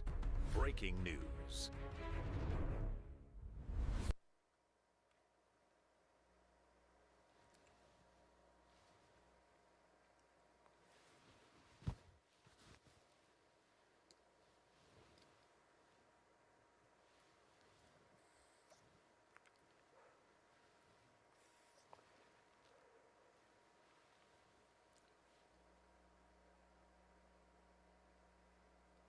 What I'm about to show you is a complete and total disgrace unfolding in America's largest city, New York City.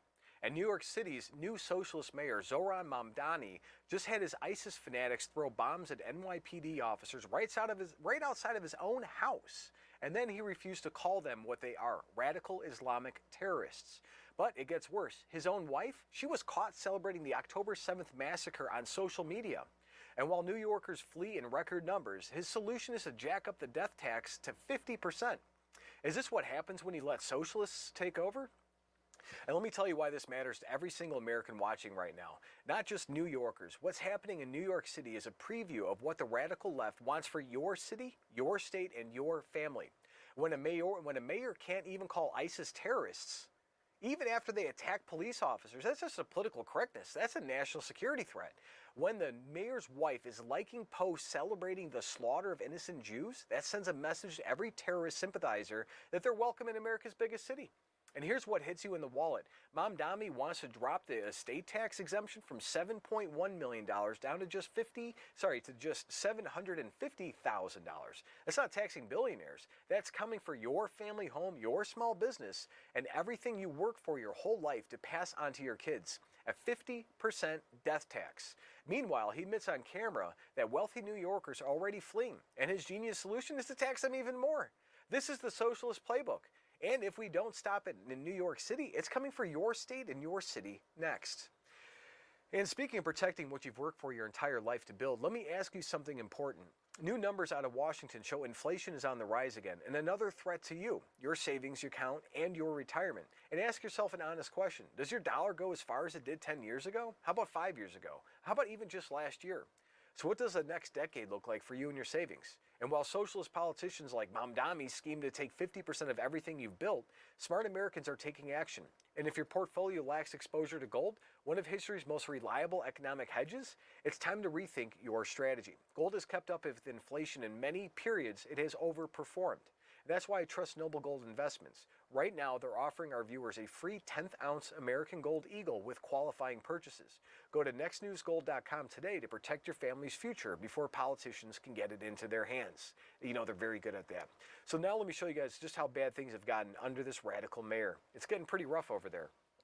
From Talk Radio 77 WABC, this is New York City Mayor Zohran Mamdani is facing questions after reports reveal that his wife, Rama Douaji, liked multiple Instagram posts in the days following Hamas's October 7th, 2023 attack on Israel. Let's see. That's his wife there. Let's see. She clearly liked the post on it and saying "Free Palestine," and the people were celebrating killing of the Jews on that day. Horrendous that a city that was attacked on 9/11 now has a Muslim mayor, which is fine. But the fact that he's supporting ISIS and all these other guys and letting it go, and his own wife is supporting these people, that's pretty scary. Did the New Yorkers forget what actually happened on 9/11? I thought the key line to that was never forget. Mayor Mamdani's wife might want to keep a low profile, but Dr. Phil isn't buying her privacy plea as he dives deep into her shocking social media activity. We've got Dr. Phil saying Zohran Mamdani, at New York City mayor, says his wife is a private person. But she didn't simply just like a post. She liked what happened on October 7th. She helped spread a blood libel, and she stood with terrorists. That's not private. Not in a city with nearly 1 million Jews in the population. Let's see what Dr. Phil had to say. Most Americans, it's nobody's business who you share your bed with. But that changes when you're married to one of the most powerful politicians in America. I'm talking about New York City Mayor Zohran Mamdani and his wife, Rama Douaji.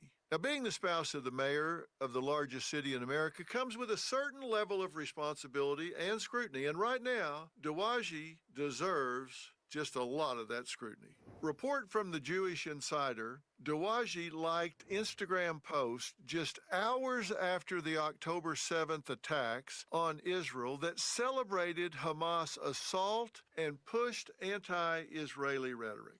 She liked one post claiming the October 7th mass rape was a hoax, and another showing Hamas militants breaking into Israel with tanks. And in case anyone has forgotten, on October 7th, Hamas terrorists murdered over 1,200 people and took more than 250 hostages.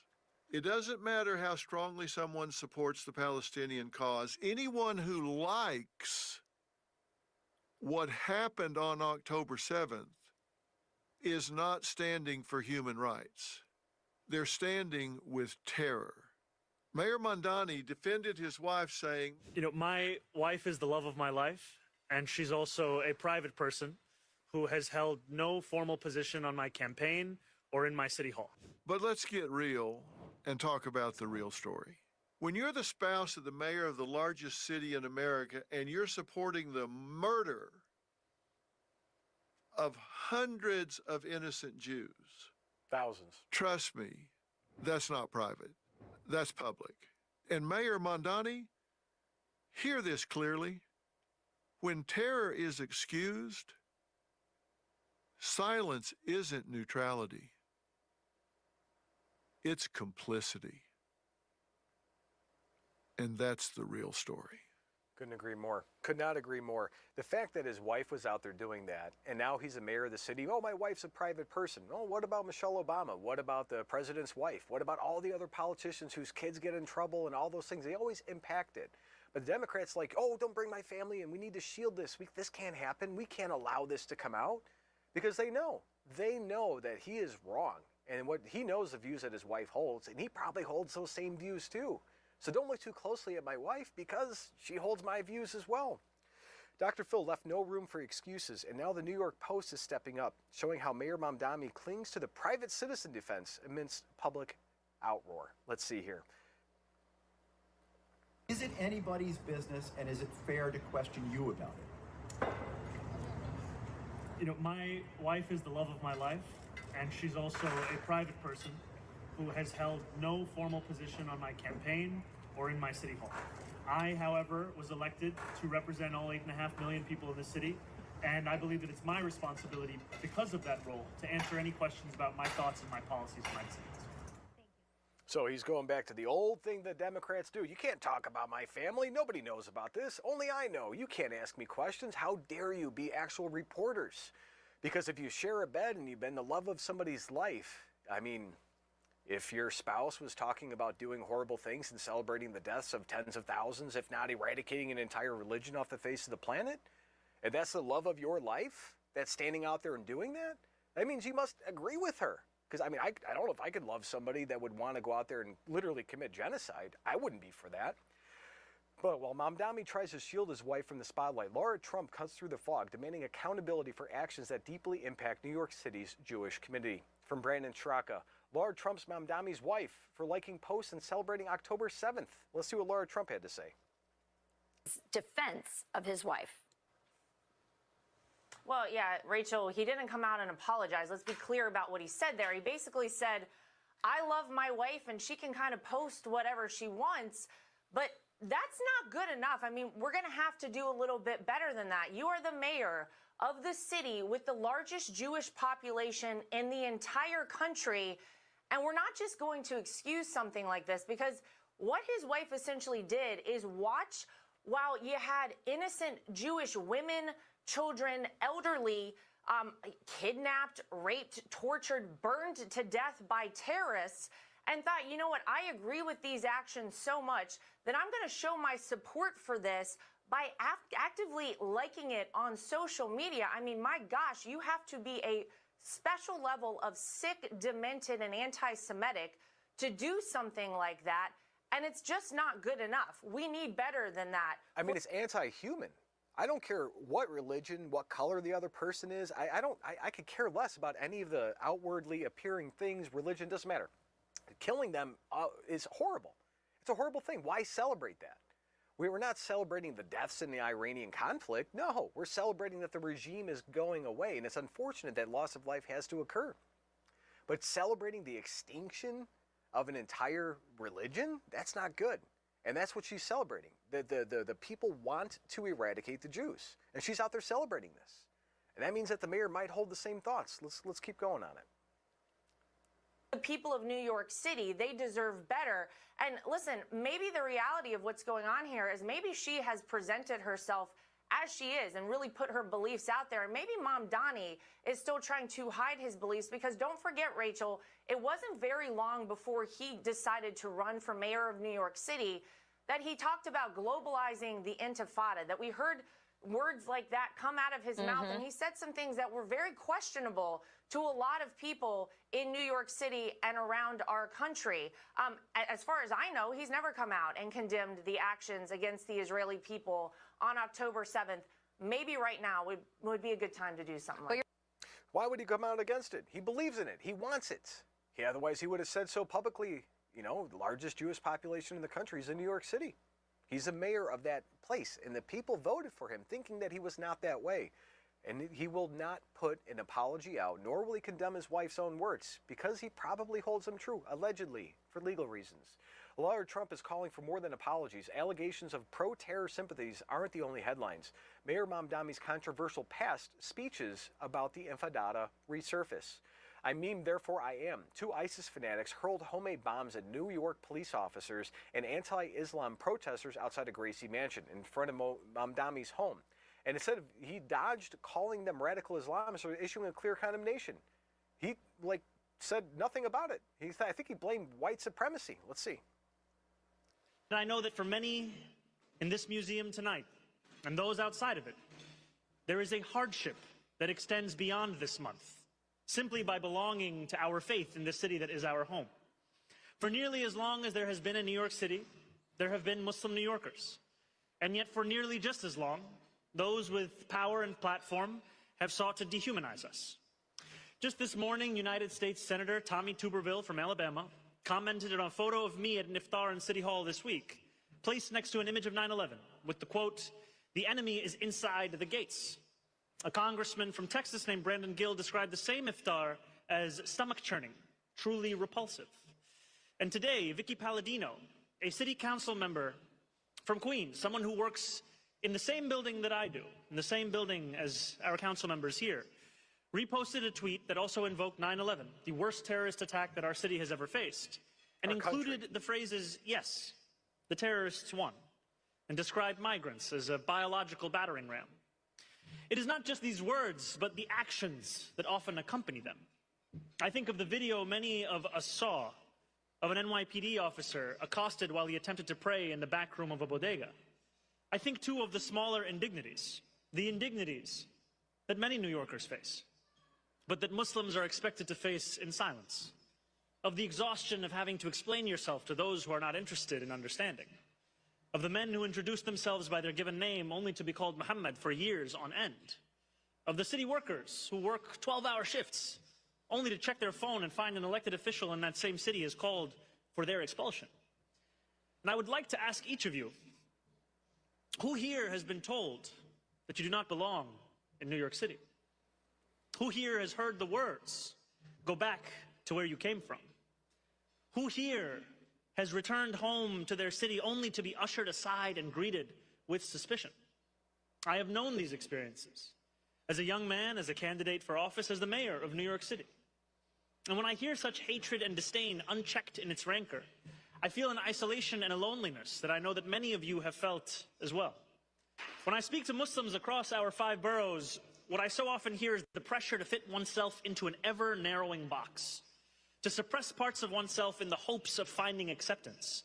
Within that story is a yearning to be understood as any other New Yorker, to show that to be Muslim and to be a New Yorker is not to hold 2 identities in tension. It is, in fact, to be a whole person. As I stand here proud in front of you as the first Muslim mayor in our city's history. You know, it doesn't matter if you're Muslim, Christian, Jewish, whatever. We don't care if you're the mayor. We don't care. Nobody cares. You're in America. We want you to go up and do as good as you can. Doesn't matter where you come from. Just don't wish for the death of Americans. That's all we're asking. And sometimes there has to be security checks when you come in from a country that exports terrorism as a main source. Things happen. Everybody goes through it. I went through it after I was out on the J6 stuff covering the news for Next News Network. I had to have the feds come to my house, and they had to go through all of my things to make sure I wasn't a bad person. And that happens. We live in a country. Freedom isn't always free. But to sit here and excuse the people that are protesting in front of his own house, throwing bombs at police officers and protesters, he didn't come out and say anything degrading about it. He just said, oh, that's their right to protest. And oh, it wasn't radical Islam. These were white supremacies, our main faults. It's disgusting what he's doing. He could sit here and give a great speech. That sounded wonderful about wanting everybody to be free and everything. But he's also ignoring cold, hard facts and truths that are part of American life and the life in the entire world. It doesn't matter. Safety isn't free. That also means we can't invade people's privacy. I'm not one that's for the Patriot Act and all that crazy stuff. But in the same token, sometimes things have to get checked out. And sometimes things happen, especially in New York City, where most terrorist attacks happen, because that's also the biggest city we have. Amidst defending his faith and community, it looks like Mamdani's leadership faces another storm, with his wife's social media indiscretions haunting City Hall. Let's see here. Want to make some of that? For a moment where you're asking yourself how you can reconnect to who you're growing up with, being taught that.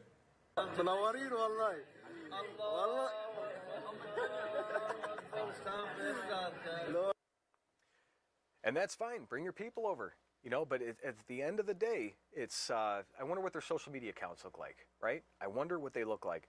City Hall may be under fire, but another debate is heating up. Tax policies targeting the wealthy are about to shake the Big Apple's economic core. So Mayor Mamdani came in promising everybody free everything. Free bus rides, free healthcare, free this, free that. And he wants to give the illegal immigrants free everything as well, including bus fares. But in order to do that, he's got to raise taxes. He found out right away he didn't have money. So the first thing he did was raid the pensions of the city workers because he has to find money immediately. So as soon as he does that, discovered they ran out of money again. So now what they're going to do? Mayor Socialist Zohran Mamdani has proposed lowering the exemption on the death tax, meaning if somebody dies, your $7.1 million is free and clear of taxes. He's bringing that down to $750,000. So if your parents bought a house in 1970 and it was worth $50,000, $60,000, and that house happens to now be worth a couple million, because things do that over time, they want you to lose most of what you have. And that comes into here, tax revenue per pays comes down. I'm trying to scroll it up so you guys can see it. Increases estate tax by lowering the exemptions to $750,000 from its current value of $7.1 million, and increases, it's not done yet, increases the top rate from 16 to 50%, meaning from 16% of the people that die actually have taxes collected, it's now up to 50%. That is quite the increase. And while Mamdani pushes his tax agenda in the name of equity, it's always about equity. We can't forget equity. He argue more about pushing the rich out of the city. Again, socialist, what do we expect? It says, what the heck? New York City Mayor Mamdani announces he's hitting the wealthy with maximum taxes to convince others to stop leaving the city. So they're going to do an exit tax. Same thing Illinois did. Hey, too many people are fleeing high taxes. So instead of bringing all your things with you when you leave, you have to pay an exit tax when you move out of the state.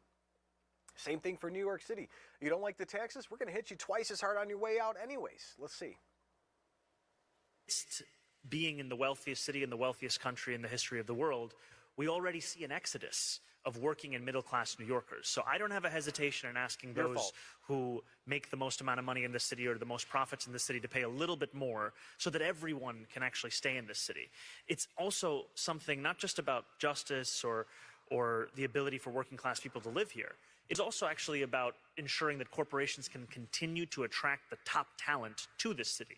Because in a city where childcare costs more than $20,000 a year, I've heard from corporate leaders about how difficult it is for them to attract individuals who would work at their companies but want to raise a family, because you could be making $300,000 a year and you will feel that $20,000 a year because of the fact that we have allowed for the absence of affordable childcare to become reality here in this city. Or you've raised taxes so much, and you guys, the minimum wage thing in New York, you know, $20 an hour, $22 an hour. Illinois is trying to go to $27 an hour minimum wage. Well, guess what? That means the cost of childcare is going to go up exponentially from $10 an hour workers to 15 to 20. You compound that across 8 people, state minimums with how many people have to be around per child, and that gets really expensive. And then you're raising taxes on those properties? So that way it costs more money to be in there, which makes the rent go up for those buildings. So instead of it costing 20 grand, it's now costing those businesses $100,000. I'm just guessing at numbers to operate. It went up 5 times because of the policies that the Democrats put into place. You raise prices, you raise minimum wage, you raise all these taxes and all these bodies. Of course things are going to cost more money. And their fix to this is get more and tax the rich, because it's always the rich's fault because they happen to start the business that did well. It's absolutely incredible what these people are doing. But here's the truth that the establishment media is desperate to hide from you. This isn't about one bad mayor in one city. This is about a coordinated assault on American values, American security, and American prosperity. You've got a socialist mayor who won't condemn Islamic terrorism, whose wife celebrates the murder of Jews, and whose economic policies are designed to destroy the middle class and punish success. President Trump warned us about exactly this kind of radical leadership. And while his administration is fighting to make America safe and prosperous again, Democrats are installing anti-American ideologues in our biggest cities. New York City used to be the crown jewel of American success. Now, it's a warning sign with what happens when we let the radical left take control. Think Venezuela. So here's what I need to do. I need you guys to do right now. Share this video with everybody you know, especially anybody who still thinks socialism is somehow a good idea. So it means if they went to college recently, send them the video. Show them what's happening in New York City, the terrorism apologism, the anti-Israel hatred, and the confiscatory taxes designed to punish success. This is their vision for all of America. Drop a comment below and tell me, should mayors who refuse to condemn Islamic terrorism be allowed to stay in office? Yes or no? I want to hear from you guys. And if you want to show the world where you stand, check out the Next News merch shop at shop.nextnewsnetwork.com. We've got gear that lets everybody know you're part of the America First movement. Make sure you're subscribed, hit that notification bell, because the mainstream media sure isn't going to tell you stories like this. I'm Tom McCullough. Stay informed, stay free, and God bless. The system controls information. Information control is power. They don't want you to see this. The truth only survives together. They don't want this shared. Share this now. You know out.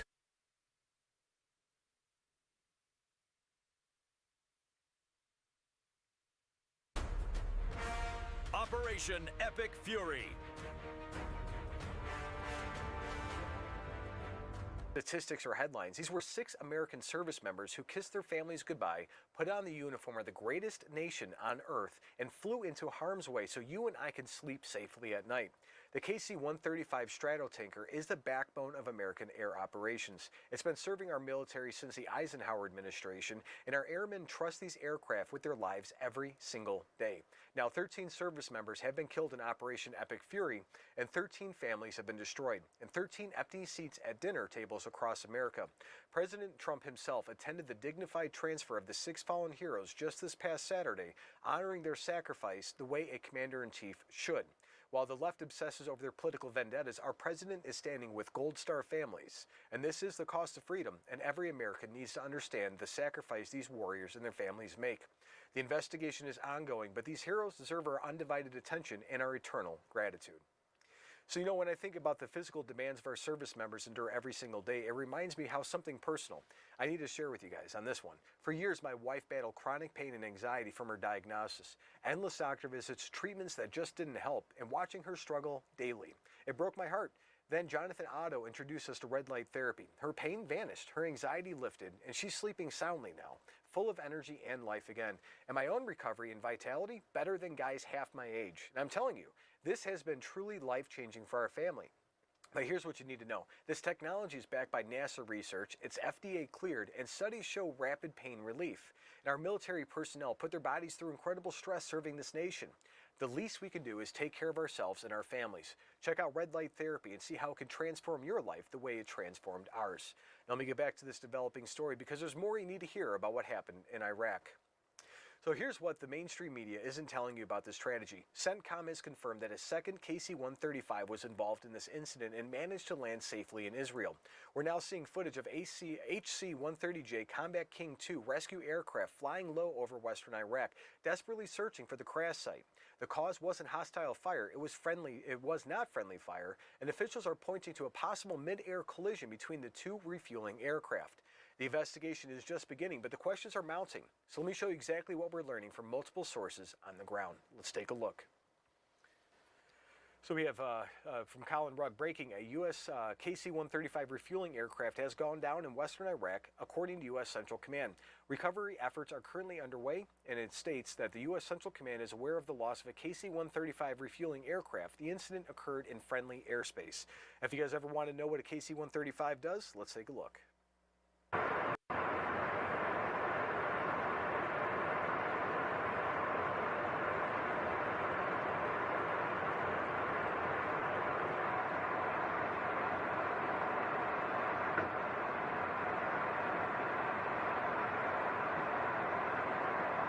That's going to be a pretty cool job. There is somebody down at the bottom that's actually watching how that goes and like, hey, little to the left, little to the right, and they call it out for the pilot so they see. So when the night skies hold powerful American aircraft, tragedy strikes as a KC-135 goes down over Iraq. And Brandon Straka at the White House tells us more about the devastating incident.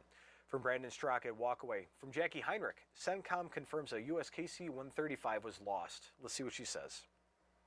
CENTCOM says a KC-135 refueling aircraft was lost over Iraq in friendly airspace during Operation Epic Fury. Rescue efforts are ongoing. There were 2 aircraft involved in this incident. One of them went down. The other landed safely, according to CENTCOM. The military says the cause was not friendly or hostile fire, Brett. All right, Jackie Heinrich live in the North Lawn. Jackie, thank you. So they're making that distinction because just about a week ago, we lost 3 or 4 F-15Es, and those were due to friendly fire. Essentially, the only thing that could take down our aircraft is ourselves or our own weapons, because the entirety of the Chinese, they pre-deployed their best air assets there. The China and Russia did. They sold them to Iran and said, oh, America can't get through this. Well, they were all gone after 30 seconds, and we did lose 3 F-15E Strike Eagles last week, and that was due to our own air systems or one of our allies using our own weapons to take down our own planes. From the grounds of the White House, we now turn to footage that suggests U.S. rescue aircraft are searching for the fallen KC-135. Let's see what these guys are doing in Iraq. Yeah, they're out there. It looks like they're scanning over the down crash sites. See if we can zoom in a little bit, make it a little bit easier to see. See here. Yeah, you can see the American aircraft trying to figure out what's going on, and one is on the ground, unfortunately. So that showed footage from the combat team rescue aircraft flying low over western Iraq, looking for the KC-135 crash site. With reconnaissance efforts underway, confirmation from ABC News now tells us that all heroic crew members have perished in the crash. We dive deeper into the implications of these losses. From ABC News, all 6 crew members aboard a KC-135 were killed when the aircraft went down in friendly airspace in western Iraq. We got some images of that happening inside of there. Let's see. Central Command now says all 6 service members involved in a plane crash in Iraq are dead. They say the refueling plane crashed after an incident with another plane in western Iraq and say it was not caused by hostile or friendly fire. Earlier today, we had gotten word that 4 of the 6 were now confirmed to be deceased, but now all who are aboard. Typically, the crew of a KC-135 is about 3 individuals, 2 pilots, as well as the boom operator who handles that long boom that connects to another plane to refuel it. Sometimes you have additional crew members, depending on the mission. Potentially, if this was a long duration flight, there might be a switchover of crews, and that's why there's double the number of individuals aboard this aircraft. Now, what we do know is that there was another KC-135 that was traveling with this one that went down over western Iraq yesterday, and that refueler was able to land safely. Now, questions are being raised about what exactly may have happened because, again, U.S. Central Command says, and they're stressing emphatically that there was no hostile fire and no friendly fire. But sometimes for an aircraft of this size to go down, maybe there was some kind of a collision involved. And so that's one of the things that we keep asking, trying to find out whether that was the cause of this plane going down. Was there something mechanical? Was there something else? But either way, what we do know now is that all 6 aboard have now been confirmed. And that brings the number of U.S. service members who have been killed since the start of Operation Epic Fury is now 13. So here's the truth the establishment doesn't want you dwelling on. While President Trump is executing Operation Epic Fury to protect American interests and project strength against our enemies, our brave service members are paying the ultimate price. 13 Americans have now given their lives in this operation. And Joint Chiefs General Dan Raisin Kane said it best, our service members make an incredible sacrifice to go forward and do the things that the nation asks of them. These airmen knew the risks. They volunteered anyways. They believed in the mission and they believe in America. The left wants you to be distracted by their endless investigations and political theater, but the real story is the courage of young Americans who strapped into aircraft and fly into danger zones so that freedom survives. And that story, that is the story that matters, and that's the sacrifice that deserves our attention. So 6 American heroes are gone. Tonight, folks, 6 families are shattered, and 6 warriors who believed in something greater than themselves made the ultimate sacrifice for this nation. And President Trump stood at Dover Air Force Base for their dignified transfer because that's what real leadership looks like. That's what respecting our military looks like. And I want you to share this video so that every American knows the names of these fallen heroes when they're released. I want you to comment below and tell me, do you think our service members get the recognition they deserve from the mainstream media? Yes or no? Let me know your thoughts on that. But also subscribe to this channel and hit that notification bell so you never miss a story about the men and women who defend our freedom. And hey, if you guys want to show your support for American First Values, check out the Next News merchandise at shop.nextnewsnetwork.com. We need to honor these warriors every single day. For Next News Network, I'm Tom McCullough. Stay informed, stay free, and God bless. The system controls information. Information control is power. I want you to see this. The truth only survives together. They don't want this shared. Share this now.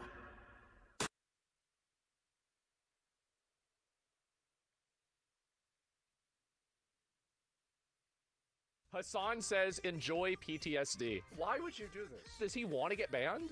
15 years out from Iraq, eat my balls. Do you even have your balls remaining, or did a fucking IED explode them for you, dumbass? Shut the fuck up talking about Islam. You are an infinitely bigger terrorist than any random Muslim ever could be. Shut your bitch ass up. Do we want to look at the terrorist attacks that have happened in Europe and America? We don't want to take that to the bank, do we? We don't want to look this up. Let's just take his word for it. Yeah. Go enjoy your PTSD, asshole. Fuck you. Why would you say this? You knew Frogan got in trouble for that. Why would you say this? I have no pity at all for any soldiers. I hope you get PTSD. Aha! So this was all a plan to steal my oats. Who's to say he had PTSD either? How much do you want to bet he's going to be banned on Sunday again? I don't know, man. Shut your bitch ass. It's obvious that Islam has a problem with terrorism. Who am I getting this information from?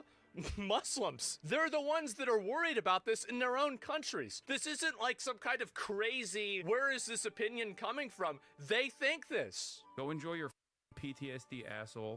You. Imagine having the audacity to fucking be like, yeah, I went to Iraq, I went to Iraq, and it's actually Islam that's the biggest danger. You're a danger to your family. He's a danger to his family? Wow, okay, I didn't know this. This is new. And a danger to yourself. Wow, he's getting really personal about this. Lord, that's getting clipped, Lamont. I don't give a fuck, dude. If you go to Iraq and you learn that lesson, you realize that was wrong, you're welcome here. You come back from Iraq and you talk about how I hate Islam, then you didn't learn anything. You're goddamn cattle. You didn't learn anything. He was supposed to go to Iraq to learn about Islam. I thought he was supposed to go to Iraq to try to do whatever the military's mission was there. Like, I'm pretty sure Iraq isn't like a high school. And what are we doing here? Whatever, bitch. I'll start live streaming on YouTube tomorrow. Suck my dick. No, you're getting clipped. I mean, to be fair, this is a pretty bad, it's a bad clip. It is. Like, I think everybody can acknowledge, even he knows, another clip of Hassan, of another streamer on Twitch wishing PTSD on another American veteran. The same people like Asmongold who so it is me. It is all about me, as usual. Okay, so yeah, I care about veterans. Of course I care about veterans. That's why I don't want to have our money go to Somalians, so it can go to veterans. Really? That's what we're doing? Yeah. If Twitch can apply this double standard, literally doesn't say a single damn thing about that, but then turns around and tries to ban me for this shit? Fuck this. So he's preemptively getting mad at something that hasn't even happened. He's like pre-malding. This platform, I will never come back here. Why? Like, what? Okay. Y'all are a bunch of dumb bitches too for being like, oh, you're gonna get clipped. I mean, to be fair, they were right. Dumb motherfucker. doesn't even realize his own lived experiences should have taught him a very valuable lesson. Maybe they did. Ever think of that? Maybe going up against ISIS and Al Qaeda for like years is going to make somebody more negative towards Islam. It's a pretty reasonable expectation to have, right? It'll look pretty weird if he said that, like, you know, enjoy your PTSD. And it's like, you know, he doesn't get in trouble for that because they banned Frogan for the same thing. So, yeah, what a bad time for him. And really having a bad time. Very, very upset. This is CNN.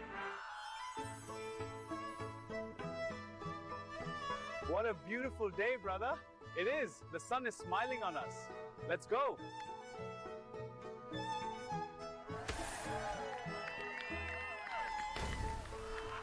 Guys, crazy!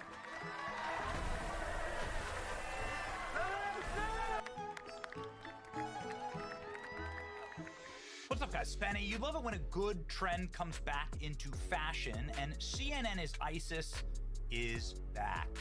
There was a time period, about 2017 to 2018, where CNN is ISIS on a giant billboard would be held up ubiquitously in every single CNN live shot when anybody could jump in and hold up a sign. CNN is ISIS. Look at the expression on this guy.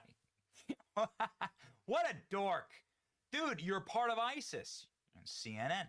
The reason why people would say CNN is ISIS, and they were right, was because CNN would always run cover for terrorist organizations. Here's just one of many examples. One of multiple locations that have been burning in Kenosha, Wisconsin over the course of the night. A second night since Jacob Blake was seen shot in the back 7 times by a police officer. And what you are seeing now, these images came and come in stark contrast to what we saw over the course of the daytime hours in Kenosha and into the early evening, which were largely peaceful demonstrations. Look at that. Fiery, but mostly peaceful protests. Fiery, but mostly peaceful. It spawned so many memes. CNN, of course, is also fake news. They were in favor of the terrorizing of a young man, Nick Sandmann, who just wore a MAGA hat as his only crime. CNN settled a lawsuit with Nick Sandmann because, of course, they defamed him to the tune of hundreds of millions of dollars. Will CNN have another lawsuit based on the NYPD cops that had to deal with an ISIS bomb this week? 2 ISIS teenagers brought here by your tax dollars chucked IEDs at the feet of New York's finest. CNN put up this banger. 2 Pennsylvania teenagers crossed New York City Saturday morning for what could have been a normal day enjoying the city in warm weather. But in less than an hour, their lives were drastically changed. They would be arrested for throwing bombs during an anti-Muslim protest. Oh, so hold on. They're the anti-Muslim protesters, right? No, they were throwing the bombs at the Muslim protest. The whole thing, all of this is journalistic malpractice. CNN deleted it after getting dragged. Also, they have new bosses at Paramount and the Ellisons, so probably not the time to support ISIS. But CNN is ISIS. They can't help themselves. They can't help their nature. A post regarding 2 individuals arrested for throwing homemade bombs outside of New York City's Zohran Mamdani's home failed to reflect the gravity of the incident. CNN got community noted here once again, minimized framing. The real story is that Muslims and ISIS members threw bombs at peaceful protesters. They kept going. CNN anchoress Abby Phillips apologized, bitched and moaned online that she also got it wrong, saying that the ISIS members were throwing bombs at Zohran Mamdani.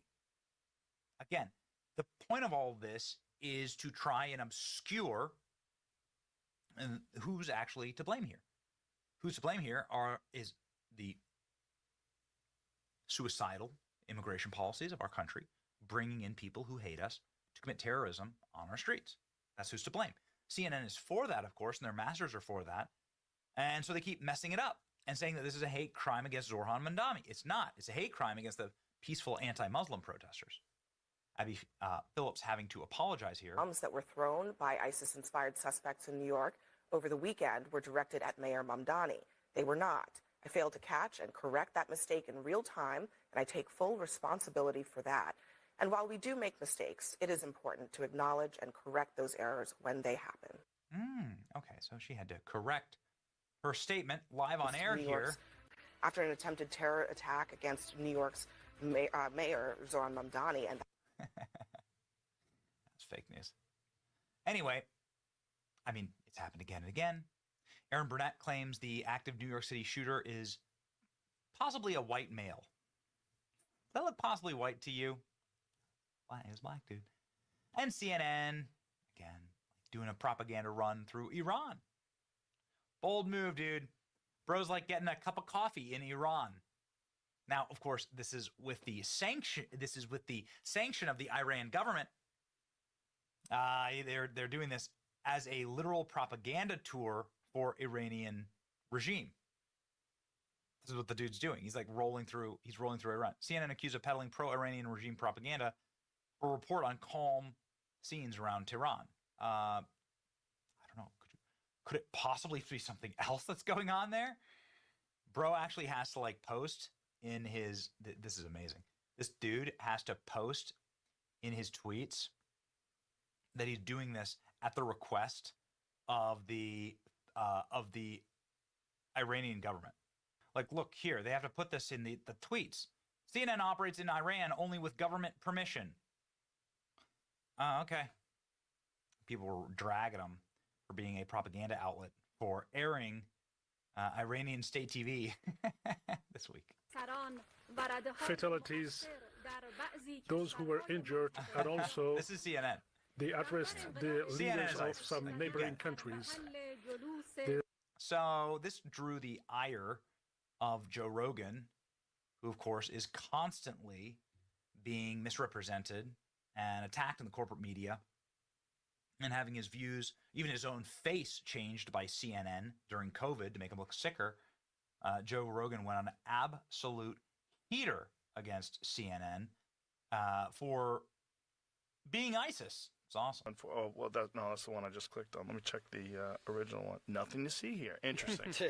They probably deleted it. Okay, here, I found it. 2 Pennsylvania teenagers crossed into New York City Saturday morning for what could have been a normal day, enjoying the city during abnormally warm weather.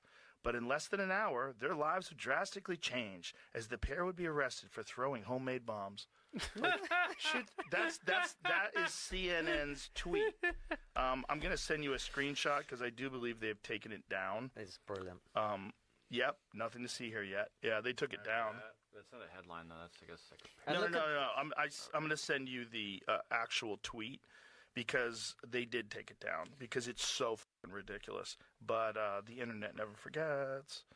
I'm sending it to you here. Thank God I saved it. I took a screenshot because I'm like, this is such a crazy way to frame 2 guys wanting to do a terror attack. Yeah. But it's not an accident, Joe. It's not crazy. No. You know it's not crazy. No. Look how it's framed here. This is the original tweet. 2 Pennsylvania teenagers, just regular fellas from PA, from Philly. 2 Philly boys had a couple of cheesesteaks and then got on the train. Crossing New York City Saturday morning for what could have been a normal day, enjoying the city during abnormally warm weather. Why the would you even say that? Could have been a normal day if they weren't going there to commit terrorism. Do you know what it reads like? It reads like when I used to teach 13-year-olds creative writing. That's how they'd all start off. You know, it was like a normal day. And I mean, I'd like to know who wrote that. Who's the person who wrote that? And I want to know, were you directed to write it that way? Who approved it? Yeah. Who edited it? Are you trying to downplay the possibility of, first of all, now in New York, because you have a guy who's an avowed, whatever he is, democratic socialist, some say communist, but also Muslim. Right. And then you have these Islamists who are doing a terrorist attack. So, like, are you trying to soften that? Yeah, Seems but they like are. You're trying to soften so it. what happened, just so people know, is there was a protest outside Mamdani's mansion. Right. Right? And then these 2 people turned up and threw bombs at the protesters. Right. And the way it was reported, if you just read that and no other stuff, you would have come away with the conclusion that it was the protesters who were the targets of the bombs. They were the ones that threw the bombs. No one officially said that's what happened, but the way they did the story and the headline you would have got that impression. And you're just going, well, you were just on a team. You see this as a team game, right? And you want to present your team in the correct light. Oh, the new post. A post regarding 2 individuals arrested for throwing handmade bombs outside of New York City Mayor Zohan Mamdani's home failed to reflect the gravity of the incident, thereby breaching the editorial standards we require for all our reporting. It has therefore been deleted. But see how skillful this is, Joe? This is gaslighting again. They're saying their mistake was to what? Look at the first post. Look at this guy, donut operator. Nah, you retards got called out for trying to downplay actual terrorism, and now you're backpedaling. Yeah, dude. Not a good look. I like the CNN is ISIS meme back when it was really popular. I like it even more today. We keep proving it. Now they have new owners. CNN's freaking out over that. Guess we'll see. See what happens. It's your boy Benny. Like, share, and subscribe. See ya.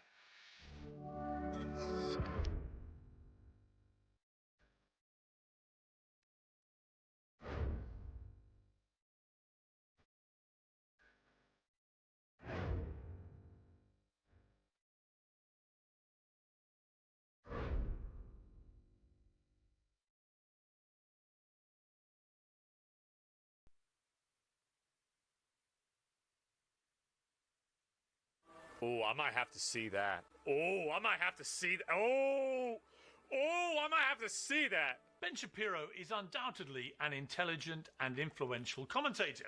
I've always liked and respected him, even when we disagree. I still do. He's stridently partisan and staunchly conservative, of course, but he's willing to criticize Trump and others in the administration when he thinks they've got it wrong. Well, one thing he doesn't criticize, however, is Israel. And he routinely gets very upset when other people do. It's such a blind spot.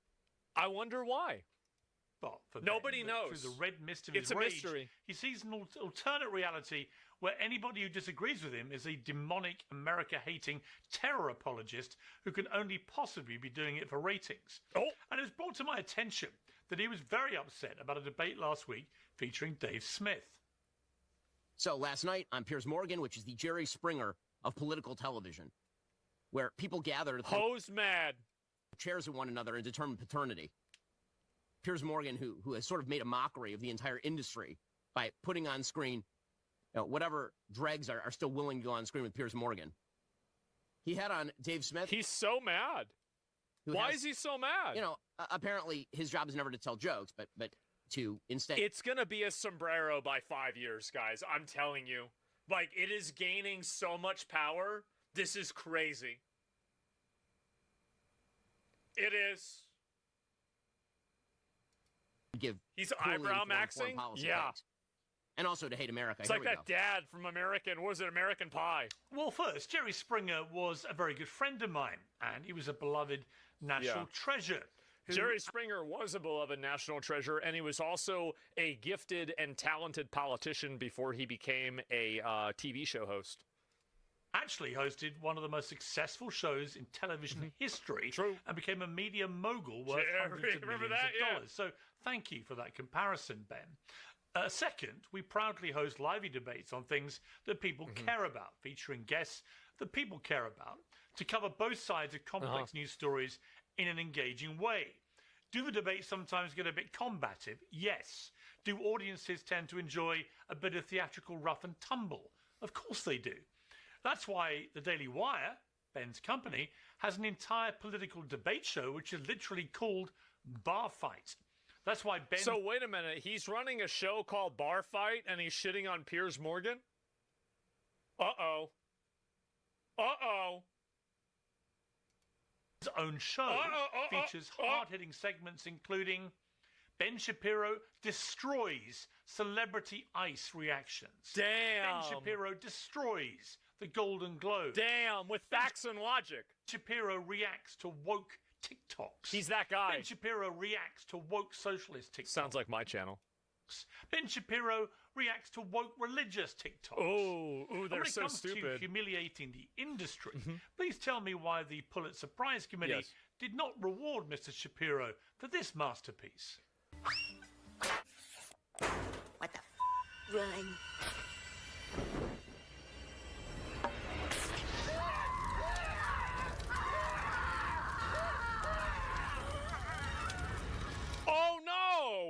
could say that makes a mockery of the industry. Third, I want to examine the charge that I've committed a sin against journalism by hosting what Ben Shapiro describes as whatever dregs are still willing to appear on my show. I got invited on Piers Morgan. Speaking of dregs. Well, on the subject of Iran and US foreign policy specifically, recent guests have included Masih Alinejad, Lisa Daftari, Patrick Bet-David, Carla Sands, Rob O'Neill, Goldie Gamari, Jonathan Conricus, Alan Dershowitz, Alika Lebon, Ambassador John Bolton. I don't do collabs, really. General Mark Kimmett, a former UN prosecutor. I like Piers Morgan a lot, though. Iran of mass murder. Ambassador Mike Huckabee, former Vice President Mike Pence, Eric Weinstein, Josh Hammer, former Israeli Prime Minister Naftali Bennett, and the IDF spokesman Nadav Shoshani. Now, it's unlikely that Ben is talking about any of these people because they I bet he's talking about people that... I bet Ben's talking about people that he disagrees with. I bet he's talking about people that don't speak favorably about Israel. Either that's what I think is going on. Or to some extent, they are supportive of attacking Iran to destroy its regime. Oh, yeah. It's also unlikely he's talking about, say, Michael Knowles or Isabel Brown. Because he employs employs valuable them. Contributions to the show on a regular basis and do, of course, work alongside Ben Shapiro at the Daily Wire. That's right. So what is he really talking about? Well, we know he doesn't like Dave Smith and flat out refuses to debate him, which strikes me as pretty cowardly. You can make up your own minds about why he refuses. And what Ben really takes issue with is that among the many guests supporting his worldview, and specifically supporting Israel, we also invite many people who don't support his worldview and don't support... there's the problem right there. Why would you invite somebody that doesn't think Israel is the best country in the world? What are you, an anti-Semite? Didn't you know the Piers Morgan show was promised to Israel 3,000 years ago? The Israeli government. Take Piers Morgan, of course, suggesting the only reason that I was not appearing on his show anymore was his criticism of Israel, which is weird because I appeared on his show for literally months after October 7th, even though he was already critical of Israel. That's not true. He was getting a lot of harassment and people mad at him because he wasn't critical of Israel. And then he had on pro-Palestine voices after that. And then people said that he was critical of Israel. So to the extent that Piers Morgan expressed any sort of sympathy to either side, he was accused of being a shill from the other side. And I really haven't said anything on Piers or about Piers or to Piers for probably a year. I just stopped appearing on his show. Why? Well, honestly, he kept bringing on actual Nazis and the Nazi adjacent, and then treated them all too often as voices worthy of a large audience. Like, well, I mean, wait a second. So, if they had a large audience, wouldn't that make them a voice worthy of a large audience because they had a large audience? Like Nick. I mean, we all know who we're talking. Like, what are we doing? We all know who we're talking about here, okay? Everybody knows it. So, Nick has people watching him all the time.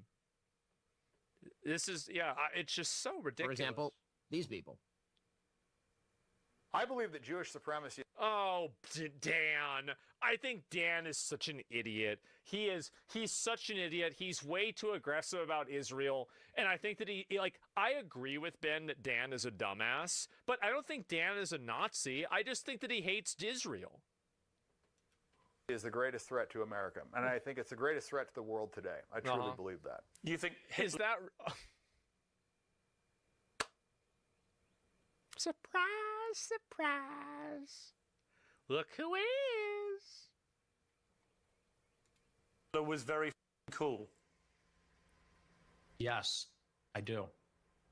One of them. And I'm tired of pretending he's not. It's going to be the headlines tomorrow. Piers Morgan, Israel is ISIS. Only amongst people who weren't listening. Bassem Youssef is a fucking Nazi? What the hell are you talking about? No, he's not. What the fuck do you mean? What a dumbass.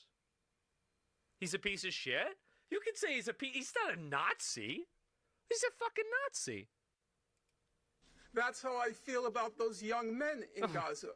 Norman Finkelstein's not a Nazi either. What the fuck are you talking about? The only one that you could even make half of an argument for is Nick. And you could make maybe 10% or 20% of an argument for Dan. Norm Finkelstein, get the fuck out of here. Ask me why I won't condemn them. because those young men were born into a concentration camp. He's right. Norm's right. Absolutely, you should look at the fact that, yeah, they're radicalized because that's what happened. Like, blaming them and saying that they're victims of propaganda is something that's easy to say. That doesn't mean you shouldn't act against them. Like, oh my God, it's what a stupid idiot. What a stupid idiot. Oh. Here we go. Has been a terrorist state. Okay, Israel right now is imparting a genocide and a Holocaust on the Gazan people. Listen, it's Piers' choice who he decides to have on his show and how he decides to conduct the kind of clown car battle royale. The only person that you could even vaguely create an argument that they were a Nazi is Nick. Nobody else in that entire category was a Nazi in even maybe 10%, other than you could say Dan is because he really hates Israel. Like, other than that, Candace she's not a Nazi, but she's not a Nazi. Like, why? That he does on a show every night. And it's my choice not to join that circus. We all make our choices and we all live with them. Yeah. But some of us make our choices based on, actual principles and not the clicks. Oh, he's making the choice based off of principles. Last time Ben Shapiro appeared on Uncensored to discuss Israel's war on Hamas specifically was in March 2024. Oh, that was at which a while time ago. I was being accused on a daily basis of being a paid-up Israeli shill. See, I remember. Piers remembers because it happened to him. It's almost like nobody remembers what happened. I always remember everything all the time. But it's good that he did too. He lacks the self-awareness to realize that many pro-Palestine contributors got very angry with our show for hosting so-called genocide enablers like him. That's exactly why I'm not partisan and don't want to be. There is more than one view on any emotive or consequential subject. And I think Piers Morgan was also influential in bringing the Palestinian struggle to a mainstream audience with interviews with Bassem Youssef. I think those are probably the most approachable interviews for people that weren't familiar with the topic after October 7th that I think really had people listening and paying attention. Possibly know you are right if you don't know what the other side thinks. Like, and again, you can not, like, I'm not trying to take a side here, but I'm saying that in doing so, I think that Piers did give a lot of credibility to the Palestinian movement. I think he did. That's precisely why free speech exists as a principle we all defend. Yeah. And when it comes to principles, as Mr. Shapiro puts it, I'd remind him that I've left several high-profile jobs over my principles. Principles are my views on gun control and my belief that Yeah, your opinions on gun control are stupid, Piers. They're dumb as hell. What the hell's wrong with you? Remember Alex Jones? Yeah, he was right. 17-7 will commence again. A princess is an essential right. I give my opinions about everything based on the information I have at the time, and I change my views when facts change. Some people might find that highly irritating, but it's because I'm not an ideologue, and I never will be. Ben Shapiro calls our debates a clown show circus, and that's fine. He's perfectly entitled to his opinion. Many people do choose to watch. Well, they were a clown show, and whenever he was on there talking about Israel, he got to be the main attraction. He got to be the elephant with the special fez hat. Censored, including clearly Ben Shapiro. It's ironic that the clips he showed were not from our so-called battle royale debates, but from long-form one-on-one interviews, which we do a lot of the time. And it's outrageously disingenuous that the clips... It's completely disingenuous that he's reframing like Piers Morgan's interview with Nick Fuentes as anything other than condemnation of Nick Fuentes. Piers Morgan clearly condemned Nick. He condemned him before the show, he condemned him during the show, and he condemned them after the show. But Piers Morgan at least has a semblance of dedication to the concept of freedom of speech. So he gave a platform to a person that had a voice. And I think that's something that's worth considering and it's worth respecting. He showed did not include the parts of those interviews where I called out every single one of them about things I didn't agree with. His montage of the same interviews could have looked like this. You sound like a Nazi. I mean, why do you say that?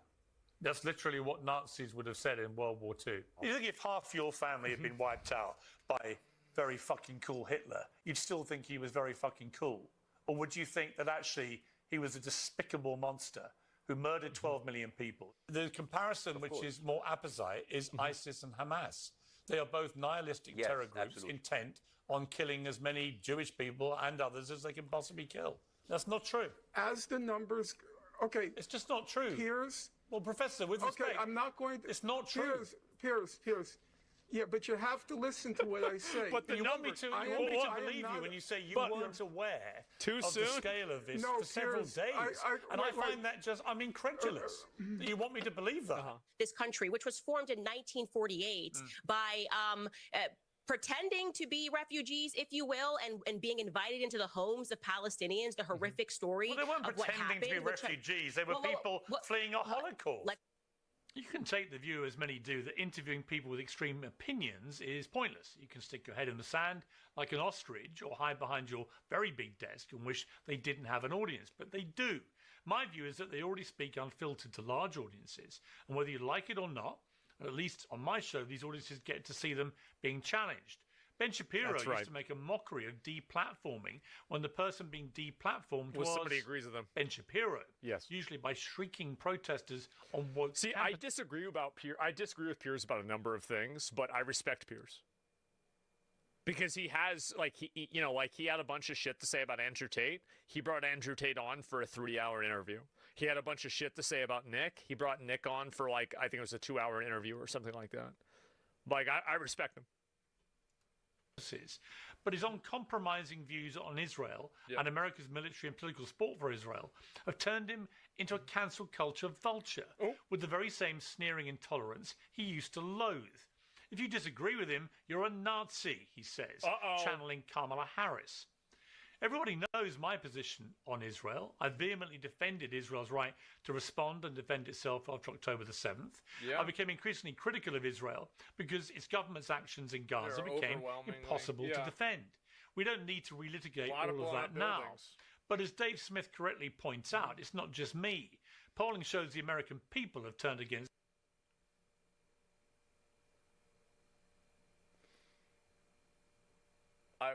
I'm not going to play the Rich clip because it's already in my head, bro. Israel and its government in particular for precisely the same reasons. If Ben listened to some of the arguments instead of just throwing tantrums about them, he might understand why. Just as I continue to host people who defend Israel's conduct in Gaza when many people wish I wouldn't and say I shouldn't, Ben Shapiro does. He, of course, has my phone number and my email address. He could have discussed his differences with me in private, which I would have preferred. But he hasn't bothered to even politely reply. That's a lie. You know you love this. You know the fact that you get to make a video and debunk everything that he said. You enjoy this. This is such bullshit. Oh, I would have rather it go. No. Shut the fuck up. Nobody spends 40 years, 30 years in media like Piers does, and they don't enjoy this. What are you talking about? My occasional messages for a very long time now. Oddly, since the very moment I started criticizing the Israeli government. And he chooses to get on his own podcast and throw pathetic pot shots at me instead. So let me use my platform to respond directly. The difference between me and you, Ben, is that I'm heavily criticized by both sides because I listen to both sides, and very often I criticize both sides too, without fear or favor. You're only criticized by one side because you choose to air only one side, and you choose to ignore or even silence the other. I'm a journalist. You are a propagandist. Oh, and facts don't care about your feelings. We've got to have more Piers Morgan YouTube videos, man. This is great. I love it. Here, let me give it a like. I'm going to link it to you guys. That's pretty funny. How do you mind explaining the reason why Piers is respectful versus a lot of people that try to argue with you, not trying to bait you? Just want your take on here. I like the fact that he has a big platform and he uses it to talk about issues that he cares about. And I also like the fact that that platform is something that he offers to both different groups of people.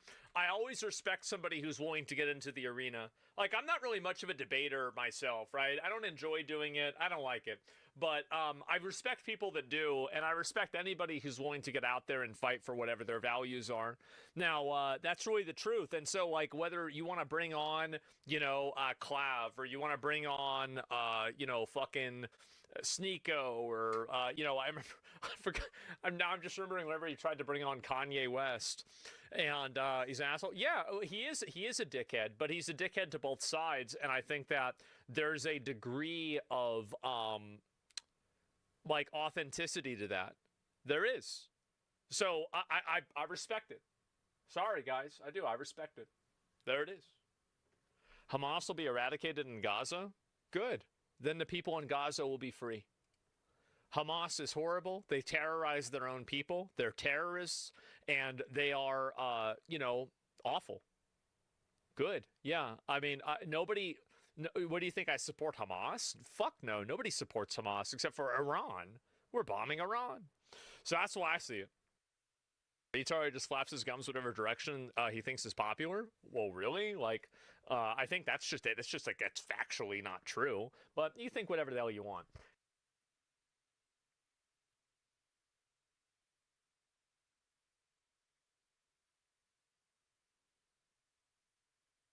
Of course, we got the terrorist sympathizing retards on the left. It looks like they might be sending the pagers back, celebrating Hezbollah firing missiles into Israel. Again, why am I surprised that based leftist wholesome Chungus is actually a terrorist supporter? No one surprised there.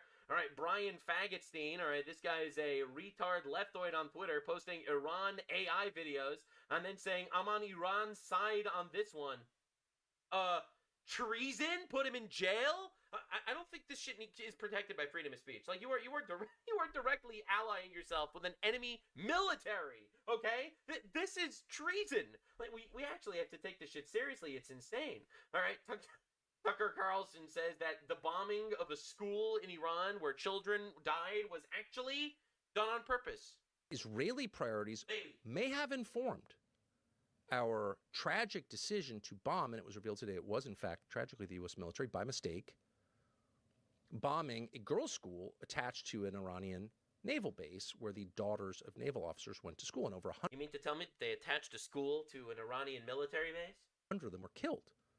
Well, that's just terrible, okay? True. I guess Iran shouldn't have been attacking us for 47 years, and we wouldn't have to attack them back, and there wouldn't be civilian casualties. America doesn't do stuff like that, and actually doesn't. It was an accident. You just said. What do you mean? And the times that we have done it, we've apologized and prosecuted the people who did it. When civilians are killed in large numbers and it becomes public, the United States military, going back hundreds of years, has felt a moral obligation, being a Western, not an Eastern country, to apologize for the death of innocents and punish the people responsible. It's happened a lot. If it happens on purpose, not if it's a mistake connected to a military base. Because we don't do things like that. Israel does do. We've actually, by the way, for the record, in the United States, I don't think we've ever prosecuted attacks that were obviously accidental, unless we were able to prove malicious intent. We don't they're not classified as war crimes. But anyway, I don't know why he's not mentioning that. It's almost like he's more allied with the Islamists. Do things like that. Israel sets off pagers in the pockets of people they can't identify. Actually, they set off pagers in the pockets of Hezbollah terrorists. In fact, that was the most precise pinpoint attack against terror in the history of the world. What are you even talking about? There were specifically Hezbollah terrorist pagers that blew up and blew their balls off, and it was awesome, okay? Again, I can't believe this. They're just out there. They're going to go off, and they'll kill some terrorists and maybe some others, which they did. And yeah, collateral damage in war, when they started the war, it happens in every single war. That's the price they're willing to pay. That's not a price that we're willing to pay. Yes, it is. Are you fucking retarded? Absolutely it is. And again, this is like the rewriting of history. We nuked Japan. What are we even talking about? Middle Eastern conflicts. All right, Obama drone strikes children 26,000 times. All right, he has nothing to say. All right, nothing to say over there. Right, we nuked Japan twice. We killed 300,000 civilians. Okay, and what are you even talking about? Like, what is this rewriting of history? Civilian casualties in conflict. Well, I guess we got to close up shop. Because we're not Israel. Nothing So you have to wonder, like, how did this happen? So the U.S. government is saying this was a tragedy. It was a mistake. Totally believable. Yeah. It was a case of bad targeting. Where did the targeting come from? That's the question. Where do we get those targeting This is incredible. This is awesome. numbers? Yeah, where? Oh. We don't know, of course, but it's worth asking. Where do we get those numbers? What are you saying? And by the way, where do we get the intel upon which we made our assumptions that we should go into Iran and that there was a huge and The CIA and the Mossad and the MI6 that all collectively and the United Nations and the IAEA, which directly stated that they had 60% enriched uranium, they literally said to us that they had enough uranium to build 11 nuclear missiles. They said that to our ambassador. They said that to Steve Witkoff to his face. Anxious group of liberal-minded Iranians who wanted to throw off the shackles of theocracy. And That's not the only reason why we're doing this. We're doing this because they're a threat to us. Just a few choice bombs would unleash the desire for freedom within, and they would do the work for us and affect. You think that we could just bomb a few people and now this completely demilitarized people can rise up against an actual fascist theocracy with weapons and ground forces? Like, are you retarded? Regime change themselves, and that from among them would arise a pro-Western leader. Why did we think that was true? It turned out not to be true. We never said that. No one's ever said that. True, unfortunately. Well, it may not surprise you to learn that almost all of our signals information, our SIGINT, out of Iran, is translated by our ally and partner in this war, Israel. Again, he has zero actual proof for any of the things that he says. Yes, obviously, Israel gives us intelligence. Duh, they're our ally in a war where Iran is threatened to destroy Israel and America. So obviously, they're our ally here. They've been working with us very closely in bombing campaigns and shit like that. But so this guy's saying that Israel deliberately gave us the information of a girls' school so that we could bomb a girls' school so that Israel, for what? Well, Candace Owens figured it out. It was not a mistake. Israel is required to mass murder children. What? Because they worship Baal. What the fuck is he even saying? What is even going on? Trump does as he instructed to by Jared Kushner and Bibi Netanyahu. So, for the record, Baal was not actually the literal false god, the false idol in the Bible where they sacrifice children. That was Moloch. She probably mixed up the different demons that she worships. But no one in Israel worships Baal. Okay, what the fuck are we even doing? Are we serious? So Candace Owens and Tucker Carlson are promoting the message that Israel gave intelligence to America, telling America that a girls' school was a military base to trick us into bombing them for a giant blood sacrifice to a demon. Again, this is... are we serious? Like, what are we even doing here? Again, I shouldn't be surprised. Tucker Carlson has been pushing the radical pro-Islam agenda for a long time. My main instinct is that the lesson of World War II for some people was white Christian countries are a threat to the world. 100%. Post-war consensus, yes. And that's just not a fact, actually, at all. That's why they hate Russia. Yeah. It's probably going to be the only majority white Christian country in the world soon. Russia, probably the only majority white Christian country in the world. And they hate it. That is why they hate it, by the way. That's why we hate Russia. Yes, it's not the communism. It's not the fascism. All right, it has nothing to do with the wars and the evil shit and the dictators. Nothing to do with any of that. Oh, we only hate Russia because they're the only majority white Christian country. Oopsie poopsie. Russia is Europe's fastest growing Muslim population, currently 19%, estimated 30 to 50% at 2050. Oopsie poopsie. You mean to tell me that Tucker Carlson is literally lying to us here? I think that Tucker is more aligned with Islam than he is with Christians. I'm not going to lie. I don't even think that's a controversial take at this point. And everyone's doing this now. So I'm rooting for Iran to survive. I'm rooting for Trump to walk away. I'm rooting for deterrence to be reestablished. This is not a war, ironically, that we want to win. This is maybe a war Dude, what that are we it's better doing? if we lose. What Better is if even we have going a on? strategic defeat. What is even going on? This is some traitor shit, and everyone's doing it now. What is happening? All right, this is my favorite tweet of the day. Wisdom teeth contain stem cells that aid in repairing the heart and brain and bones. Recent research says. Okay, so wouldn't it be crazy if they harvest our wisdom teeth for some sort of secret longevity treatment for the Jews? God, I love this guy. This is my favorite content on the internet, man. 70,000 likes. Dude, this is awesome shit, for real, for real. Now, Hassan Piker has also been crashing out because he was supposed to collab with a CIA agent who turned him down. Hassan, oh wow. I think I might believe in karma now. Wasn't he crashing out yesterday? Him saying that nobody wanted to collab with me? Literally last night. But like, it's something I'm really never planning on doing again, collabing with, or having anything to do with these people ever. Yeah, no, everyone was like on their fucking hands and knees being like, why won't Asmongold come and fucking smell bad at our parties? No, it's because he's a weak and insecure man and very desperate for admiration. He's like a fucking living skid mark. And it's because he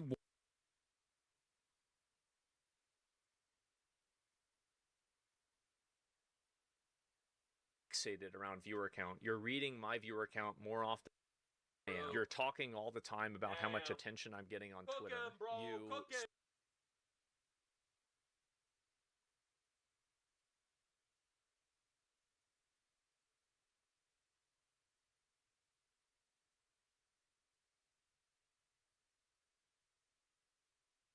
Spread just pure out misinformation and lies about Also, me. you're pro-terrorism. You need to get deported. We don't need to live with you in our country.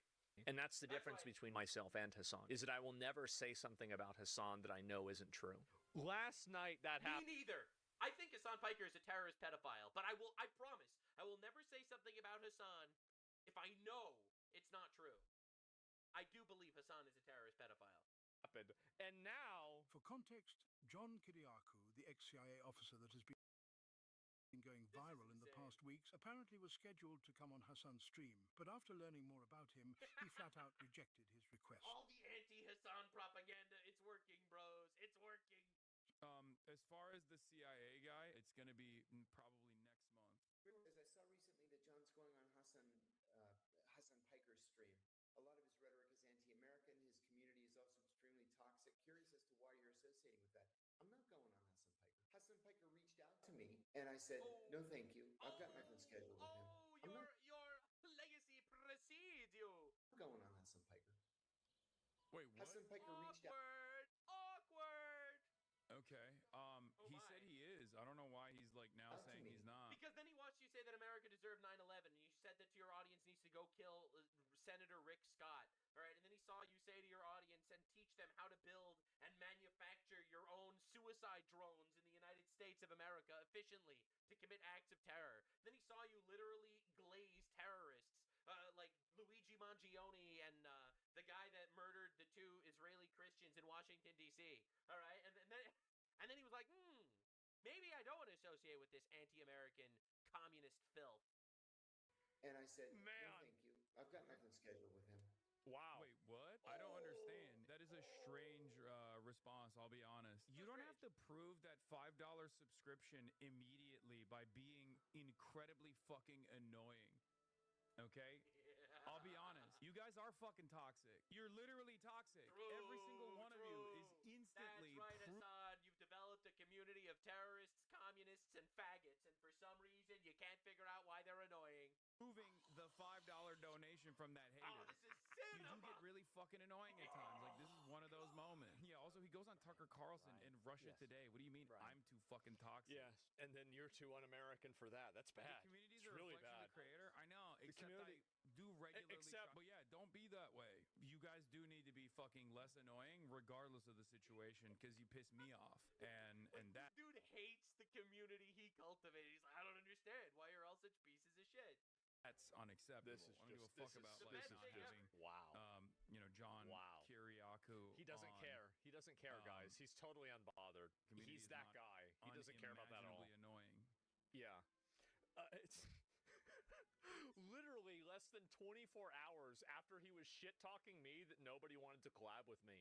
Meanwhile, maybe I should see if that guy wants to come on my stream. John Kiriakou. Let me pull him up on Twitter. This must be him. I can DM him. Do I do it? I mean, like, I don't even really like collabing, but I think this would be really funny. I could do it. Wait for a week. It looks opportunistic. Because it is. Based. Anyway, yeah, insult Hassan. And apparently the reason why this didn't work is because Pipkin Pika over here, all right, VTuber, somehow managed to convince him not to collab with the anti-American piece of shit. VTuber supremacy, the era of VTuber, infinite VTubers are here. Definitely subscribe for more infinite VTubers. I will cover all the shit. I will say it in the way that shit needs to be covered.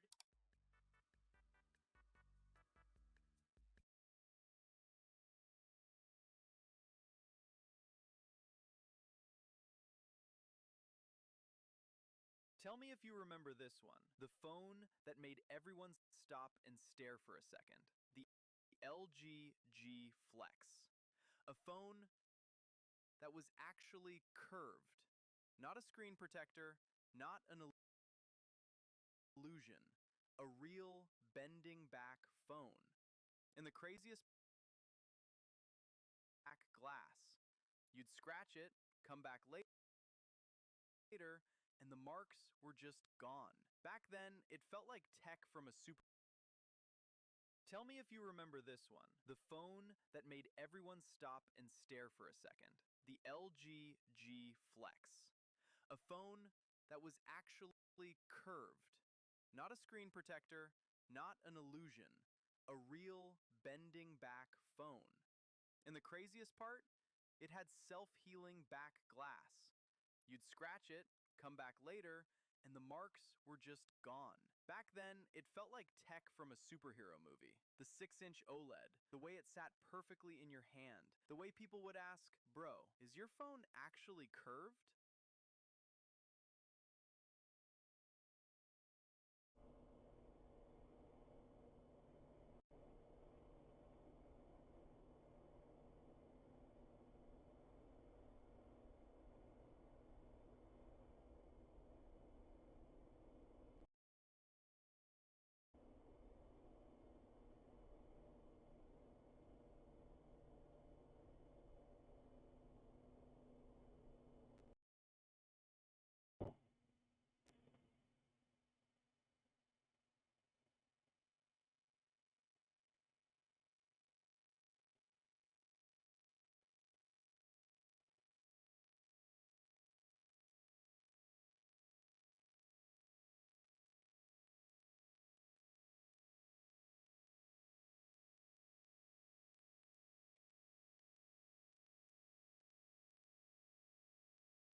Okay, done.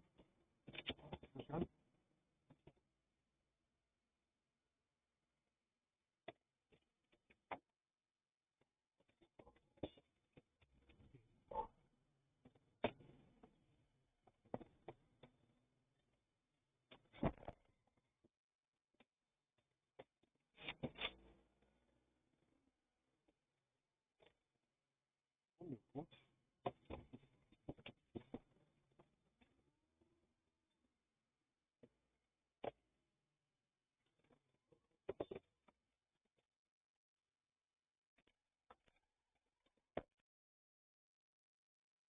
Off that.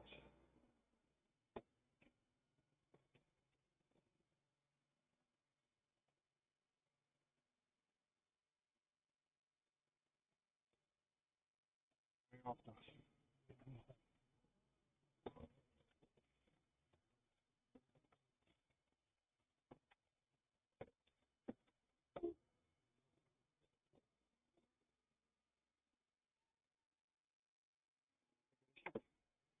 Fucking shit.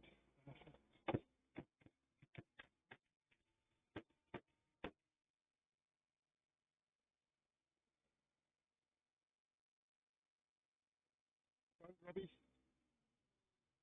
Front Robbie. Front Robbie. Front Josh. Ask him with it off.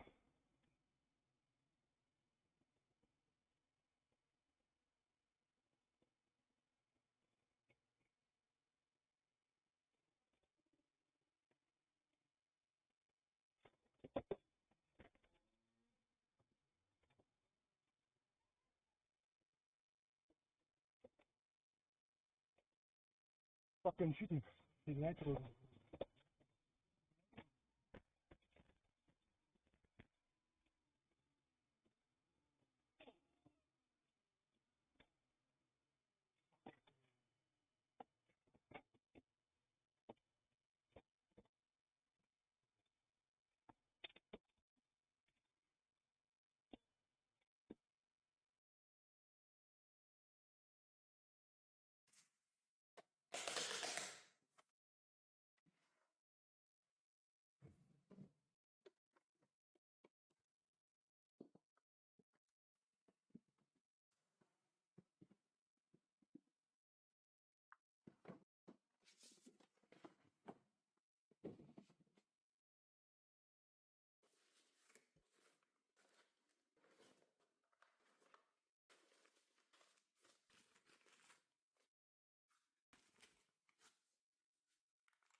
think they stand a chance against me in a fight.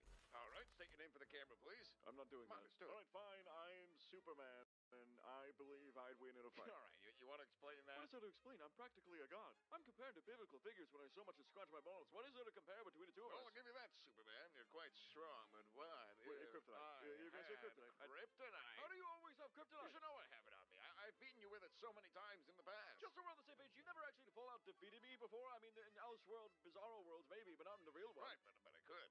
On account of the kryptonite. Okay, you have kryptonite. What if I came in with a suit that deflected kryptonite? What then? What are you going to do? Well, you don't have that. Who knows? Maybe I will. So what are you going to do then? Well, I would have planned for that during my prep time. Oh, shut the fuck Oh, up. reliable. Gotta love you some prep Every time time. we have this debate, it always comes down to prep time. They don't even have an actual solution in mind. You just say prep time, That's all I and for need. some reason, that's enough. I always prepare. What can I say? And, no one else uses that but you. Not true. When someone asks who would win in a fight between Superman and Goku, they're not implying there'd be a year in between. Superman and who? Hey, it's me, Goku. Yes, you've said that 3 times now. Hey, it's me. Do you want a debate or not? Debate? What is that? Some kind of food? No, I refuse to believe you're that No, stupid. no, I'm just fucking with you, man. Come on, let's do it. All right, well, it's my stance. If we were to fight, then I would win. What do you say to Yeah, that? apparently you're a really good fighter and all, but I am, very, very strong. I would worry about hurting you, Hurting really. me? All right. Well, I'll have you know that I fight people plenty stronger than me all the time and still come out on top. Well, I can fly. Learned a lot of techniques like the Kamehameha wave and the Spirit Bomb, and also I'm from space and I have a cool... You fly, you're super strong, and you're from space. All right. Do you even know where you are? You're in my neighborhood. You're in Batman's neighborhood. This is my element. This is my backyard right now. This doesn't look like a backyard. This looks more like a I room. mean, come on. You're just Superman. Thanks.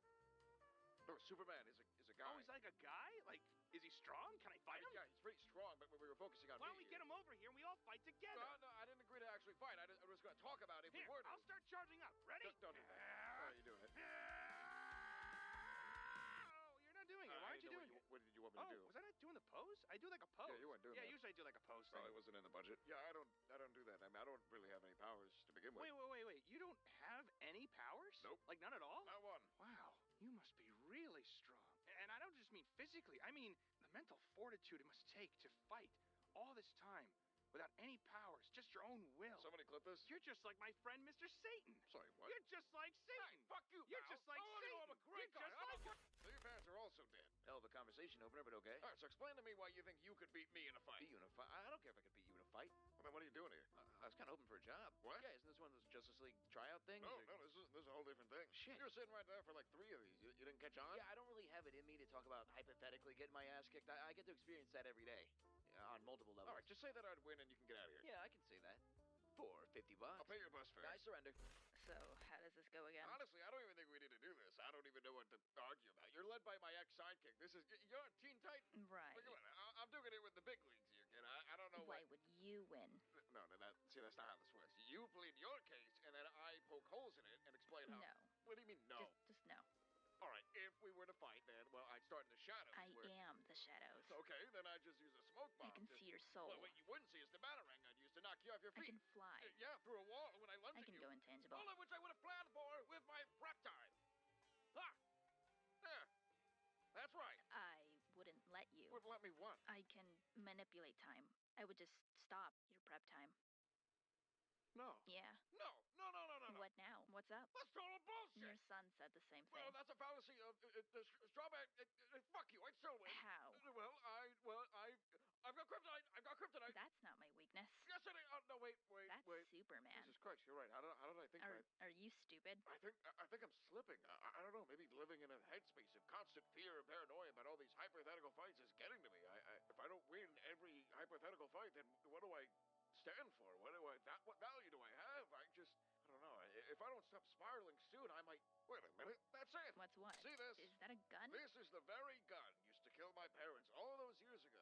I keep it on me to remind myself what I'm fighting for. Wow. And every time I pick it up, it reminds me of a very important lesson, and I'd like to share that with you right now. What? I win. This video is brought to you by Gamersupps, and you should drink it. And you have 5 seconds to tell me why you shouldn't, which includes you listening to me say that. So the time's already up, so you gotta buy it now. It's a rule. You have to buy it now. You have to purchase it. It's not a gag. Real money, you lost money in this transaction. I gained money, and you lost it. So buy it. Use code SOLID. Do me a solid. Code SOLID. There's something to that. We can make money with that one. So I've been told you have an even more traumatic backstory than I do. You gonna say anything?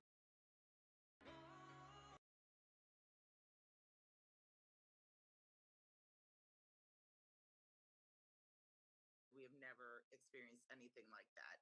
It was the scariest thing. We are following up on a dangerous situation on the Turnpike in Erie County Sunday afternoon. This dash cam video you're looking at here we obtained shows slush from a turnpike plow soaring over the median and onto people's cars. It all happened on the Turnpike near Sandusky around 1:45 in the afternoon. Investigators say at least 40 vehicles were damaged by the snow. You see some of that even right here as well. And 12 people also were injured. As News 5's Clay Lepard explains, drivers could not believe what was happening and the damage done. All of a sudden, from a distance, we saw this, rainbow of snow. I'm like, whoa, what the heck is this? Cascading snow 20 feet into the air. I clutched the steering wheel. I was waiting on it. If it wasn't on video, you might not believe it. The moment a stream of slush from a plow truck crossed the Ohio Turnpike and landed on dozens of cars and semis. When it hit us, everyone slammed on the brake. You could not see out of any windows. Everything was covered. Jerry Green captured this video showing the trail of cars parked on the side of the road in the aftermath. Everybody's crashing and swerving out the way, and you see people's window shields caved in, and you're like, what in the world is going on? Like, his truck was fine. Others, not so much. I didn't realize there was any damage to my vehicle until I went to change lanes afterwards, and I started getting error messages from my tractor saying that I had turn signal faults and low beam faults and headlight faults. As soon as it happens, we all thought that we got to a car accident because that's how bad the force was. Those videos don't even show the intensity of what we went through. In total, investigators say the plow truck dished out enough slush to injure 12 people and damage 40 vehicles, from broken mirrors to shattered windshields, wrecked axles, and dinged up doors. This is the dent that is preventing me from opening my driver's side door any more than this. So, not great. That is preventing me from opening my driver's side door any more than this. So, not great. Now, drivers are turning to the Ohio Turnpike, looking for answers as to how they're supposed to repair their cars. I want them to know it was completely irresponsible. We're paying to be on that road. And to have that happen. And why this happened in the first place.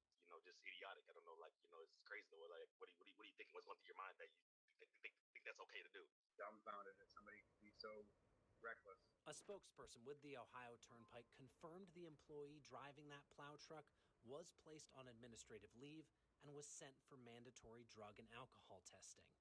In Erie County, Clay Lepard, News 5. Video so wild. Wow. So what's next for drivers involved in all of this? In a statement to News 5, the Ohio Turnpike and Infrastructure Commission spokesperson saying in part, quote, "We are coordinating our efforts with the Ohio State Highway Patrol and are currently contacting each affected customer directly." So far, though, several drivers we have spoken with say they have not heard a thing from the Turnpike Commission.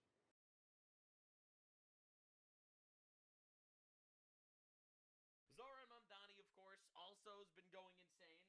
There's been crazy updates on this front. All right, so this is his first tweet. Yesterday, white supremacist Jake Lang organized a protest outside Gracie Mansion rooted in bigotry and racism. Such hate has no place in New York City. It is an affront to the city's values and to the unity that defines who we are. What followed was even more disturbing. Violence in a protest is never acceptable. Who did the violence, Mr. Zoran? The attempt to use an explosive device and hurt others was not only criminal, reprehensible, and the antithesis to who we are. Well, it's an antithesis to who we are. I don't know if it's an antithesis to who you are. I bring this up simply because, as you can see, Jake Lang was a protester. Literally, a white guy protesting for America. The end. Yeah, you could call him a bigot. You could call him a racist. Well, wake up, motherfucker. It's legal to be a bigot racist in America. This goddamn United States of America. All right? I'm allowed to be as motherfucking racist as I want. That's my right as an American. All right? To be racist as balls. And there's really nothing you can do about it, actually. You might not like that, but unfortunately for you, that's how it works. If you don't like it, you can move back to Uganda, sir. In fact, you should be deported for this. I'm not even exaggerating. You're going to see what the updates are today. So anyway, Jake Lang names him, does a protest bigotry, racism, gets condemned. This follow-up here was an Islamic terror attack. Here's what you left out. An explosive was thrown by Muslims that yelled Allahu Akbar, Amir Balat Ibrahim. Nick, you didn't mention their names. All right, so this is pretty insane. So he mentions the name of the peaceful protester, doesn't mention the name of the Islamic terrorists.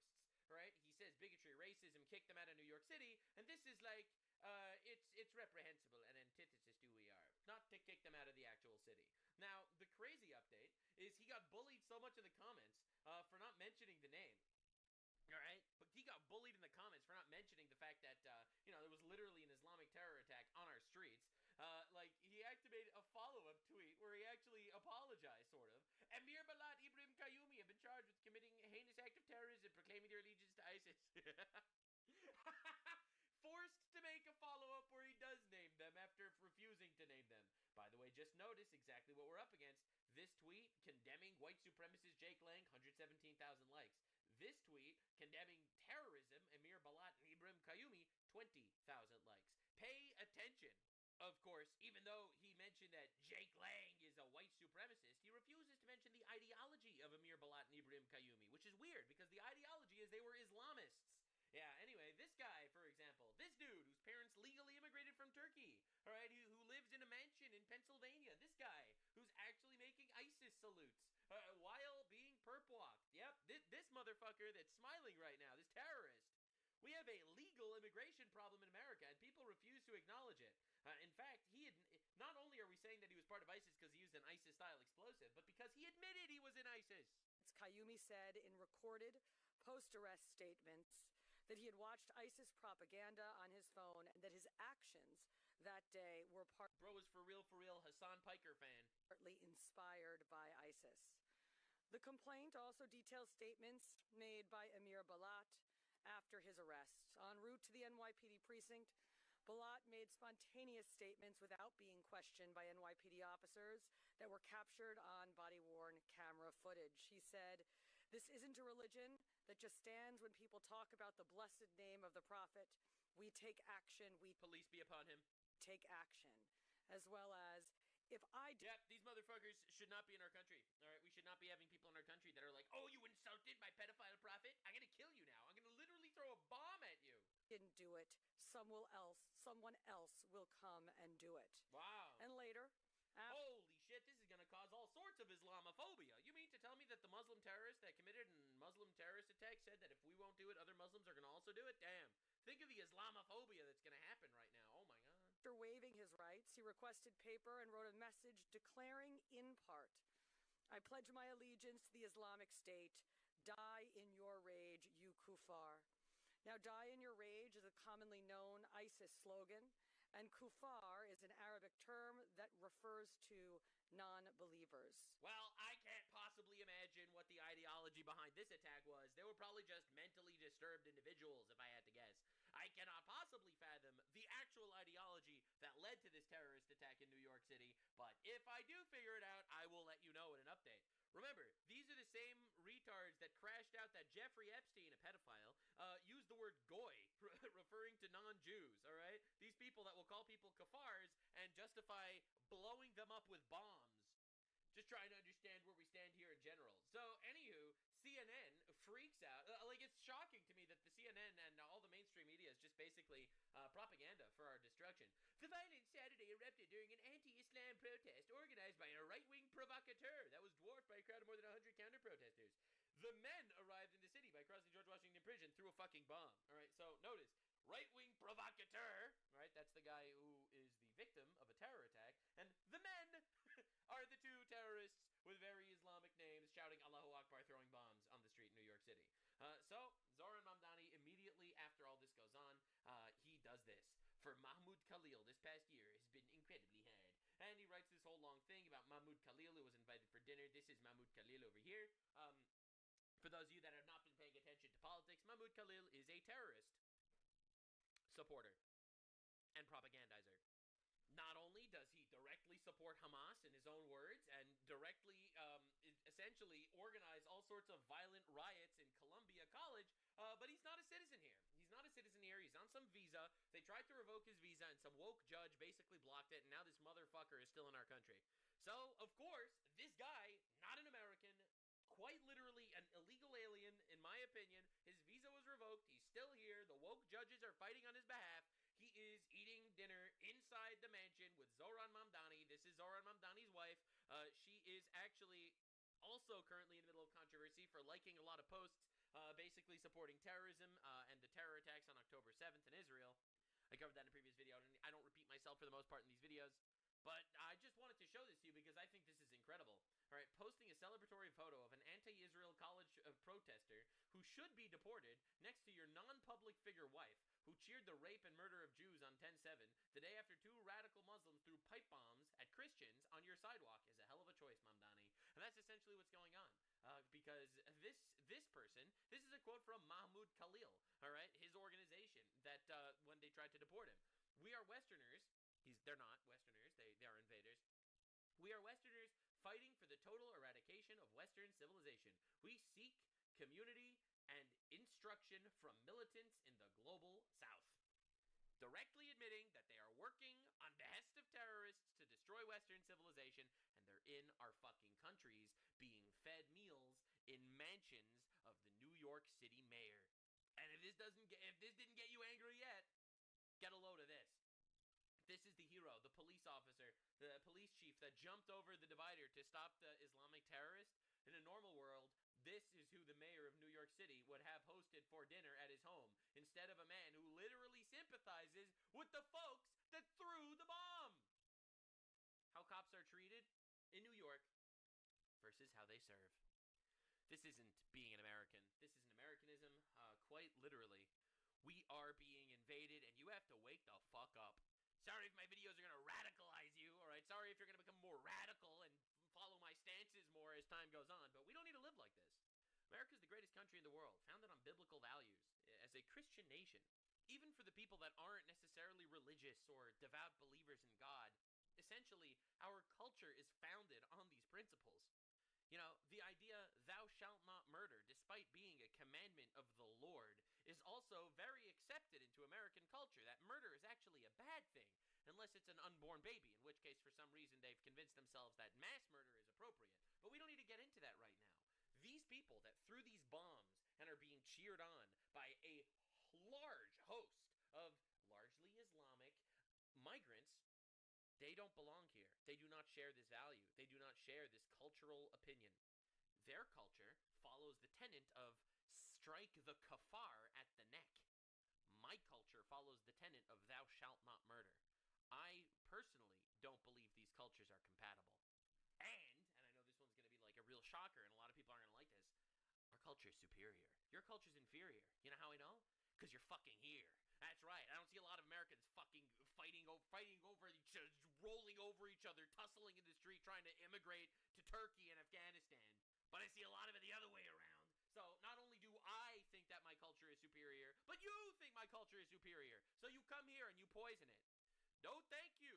No thank you. Immigration without assimilation is invasion. Wake up, sheeple. This is not a controversial opinion. This should be the normal, every single human being opinion. But for some reason, because of all sorts of emotional blackmail and leftoid bullying, people don't think this way. But that is their problem, because they're retarded.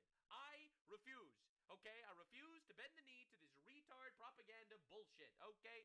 Now, this is a whammon who grew up as a Muslim talking about what one of the things that Zohran Mamdani actually said was. Listen very carefully to the verse that is being recited here. I stand before you as the first Muslim mayor in our city's history, and this year as the first Jummah that I have attended in that new position. Oh,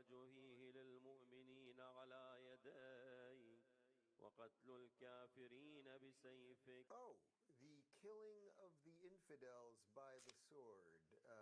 For context, I grew up Muslim. I studied the Quran and Islam for years. I wore a hijab on my head. All right. And the verse that you just heard is from the Quran. It's Surah 9, right. verse 5. Mm-hmm. And it's often referred to by many scholars as the verse of the sword. Wow. I mean, this guy sounds peaceful. We'll just keep the religion of peace. We will keep killing you until there is peace. When you're dead, there will be peace. And it has no shame.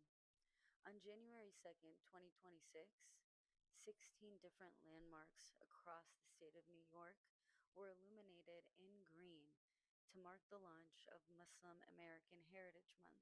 Wow. One of those sites being the One World Trade Center. Wow. The green lighting was chosen because green is typically associated with the religion of Islam. For some people, especially the families that were affected by 9/11, that symbolism felt like a slap in the face. A little bit. Felt like it was a slap in the face to me. And you want to know where I was during 9/11? I was in a Muslim private school with a hijab on my head. Yeah. So anyway, Mr. Religion of the Sword over here. As an Arabic speaker who can read Arabic, I can confirm to you that that is indeed what that verse translates to. Other passages. Good stuff. Love that. Bro gets elected as mayor of New York, and this is literally the verse he reads. Fight those who do not believe in Allah or in the last day, and do not consider unlawful that Allah and his messenger have made unlawful. His messenger is Muhammad, peace be upon him, and who do not adopt the religion of truth, which is Islam. For those who were given the scripture until they give jizya, that is the Islamic subjugation tax, willingly while they are subdued. And if you refuse to give the jizya subjugation tax, they execute you. So this is literally the quote he decided fit perfectly his inauguration as mayor. Like, I thank God every single day that my enemies are retarded in general. I'm very lucky that my enemies are actually retarded. Like, this motherfucker is trying to conquer us, and he actually reads a verse saying that we're trying to conquer you. But then again, I realize that a lot of my allies are also retarded. The retards overfloweth. For real, insane stuff. So anyway, after this terror attack, I do have to say something beautiful happened. Here we have a lot of Gen Zers actually going into the streets, and, well...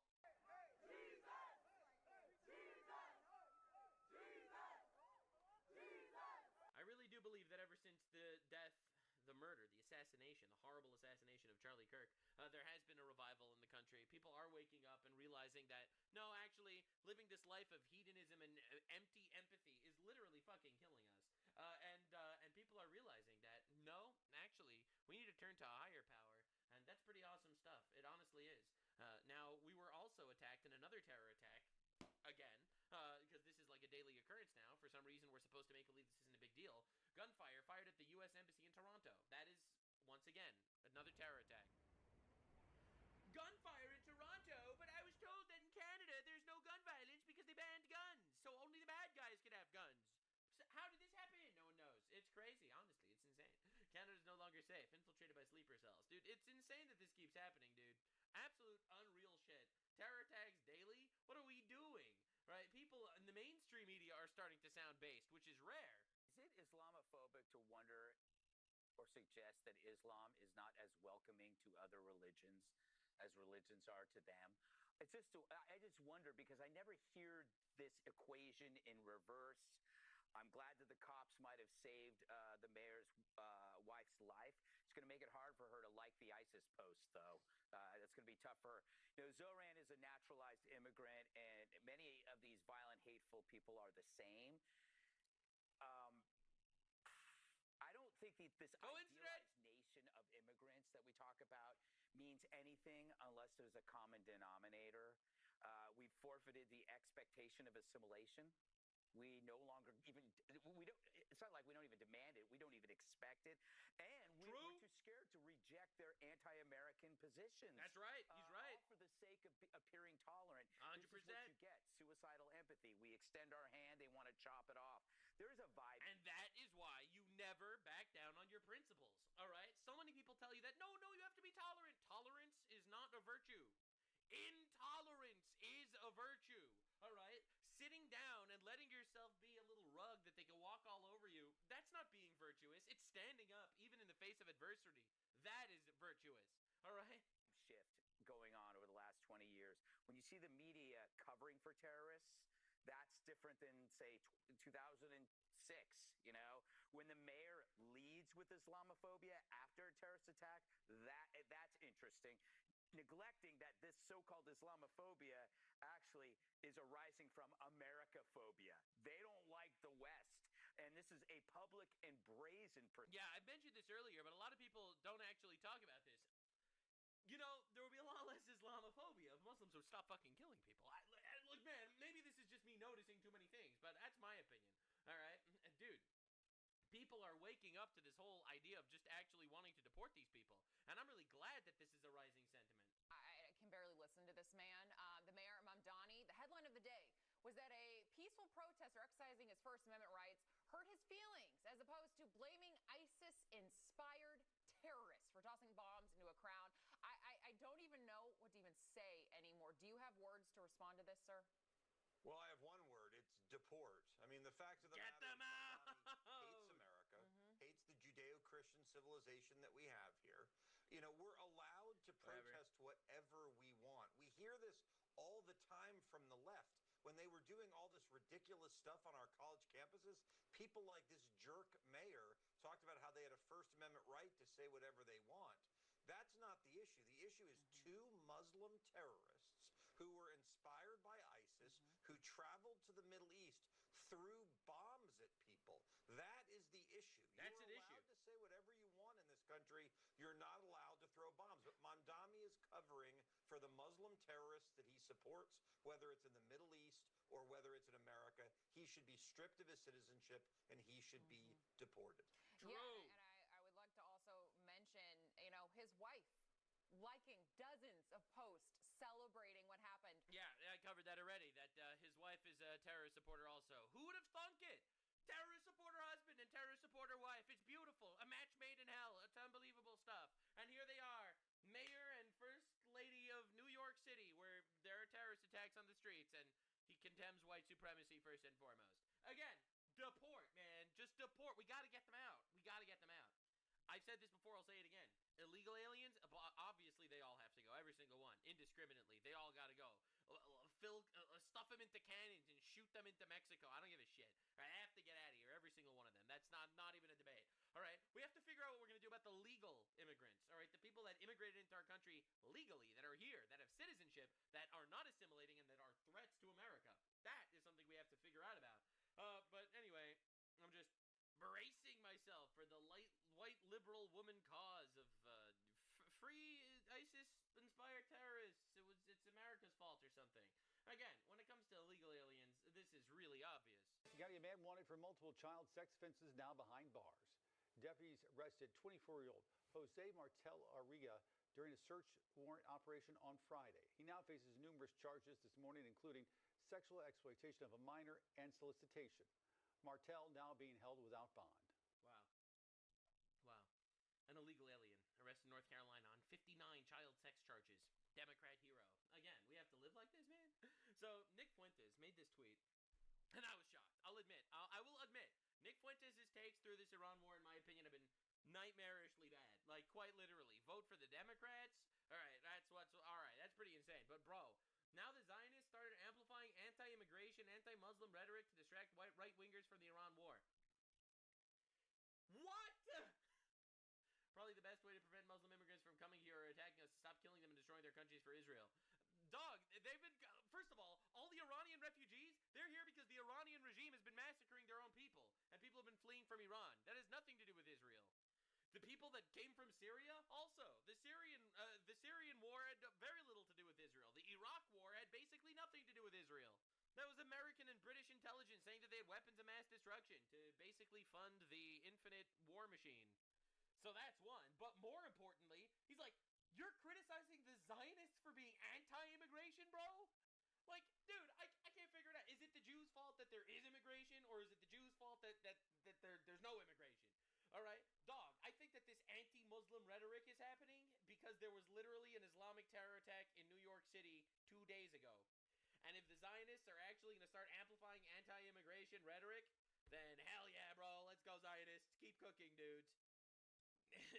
You got the woke Jews pushing the great replacement theory, and then you got the based Jews pushing the unreplacement theory. No one saw this one coming.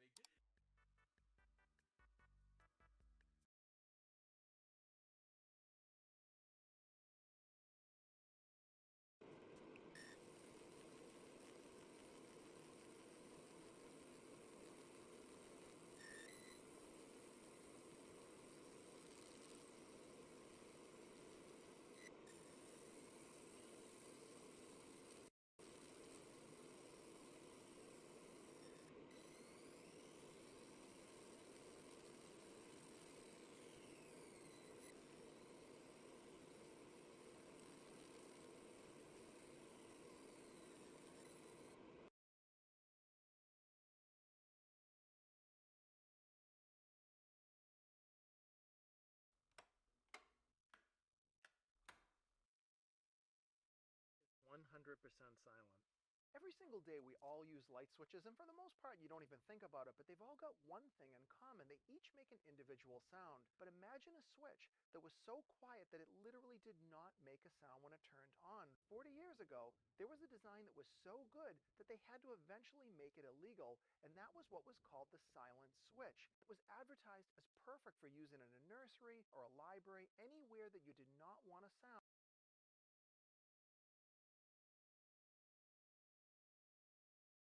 Across wide swaths of the deep ocean floor is this strange geologic oddity. There, millions of rounded rocks, which are essentially solid geodes called nodules, are spread across the ocean floor seemingly with no apparent pattern. In some areas, they cover 70% of the ocean floor, while in other places they are non-existent. These mysterious masses of rock are referred to as manganese nodules and are incredibly valuable. Why? They contain economic concentrations of several industrial metals such as copper and cobalt. As a result, these unique features have long been a target of underwater mining operations in an attempt to facilitate an easy profit. So, how do these unusual manganese nodules form? Why do they only exist in very specific stretches of the ocean floor? This video will answer these two questions and discuss this geologic oddity. Although manganese nodules are found around the planet, even in shallow seas such as the Baltic Sea, they tend to be found in the deep ocean. Specifically, they are most frequently found at between 4,000 and 6,000 meters depth, with one example location with widespread nodules being the Peru Basin offshore of Peru. With this being said, the vast majority of the ocean floor does not contain manganese nodules, indicating a unique geologic environment which is required to form them. On average, manganese nodules tend to be between 2 and 6 centimeters wide, although they can range from the size of a pea to 25 centimeters in length. These nodules contain onion-like layers which formed on top of one another with a distinct core and outer shell. So, how do these nodules form? In the oceans, various factors have led to numerous ions and compounds distributed throughout the water, the most common of which are chlorine, sodium, and magnesium. However, there are also particles of various elements called colloids which are insoluble and are dispersed throughout the ocean, such as manganese. Sometimes particles of suspended manganese reach the ocean floor in areas of low rates of sedimentation. If the rate of sedimentation is high, nodules cannot form as the particles will be buried by sands and clays. Due to a series of chemical reactions, trace elements such as copper and nickel, which are found in the remnants of dead plankton, sink to the ocean floor where they are attracted to the manganese nodules. Over time, a core begins to grow around the manganese nodule and is further expanded by additional manganese and seawater which largely originated from eroded basalt. These nodules take a very long time to grow as each growth ring only expands by about 15 millimeters every 1 million years. Eventually, the composition changes, forming a crust, and the reaction stops. While some nodules purely form from ion precipitation, which are called hydrogenous nodules, others form when they are buried in layers of metal-rich sediments called diagenetic nodules. The main component of interest in these nodules is manganese, which makes up 30% by weight of a nodule. Nodules also contain economic concentrations of nickel, cobalt, copper, and molybdenum. Since they are scattered across large swaths of the ocean floor, they have long been a target of mining operations. To explain why they are so attractive to geologists, let me explain how much it hypothetically costs to mine a ton of ore. At a typical open pit or underground mine, it generally costs between $40 and $160 per metric ton of ore to mine. Thus, if the ore is worth more than that figure, you can make a profit. Breaking down nodules into their individual components, they are worth $1,747 per ton of ore, a figure which is insanely high and unmatched at the majority of active mines. The issue lies in the following. While manganese nodules are insanely valuable, vehicles which attempt to extract them are insanely expensive, requiring the expenditure of tens of millions of dollars per day.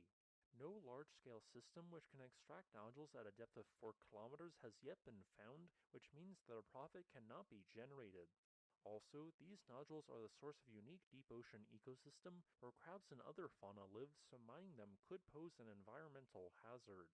Although it may one day be economic to mine the many billions of tons worth of manganese nodules, I never expect a way to extract them which allows for a profit. I hope that you enjoyed this video. If you would like to request a specific topic, please leave a comment below. Additionally, if you would like to support this channel, consider becoming a patron on Patreon.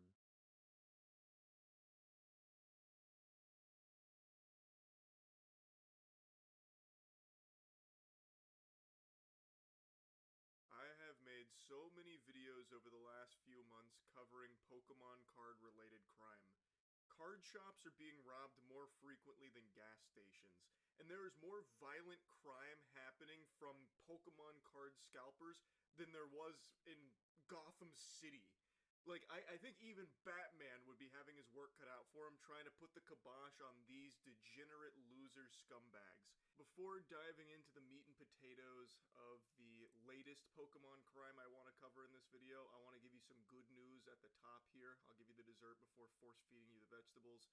The alleged wheelman in that $116,000 Pokemon card heist I covered about a month ago has been arrested. That's the armed robbery. Yeah, about a month ago, at a place called Pokecourt, there was a group of dudes who went in there with guns, and Team Rocket was just waving them around, threatening people, and breaking glass to steal all of the card product as well as taking money from the register. They caught the driver. His name is Julio Colina. He's 27 years old, loveless, dickless, a virgin. I was trying to find his mugshot, but I couldn't find it, so I'm making up my own fan fiction. I believe he probably stands at 4'6", smells like shit, and loves pee. On the day of the armed Pokemon robbery, he dropped the suspects off and then waited 7 minutes. 7 minutes is all he could spare, like fucking Albert Wesker here. And then drove off with them. He said he was willing to chauffeur them because they'd promised him gifts if they could pack their bags while riding in his van. Those gifts must have been intoxicating. He was addicted to them. Maybe they were just giving him smooches or something for his lonely ass, because he was apparently like a really reliable driver for them for their crimes. He also served as the driver for the same group of goobers on January 9th when they stole Pokemon merchandise worth around $11,000 from a different shop. So this guy really did enjoy driving them around. Those gifts must have been amazing, but he claimed he didn't know what the trio was doing when they left his van, which investigators aren't really buying. They believe it's just a pitiful attempt at him trying to save his own ass, which it obviously it is. I have no doubt he's stupid. I guarantee he's a lobotomite, but he's not dumb enough to just be like, oh, dude, I just dropped these guys off, like, thinking that they were just gonna go do some, like, normal business and stuff, and I was gonna sit there and wait, and they always came back with, like, treats and candy and stuff. I had no idea they were doing anything bad or naughty. I'm as shocked as you guys are. I'm a victim, too. I was driving people that I thought were my friends. So hopefully that defense never works for him and he spends a long time in the slammer and squeals on his friends. I really hope he rolls over belly up and gives up the two dudes that had the guns. I know Pokemon card crime isn't taken seriously by the authorities in any way, shape, or form, unfortunately.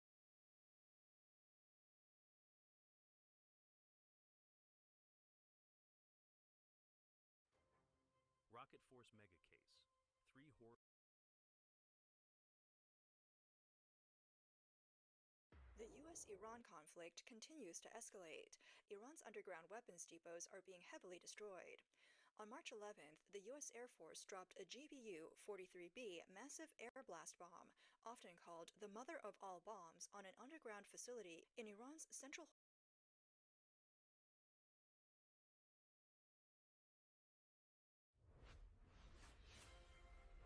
Next news, breaking news. America is going back to the moon, and this time we're building a permanent base there.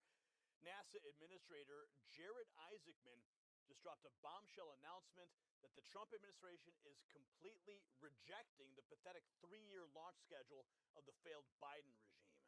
Instead, we're returning to the glory days of Apollo, when American rockets launched every few months. But here's what the mainstream media won't tell you. This isn't just about exploration. This is about American dominance in the ultimate high ground. And while Iran fires missiles in the Middle East, our space assets are giving our military an edge that they never saw coming. And I'm going to tell you exactly why this matters to you and your family. For decades, America led the world in space exploration. We put men on the moon while the Soviet Union watched in disbelief. But then something happened. The bureaucrats took over. The woke agenda infiltrated NASA, and suddenly the nation that conquered space couldn't even launch a rocket without begging Russia for a ride. Under the previous administration, we were looking at moon launches every 3 years. 3 years, that's not a space program, that's a space vacation. Meanwhile, China is racing to establish lunar dominance. They want the resources. They want the military advantage. They want to look down on America from the ultimate high ground. President Trump saw this threat in his first term when he created Space Force and the Artemis program. Now, with the one big beautiful bill funding our space ambitions, America is back in the space race, and we're not just competing, we're winning. This is not about national survival. And speaking of national survival, there is a developing story out of Washington that connects directly to what we're discussing right now. We've been tracking news the legacy media doesn't want you to see. As Iran destabilizes the Middle East and our space assets track every missile they launch, the federal government just made a move that could reshape America's security posture for generations. And here's the truth: our enemies don't want you to understand. Our nuclear subs, warheads, next-gen power grid, aircraft carrier, these very systems that keep our military dominant, they all depend on uranium. And we import almost every single pound of it from foreign nations. See, it's not about energy independence, it's about survival, because a nation that can't power its own military doesn't have a military for long. And that's why patriots are looking at atomic minerals trading as ATMMF in the US and ATOM in Canada. This is about securing the resources that keep America safe and strong for generations to come. So make sure you check out the full briefing that's been prepared exclusively for you as a Next News viewer. Link below this video. Now let's get back to the historic announcement from NASA and what it means for American dominance. Yes, this is what Administrator Isaacman revealed that should have every patriot cheering. Starting in 2027, that's just around the corner, NASA will begin landing robotic vehicles on the moon almost monthly. And what are they going to do? Construct a lunar base. You'll be able to watch it happen in real time as America builds a permanent presence on another world. And this is not some pie-in-the-sky dream. Isaacman reminded everyone that we've kept astronauts alive on the International Space Station for over 25 years straight. We know how to do this. So let's see what the experts are saying. NASA Administrator Jared Isaacman. We haven't forgotten the days of Mercury, Gemini, and Apollo, where the average launch was every 3 months. We're not going to follow the previous administration and launch every 3 years. President Trump and Congress gave us the means to do this in the one big beautiful bill. Trump called for the return to the moon during his first term when he created the Artemis program. NASA expertise, our engineers, our astronauts, our leadership understand that you don't just go from a flight around the moon to landing on the moon. We didn't forget our history books. We know that we had Mercury, we had Gemini, we had Apollo, we had the space shuttle, and you know what? We were launching those rockets on average every 3 months. The time that Apollo 7 splashed down before we launched Apollo 8 around the moon, you're talking about 2 months, right? We don't know what I don't want to speculate on prior administrations and what they're thinking, but you do not launch a moon rocket every 3 years. So President Trump gave us the national space policy. He aligned whole of government around how we're going to achieve it. Congress gave us the resources. President Trump's one big beautiful bill gave us the plus up in human exploration to do what needs to be done, which is not launching moon rockets every 3 years, not making giant leaps from around the moon to landing on it, but to do it in an evolutionary way. This is how NASA changed the world in the 1960s. President Trump is giving us the means to change the world again. Let's go, baby. We're going back. Changing the world again. So, this does get to the question of what is a lunar base? What is that? Well, let's see what Isaacman has to say here. When does NASA break ground on a lunar base? We're going to start immediately. That's exciting because we can do this with uncrewed robotic vehicles and landers, and we're going to start in 2027. And I think the public is going to be able to tune in and almost watch us build this base in real time as we start landing on the moon. This is uncrewed, almost on a monthly cadence. How will NASA ensure reliability and sustainability of resources for a continuing presence on the moon? Well, we're going to draw upon what we've learned over the last quarter of century. So a lot of people don't realize this, but we have kept our astronauts, NASA astronauts, space station for more than a quarter of a century continuously. It's probably one of the greatest accomplishments. I mean, certainly Neil Armstrong and Buzz Aldrin walking on the moon, coming safely back home to Earth, that was achieving the near impossible. Keeping human beings alive in low microgravity, high radiation environments, micrometeoroids, orbital debris, the vacuum of space out around them, that is extremely difficult. We've done that for 25 plus years. Now we're going to take everything we've learned, we're going to bring it to the lunar surface, which actually is the right next step. Because we've learned how to operate in microgravity. It's a great orbiting national laboratory, but what do we do when we get on the surface? That's when we can actually build habitats. We can start doing in situ resource manufacturing, these are capabilities that are going to be necessary when we eventually send American astronauts to Mars and bring them back safely. Let's go, man. Let's build a frickin' moon base. Isaacman says U.S. will begin building a lunar base in 2027. We're going to start immediately. We can do it with uncrewed robotic vehicles and landers in 2027. Is this the first time that we've seen Trump's new NASA administrator? About space being a major national security issue and we need to protect it. Give us your take on specifically how space is involved in this particular fight and the battle on Iran. Absolutely, and space is the ultimate high ground, right? President Trump certainly knows this. It's why he created the Space Force during his first term. It's why he created the Artemis program, which is kind of on the peaceful civil side of space, which is my responsibility at NASA, and that's America's moon rocket behind us right now. But you're absolutely spot on. The assets we have in space, the satellites that are there for observation, for communication, these are the capabilities that are identifying the rocket launches, that are communicating to our forces, and give America an extreme edge in this conflict. Yeah, and that's why we worry. We do have the edge. We do have the upper hand. We do have the high ground. We have the assets in space that give America an extreme edge. Space is the ultimate high ground, right? Yeah. President Trump certainly knows this. It's why he created the Space Force during his first term. It's why he created the Artemis program, which is kind of on the peaceful civil side of space, which is my responsibility at NASA, and that's America's moon rocket behind us right now. But you're absolutely spot on. The assets we have in space, the satellites that are there for observation, for communication, these are the capabilities that are identifying the rocket launches, that are communicating to our forces, and give America an extreme edge in this conflict. Rapid response. We have the extreme edge in Operation Epic Fury. And here is the truth that the establishment doesn't want you to understand. President Trump created Space Force during his first term because he saw what's coming.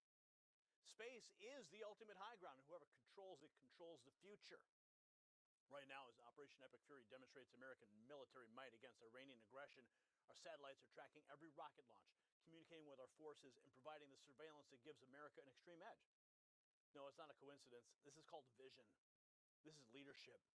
The same president who secured our position in orbit is now funding the return to the moon, while the previous administration was content to let America fade into irrelevance. President Trump, he's ensuring we dominate space for the next century. So what you have just witnessed today is nothing less than the restoration of American greatness in the final frontier.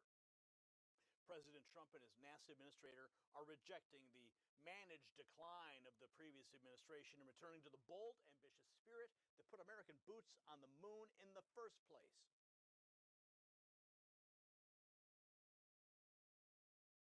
Can you get the coin out of the box? This is a very, very interesting puzzle. To get the coin out, you have to position the box like this. But the problem is that 8 metal balls will fall down and block the exit. To ensure there should be enough space to pass through, you have to turn the box upside down. But the problem is, we can't get the coin out. You might say, shake the puzzle up and down quickly to bounce the coin. But you can't do that either. You can try various different angles.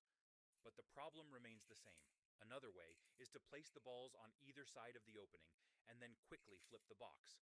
But as you can see, the balls move much faster than the coin, and they block the opening again. So how do you solve this puzzle? The solution is very interesting and quite simple, requiring one of your favorite techniques.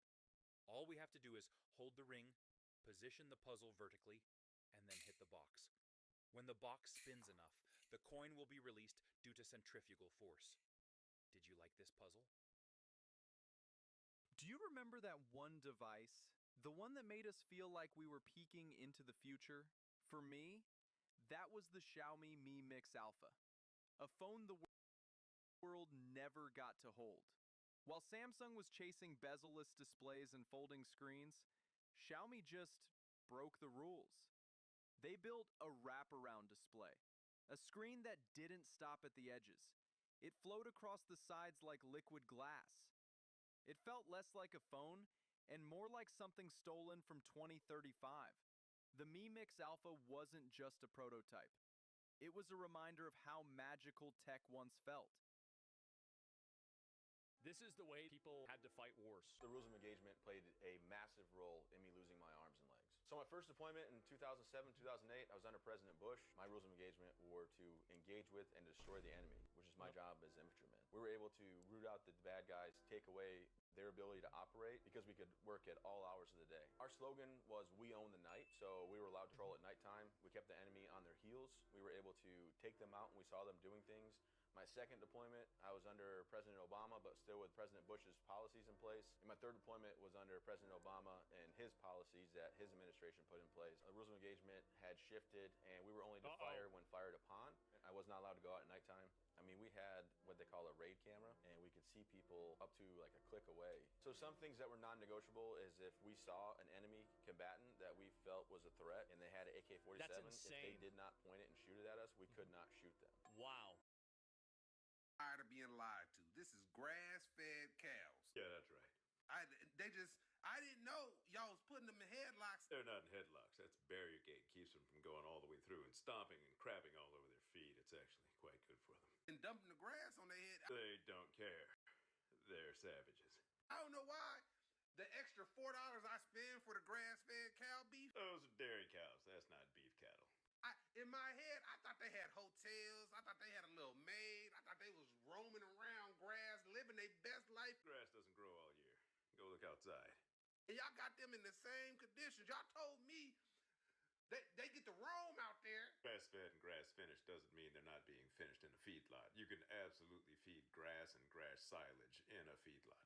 Because then they don't be stressed out and the meat's going to be higher quality. Cortisol stress creates an abundance of lactic acid in the muscle fibers, makes the meat turn an unsavory purple and not taste quite as good. But that's going to happen during the slaughter process. Has nothing to do with how they're fed. But they just as stressed out. You sound stressed out. The cows themselves are actually having a pretty good time. Hey, put your head in the middle. We're going to dump your lunch on your head. Yeah, they're freaky like that. It's kind of like a man who likes to have his face sat on. It's not for everyone. It's just for real men.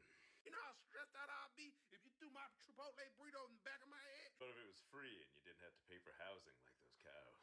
You know how mad I'd be at that? Like, I'm tired. The whole food industry, especially in America, is a damn scam. Yeah, that's right. The hell? So rude. Whoever farm this is, let me dump your plate of breakfast on top of your head like this. Where's my wife? Honey? And see if you feel less stressed out for the day with your dumb ass.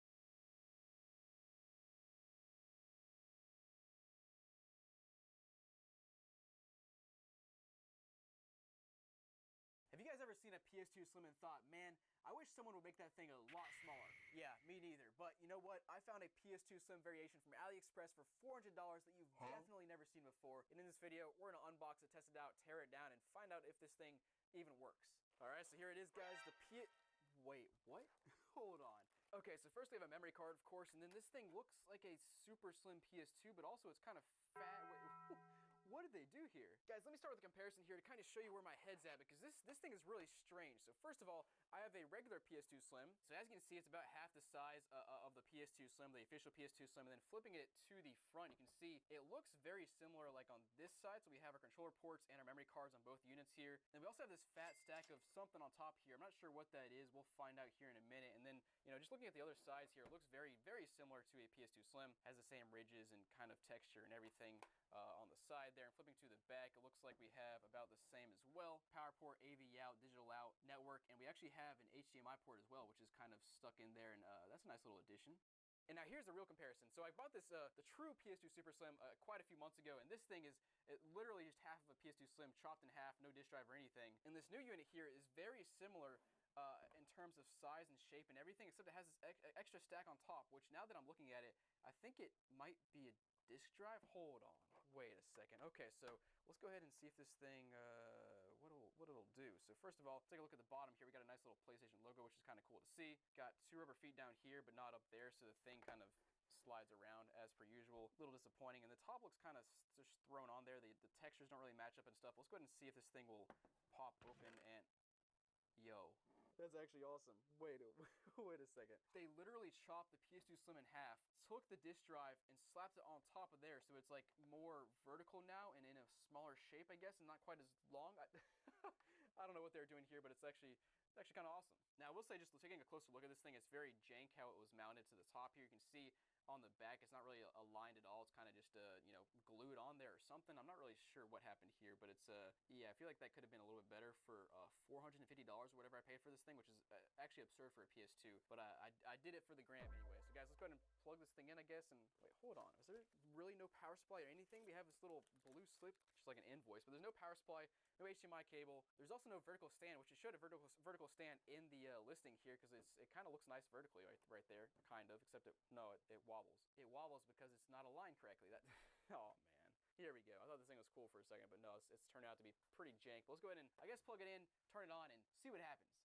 Okay guys, so console is plugged in, and a few more things I wanted to point out. So first of all, it did come with this memory card, which I assume has FreeMcBoot or something on it, but it doesn't really need to because we do have a disk drive, so this thing should hopefully function without any FreeMcBoot or anything, because we can put a disk in and just play it like normal. We also have a red light right there, which is pretty normal for a PS2. That's where it lights up, when the console's plugged in. But guys, let's go ahead and turn this thing on and see what happens. So 3, 2, 1.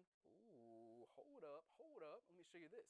So a similar thing actually happened on the last PS2 Super Slim I bought from AliExpress, where you get a little orange light here on the side, which is nice and nifty, a nice little add-on there. I like to see that there, man. But let's go ahead and, yeah, there's OPL. Okay, that's kind of what we expect to see booting up here, and it's...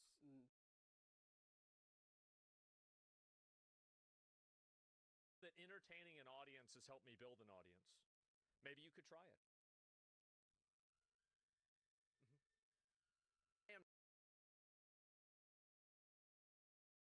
America's biggest streamer was anti-war until Trump bombed Iran. Okay, we're gonna watch this. I don't know why you AI generated, just to give me more teeth. Well, thank you. We play too big of a role in other countries' military shit.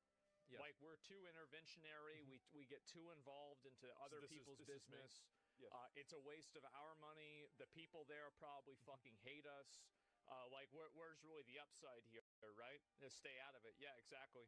Now, I'm not saying, we should be totally isolationist, but I think that the level that we try to play nation building, especially in places like this, like Libya, for example, back in the day, what the fuck? Or Iraq. No, absolutely not. Yeah, it's too much, man. Way too much. That's Zach Hoyt, better known as Asmongold. So this is another example of something being taken out of context. Inside of that clip, I was talking about the reason why Trump voters don't feel satisfied with Donald Trump, and it's because from a average voter's perspective, focusing on international conflicts over local ones is a bad idea. And so that's the main reason, too. America's biggest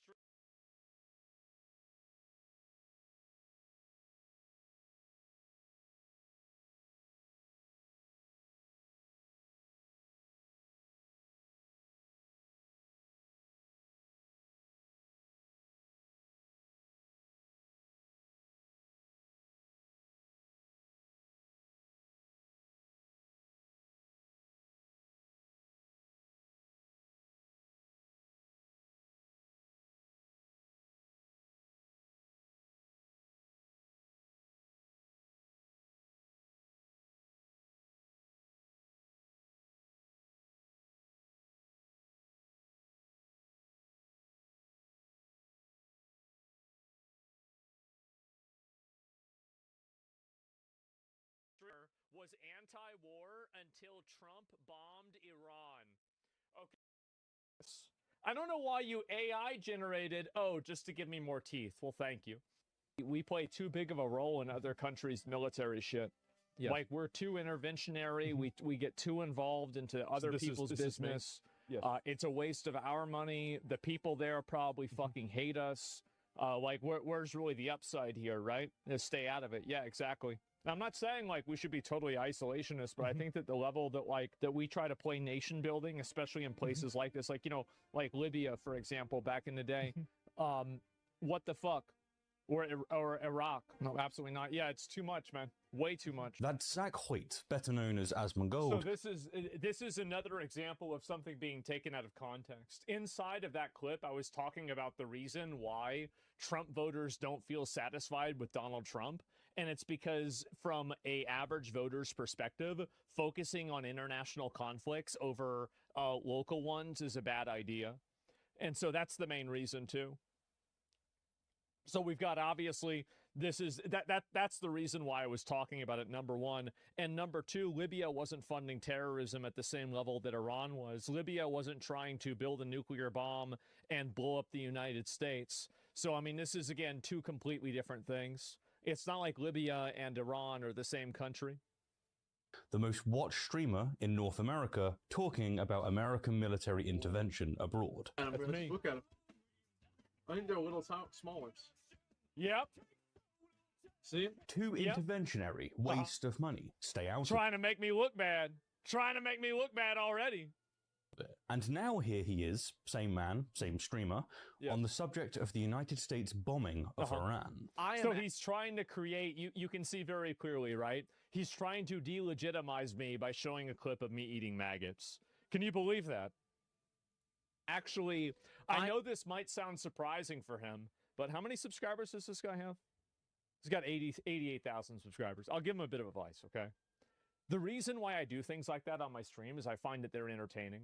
I found that entertaining an audience has helped me build an audience. Maybe you could try it. I am so happy this has happened. I am just dramatically, tremendously happy this has happened. I know that, you know, obviously I've talked about it for a long time, about how big of a problem Iran is and everything. I was a big supporter of us bombing them before, and now we're bombing them again, and this is just amazing. Amazing. Yes, He's just so happy, dramatically, tremendously happy. The United States has launched a war that has killed over 1,000 people as of this recording in 5 days, including 165 schoolgirls in an elementary school in Minab. And So I wonder, did he do a video about when the IRGC said that if your kids are saying things that are anti-regime, we're going to kill your kids? I wonder if he said that. Let's take a look. How about that? Let's take a look. So where are the videos that are critical of the Iranian regime? Here we go. Let's see. Trump's Iran war will fail. This seems like a Trump derangement syndrome channel. And it looks like not a single instance of him criticizing or talking about the Iranian regime killing people. Wow. How about that? Just Republican hate? Yep, there it is. There's more and more and more of it. That's not whataboutism comparing the U.S. and Iran. It's completely different. No, it's not. I mean, if you're going to criticize and talk about that, I mean, you're not going to talk about the other people that were killed by Iran's proxies. This whole idea that it killed 1,000 people and somehow that means the war is bad, that completely decontextualizes any of the actions that Iran has taken that have killed people as well. And he's not comparing, you know, American deaths. He's looking at deaths in total. 6 American soldiers are dead. One of them, a 39-year-old mother of 2 who was days away from coming home. And the most watched streamer in America is sitting in his chair going, this is just amazing. I'm sure that what you think that I'm saying is that it's amazing that a soldier is dead. This is the same type of performative morality that I think ends up getting way more people killed. Because what he's doing is he's trying to imply that I am actually happy or I want soldiers to die. Well, obviously that's not the case. Nobody wants soldiers to die. But the reality is that when you have a, you know, a country like Iran that is funding terrorism, that they're killing people, they're making bombs, they're killing their own people. Do you guys want to check and see if he made a video about all the Iran protests and Iran massacring their people? Do you guys want to see if he talked about that? I wonder. Oh, I wonder. Intentionally misunderstanding. Yep, there it is. And let's check. All right, let's find out. And let's see here. Iran. Are there any videos here of him talking about this? Incinerators. Here's one of his videos right here. I'm just seeing this. Incinerators being built at Trump's concentration camps. Oh my God. Okay, guys. Yep, here we go. This is the kind of person it is. Wow. And let's go back. We'll see if there's any videos at all about the Iran war or the Iran protests. No, this isn't it. And so it seems like there is not a single thing at all that he said about the Iran protests. Trump's Venezuela invasion is worse than you think. Man. Didn't Venezuela announce its most recent stock market, the highest that it's ever been?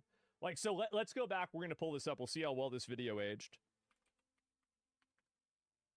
Where is it here? Venezuela. Where's it? Stock market.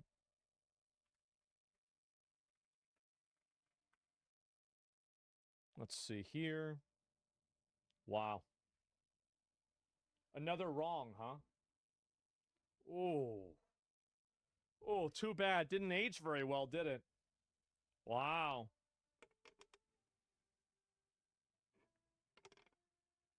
They're cooking. Yeah, they also released political prisoners, and we're having negotiations with Venezuela in Caracas now. So things are actually getting better in Venezuela after we got rid of Maduro. So we have somebody here, and the problem that I have with this is that this is a person who is masking bad actions and terrorism under the mask of virtue.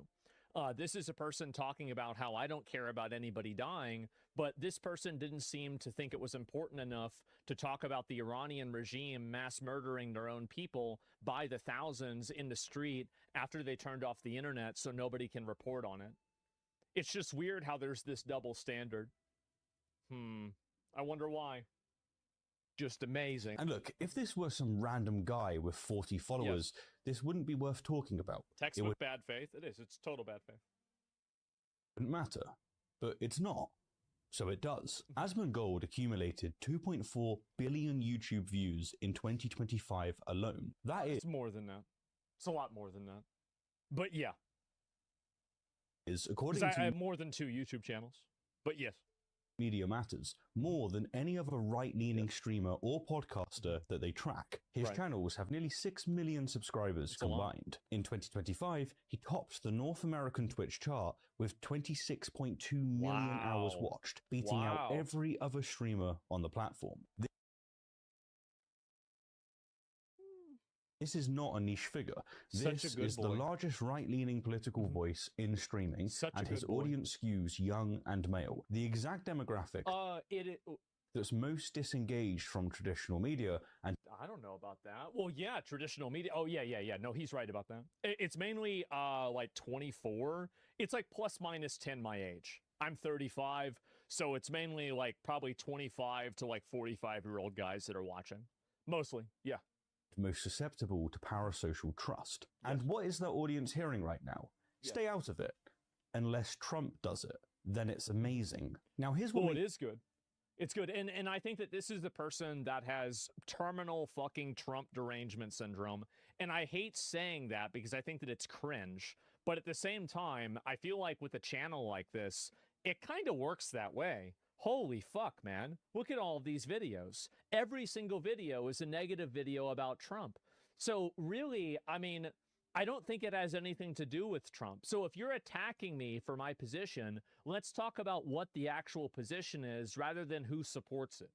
I think this is boring. Makes this more than just a standard influencer flip-flopping for views. In the first clip, the anti-war one, Asmongold isn't making some nuanced case for strategic restraint. He's not citing defense budgets or troop deployments. He's quite literally vibing. Interventionary. Well, yeah, of course I'm vibing because I was talking about the way that the average voter was thinking. which means that they're not going to be looking at any of the things that he mentioned. They're not going to look at an international second order effect of, you know, the Strait of Hormuz being closed. They don't even know what the Strait of Hormuz is. So whenever I'm talking about the way an average voter is going to think about things or how they're going to approach things, then yes, absolutely, I'm going to talk about it based off of vibes, because the average voter votes off of vibes. Of course. Duh. Isn't a word. He's riffing the way that he riffs about everything, because that's what he does. Well, yeah, I'm live every day for hours. Duh. What the hell do you expect? He plays clips, Jesus. he reacts, he gives his gut take, Yes. and his audience takes it as gospel because he sounds like a guy who doesn't care what anyone else thinks. And in the second clip, the pro-war one, the same dynamic is at play. He hasn't read the intelligence briefings. He doesn't know Iran's nuclear negotiating history. He can't name. You mean all the times that they didn't do what they said they were going to do? They're building... So let me get this straight. You think that building the nuclear facility inside of a mountain, there's no reason, no way at all, that they're making nuclear weapons? I mean, like, you just think about this for 3 seconds. Who's doing this? Any of the members of the IRGC. Yes. What he does know is that Daddy Trump did it. Well, I do know the members of the IRGC. You find out a new one's dead every day. Trump doing things is content, and supporting what Trump does is... It's about being Trump. Okay, let's move past this. Is this all just about Trump? Holy shit.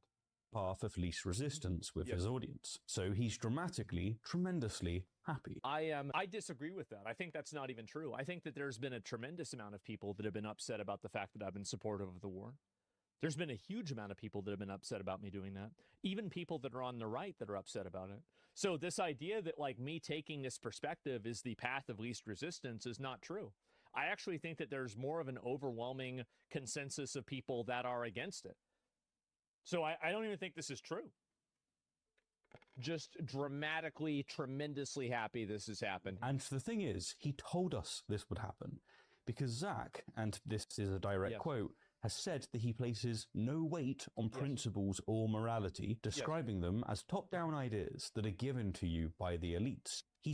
Yeah, pretty much. I mean, if your principles and your morality lead you to a conclusion that says that you should allow a country to build a nuclear bomb who their main slogan that they say is killing your country and destroying your country, then what purpose are the principles and your morality?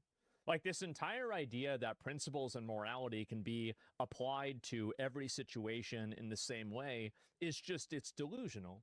It's totally delusional. This is something that you can do with people that have similar principles and similar morality, but you can't do that to people that are trying to build a nuclear bomb and kill you. The reality is that you have to act in a way that's in the best interest of your survival and the survival of other people around you. And whenever you're in charge of their well-being, you need to make that decision in the grand scope of what is in their best interest, not basically throwing them to the wolves so you can feel like you did the right thing. I don't think that that's the right thing. I think that's very, very one-dimensional, self-referential, completely, what's the word for this? Like, it's just basically narcissistic values, narcissistic principles.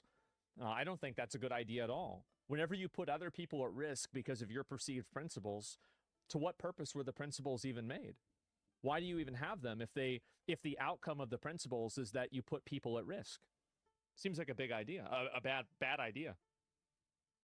Said that in his own words. A man with 6 million subscribers told his audience that he places no weight or no principles on morality. And that's correct. Yes. What does that have to do with it? That didn't disqualify him from being treated as a serious voice on geopolitics. That's because I'm going to give you a little bit of a hint.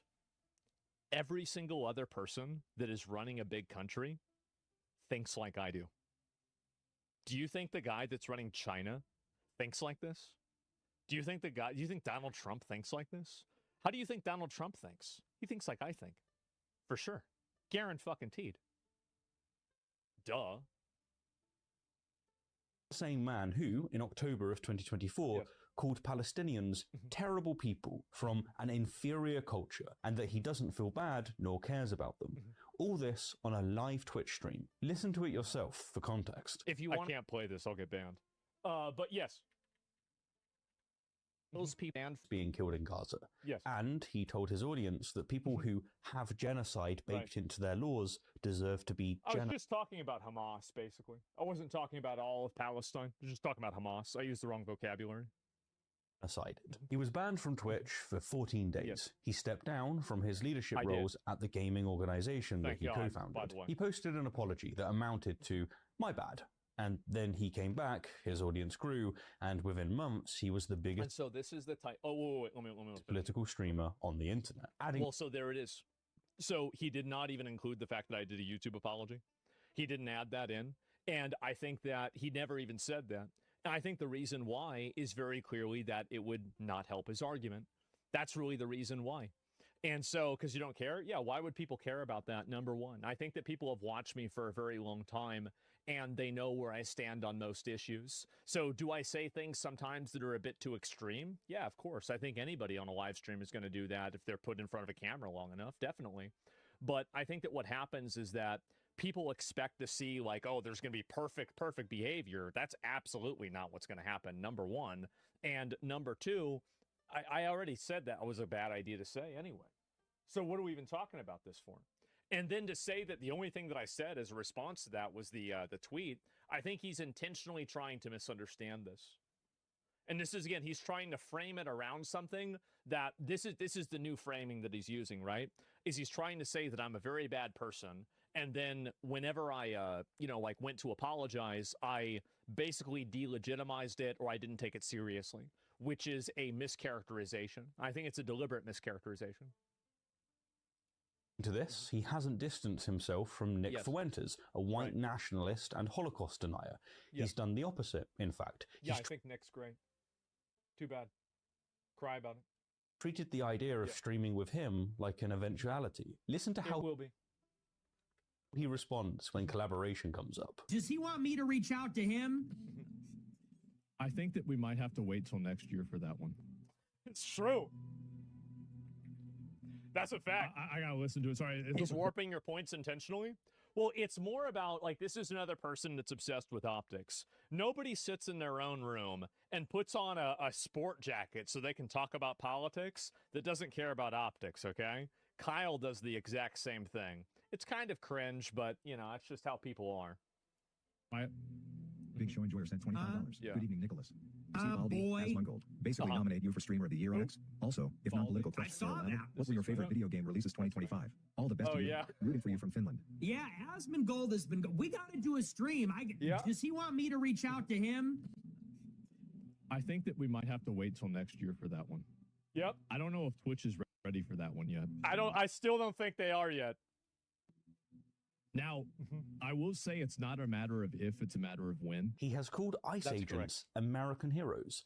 And yes, that's correct. They are American heroes. And I think that ICE agents should be more aggressive, and I think they should tase more people. They should use more rubber bullets. And I think that they should be even more aggressive to the animals that are trying to fight them. Absolutely. I mean, I guess this guy's in Britain, so he's not used to that, but over here, we don't want to have our country overrun by a bunch of foreign rapists that run gangs and then try to rape all of our women. I don't want to have that happen here. We've seen what happened to you guys. It didn't work out very well. That's just me. I don't know. It's just me.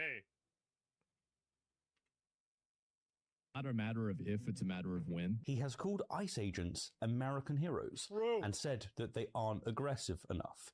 Absolutely. True. He's gone further than that, in fact, calling people who oppose ICE traitors. Also, yep. Absolutely. American heroes, keeping the country safe. Also, here's another thing. Every single person that wants to soapbox and talk about how much they love illegal immigrants would never want their young children living in a house that had people that were illegal immigrants of military-aged men next door. That's the facts. None of them actually want to live with the consequences of their own performative morality. And that's the difference, is that whenever I say that I don't care about principles or morality, what I really mean by that is that I have a basically morality and principle tier list. So what I think is at the most core pinnacle thing is maintaining your safety, the safety of the people that you care about, and the safety of the people in your country. So whatever happens in order to make that happen is more or less justified. Now, there's exceptions to that very clearly, but I think that for the most part, that's true. So whenever I say that, like, oh, well, there's no principle to this, there actually is a principle to it, but it's just that that principle exists inside of a tier list. Why is Senna there? Some idiot was trying to make drama. It has nothing to do with Senna. So ICE are American heroes, and they're helping get rid of illegal aliens in the country. Anybody who's against ICE, in my opinion, and wants to get rid of ICE or says fuck ICE is a traitor. Critical of them, too. I don't think they're aggressive enough. I don't think they're brutal enough. None of this is hidden. None of this is controversial. And you see, by the way, he hasn't actually refuted anything that I've said. He's never presented a counterpoint. This is a person who thrives and exists entirely inside of the realm of optics. This is a person who, what they do is they just simply present things that I say, and they assume that their audience will watch it and think that, oh my God, he's so horrible, he's so bad, there's no way you're allowed to say this. You're not actually presenting any sort of secondary perspective besides this. You're just simply saying that my perspective is bad, and you're not even really explaining why in a lot of cases. You're just basically saying that this sounds bad. It's pretty embarrassing, honestly. But that's, I guess, what you get when you find a guy that's wearing a sport jacket to make a video behind his anime figurines. Oh, wait, no, these aren't anime. Well, that guy actually, is that a Black Knight from Dark Souls 1? I think it, no, because they have the halberd. That's different. I don't know what that is. Within his community. Yes. It is the community. Optics, and that brings us back to Iran, because here's where the giggling stops. So this is also, again, keep in mind, not a single bit of counter argument, not a single, like point of view about ICE. Just simply, this is what I think, and we all know how bad ICE is, guys. So that's it. Man, too bad. Or at least it should do. On February 28th, the United States and Israel launched joint strikes on Iran, killing Supreme Leader Ali Khamenei and Rick Bozo, rest in piss. A spiraling regional conflict that a literal mass murderer religious tyrant that has been terrorizing the Iranian people for 30 years. Thank God he's dead. Thank God. And again, before anybody, every single Shia Muslim, every single Sunni Muslim, every single Iranian resident should look at that and say, thank God this horrible fucking person is dead. This guy's awful. As of today, has claimed over 1,000 Iranian lives, 11... Oh, let's care about the Iranian lives. Let's look at that. Oh, wow, wait a minute. There's not a single video about all of the Iranian lives that were lost in the protests whenever the same guy that you're trying to say that we killed, that we did, to be fair, killed all these people. Not a single fucking video about it. I think this is a very great example of how optics invert morality. Is that I don't want to see Iranian people killed. I don't want to see that happen. I think it's horrible that that's happened. And I've been consistent about that, and I look at this problem at the root. The root of that problem is the Ayatollah and the regime that supports the Ayatollah. I support getting rid of that regime. I think that in doing so, we will save not thousands, but probably over the years, millions of lives in doing so. Will it cost lives in doing that? Yes, it will. But costing some lives now is better than costing way more lives later on. This isn't a conflict that you can just kick the can down the, down the curb and assume, oh, well, it'll work itself out. It hasn't worked itself out. It never has. You have a childlike worldview? Well, it's very one-dimensional.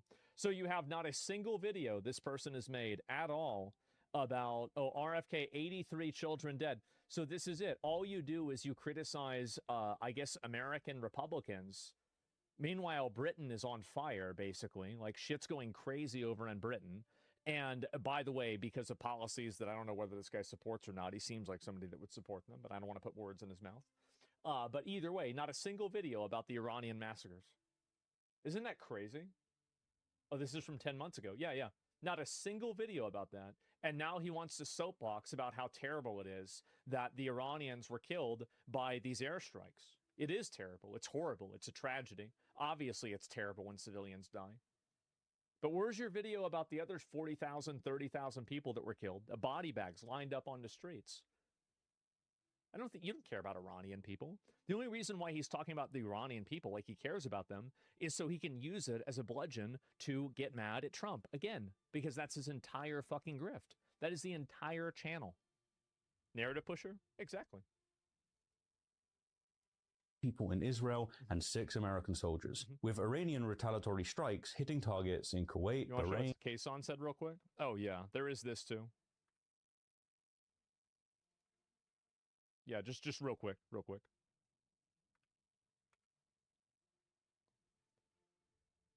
Guys are making it about Israel and America, how, yo, bro, do you guys understand what Iran, you guys didn't even live there, you don't know.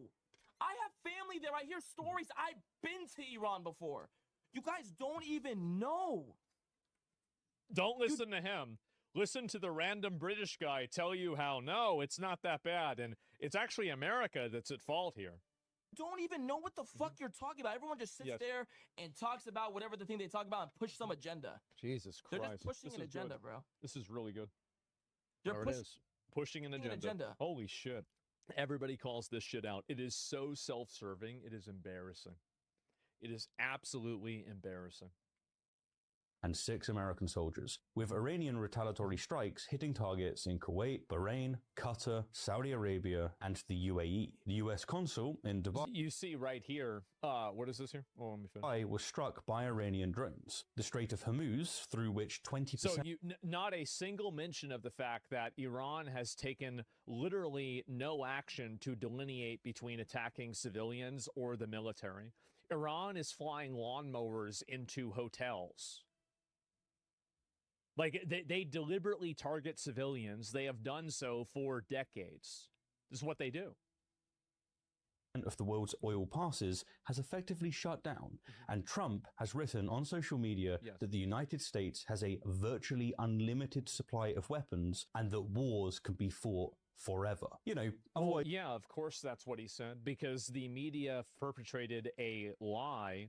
Or basically what the media does is that this is the way the media creates a permission structure to promote propaganda and lies, is that one media outlet says that according to a source familiar with the topic that, you know, American missile supplies are getting low. So, you know, then somebody else quotes that and they say, well, according to this media outlet, you know, now American missile supplies are getting low.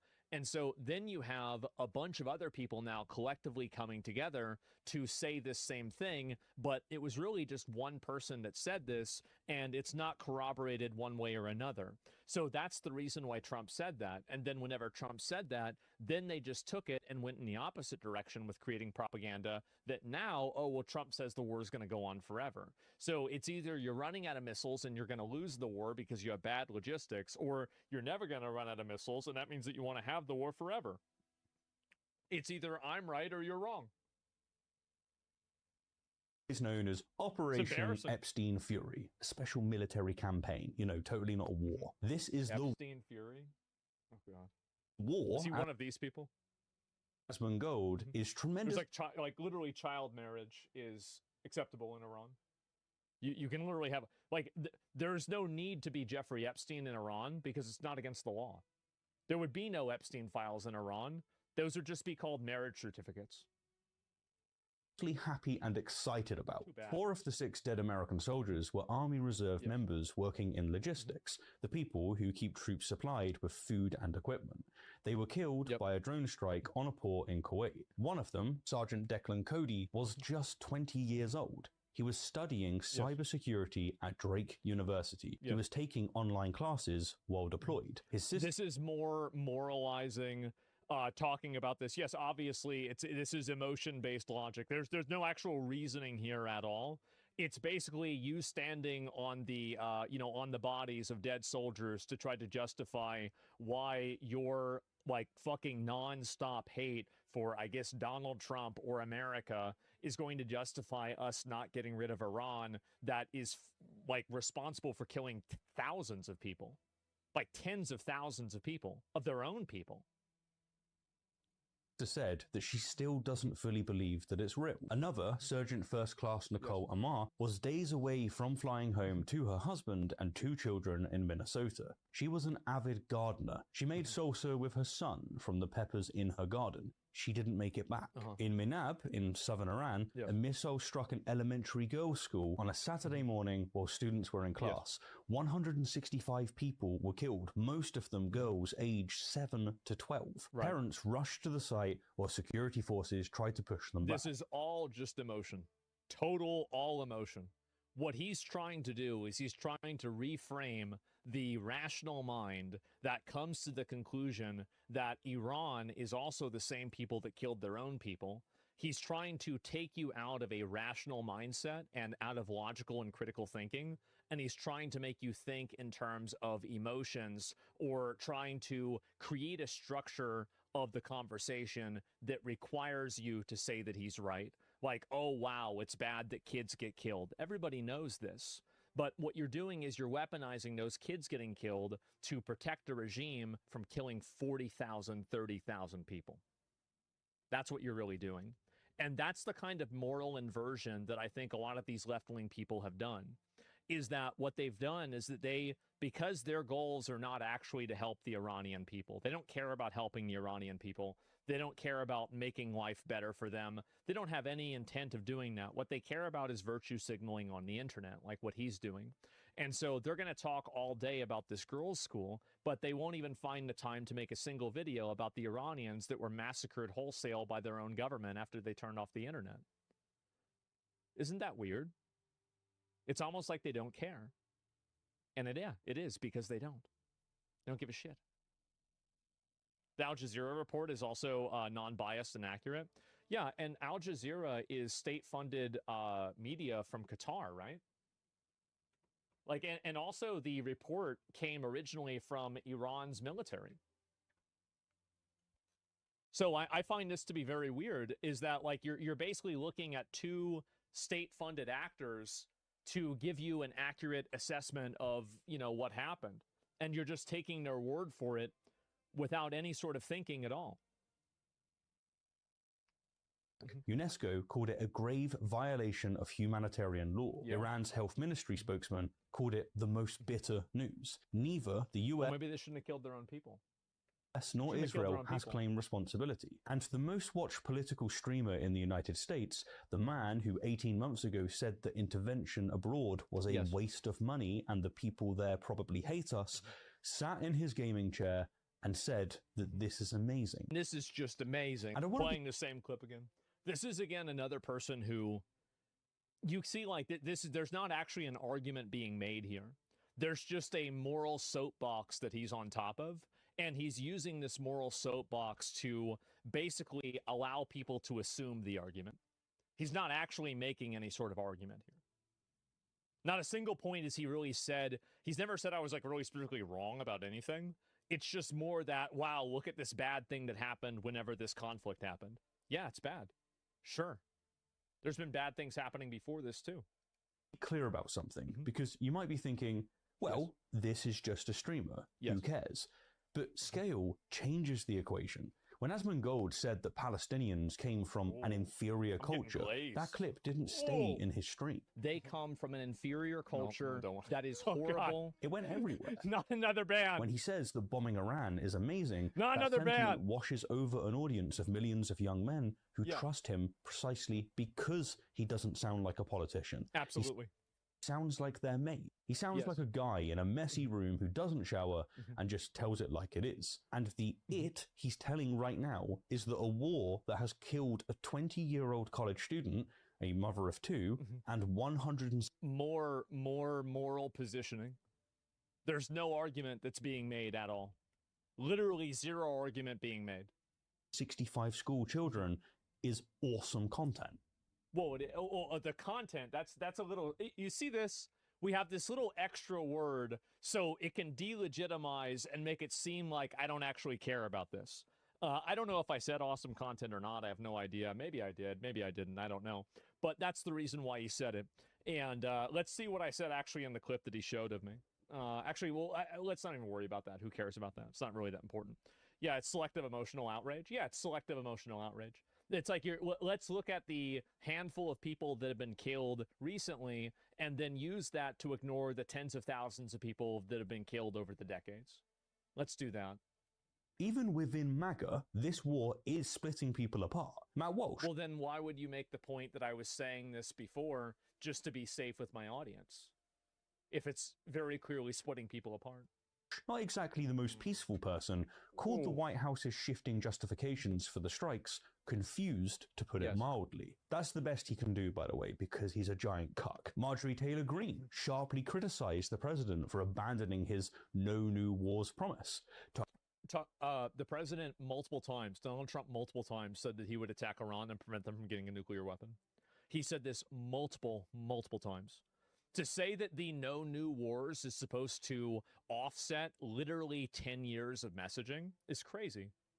And also, like, this is just my opinion, but I think that we've been in basically a Cold War with Iran for like 20 or 30 years. Whenever we were fighting terrorist proxies in the Middle East, they were being funded by Iran.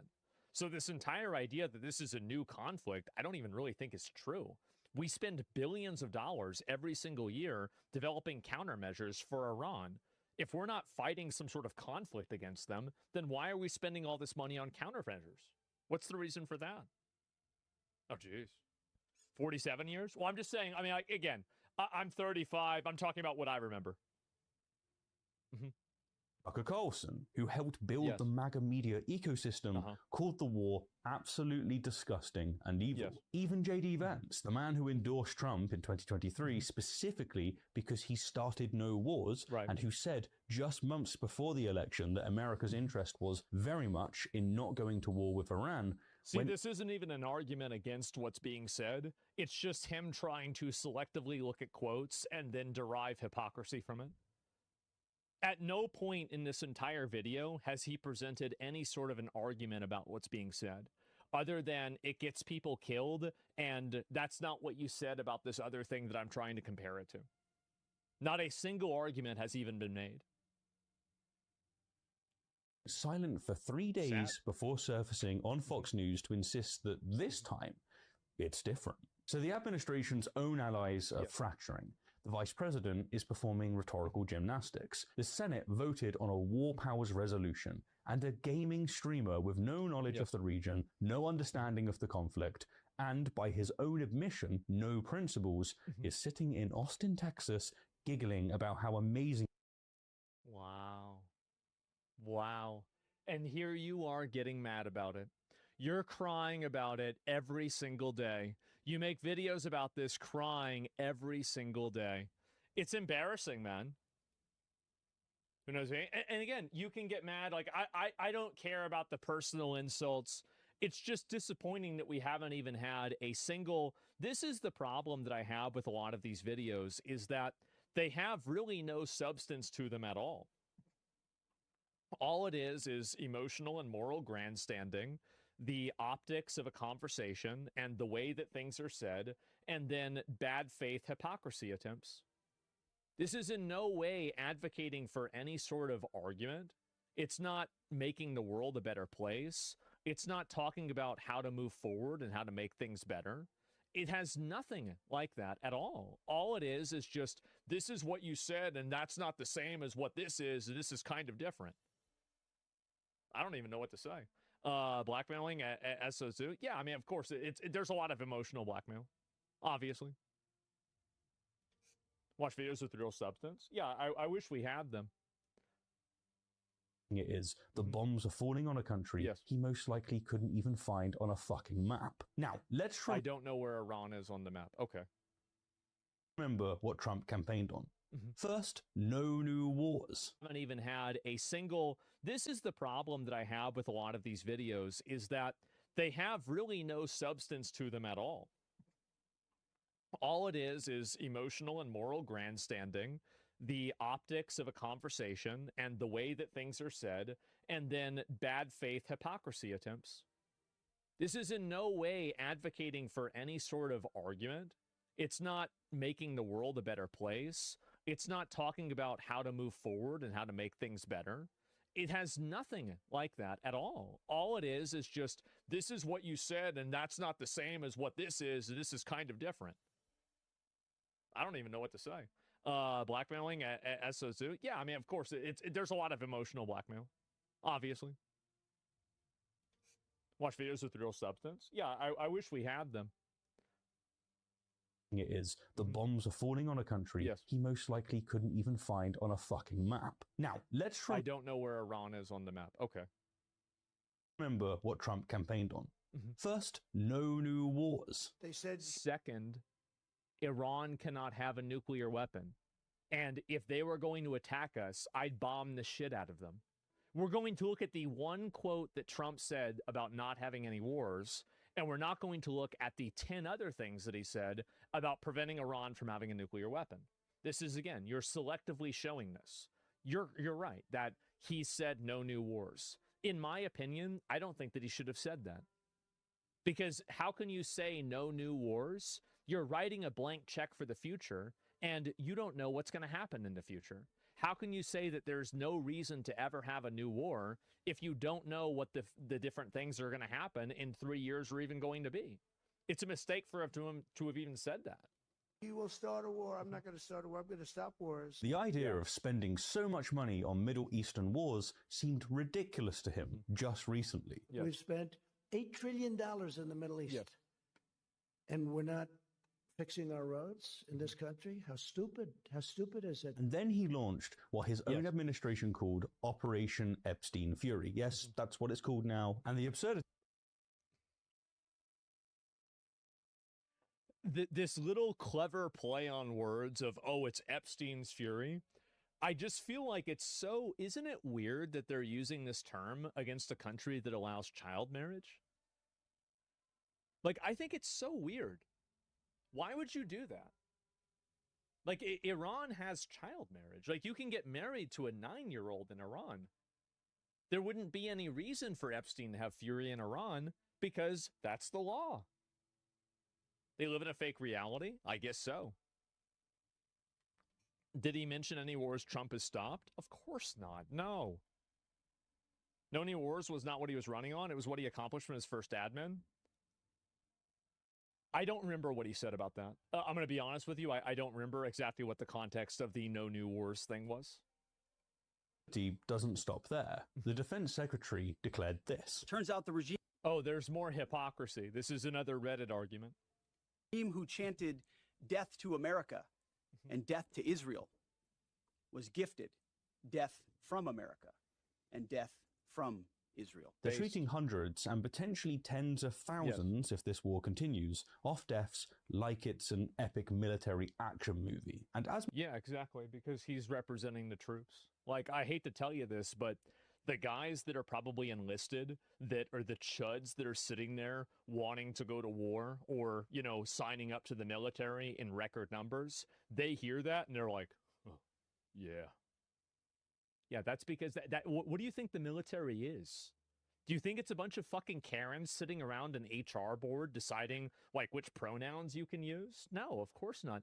It's a bunch of guys that are abrasive, aggressive, and they love shit like that. Does every single one? No. But I don't think it's a coincidence whenever Trump and Pete Hegseth take over the military, recruitment skyrockets. Jesus. That's the British military? Yeah. Gold heard this and matched the energy because that's all he does. I do. I completely support it. I think it's a great thing that we make fun of our enemies, then we kill them, then we make fun of them being killed, then we make memes about killing them, and then we laugh at those. That's the way that a military should be. Absolutely psychotic, terrifying, dangerous, with no sense or regard to the well-being of its enemies whatsoever. And that is exactly what I want. Because that's what scares people. And I'd rather scare people than have them think that they can invade and attack our country. Absolutely. I want more COD kill cams. Yeah. Yeah, that's what I want. We should have been getting this the whole time. Is the energy. Whatever Trump says, Asmongold says, oh, bro, that's based. The man has told you to your face that he has no principles and no morality. And millions of people watch him anyway because in this media ecosystem, having no principles is the brand. Not knowing what is the principle that allows you to obfuscate the bad actions of the Iranian government and then justify basically not attacking them and not stopping them from developing a weapon that will destabilize an entire region, funding terrorism that kills and maims, and also we were talking about Palestinians earlier in this video. The biggest victims of Iran in some cases are Palestinians. They are the Gazans, because not only are they getting bombed by Israel, but they're also being oppressed by Hamas. Do you think Hamas is like these are these great guys that are in Palestine that are helping them out and trying to make sure that they're able to survive? No, of course not. If you protest against Hamas over there, they kill you. So this entire idea that, like, you know, I have no principles. Well, let's actually look at where the principles have led this guy. They have led this guy to, you hate Donald Trump so much that you're running defense and you're repeating Iranian state media propaganda as an attack on Donald Trump. So if your principles have led you for creating a smokescreen about the obvious ideological and complete moral evil that the Iranian government is, why do you have those principles? Those don't seem like good principles at all to me. Those seem like terrible principles. Anything is the credential. And saying, because the truth is that, like, I do have a moral compass. It just doesn't necessarily point north. But I think my north is the true north. And I think what they think is north is bullshit. I think they are allowing so much evil, so much bad behavior, so many people to get hurt, so many deaths and everything. And they don't realize it because they think that by not taking action, somehow they don't take ownership. I don't agree with that. I think that by refusing to take action, that is an action.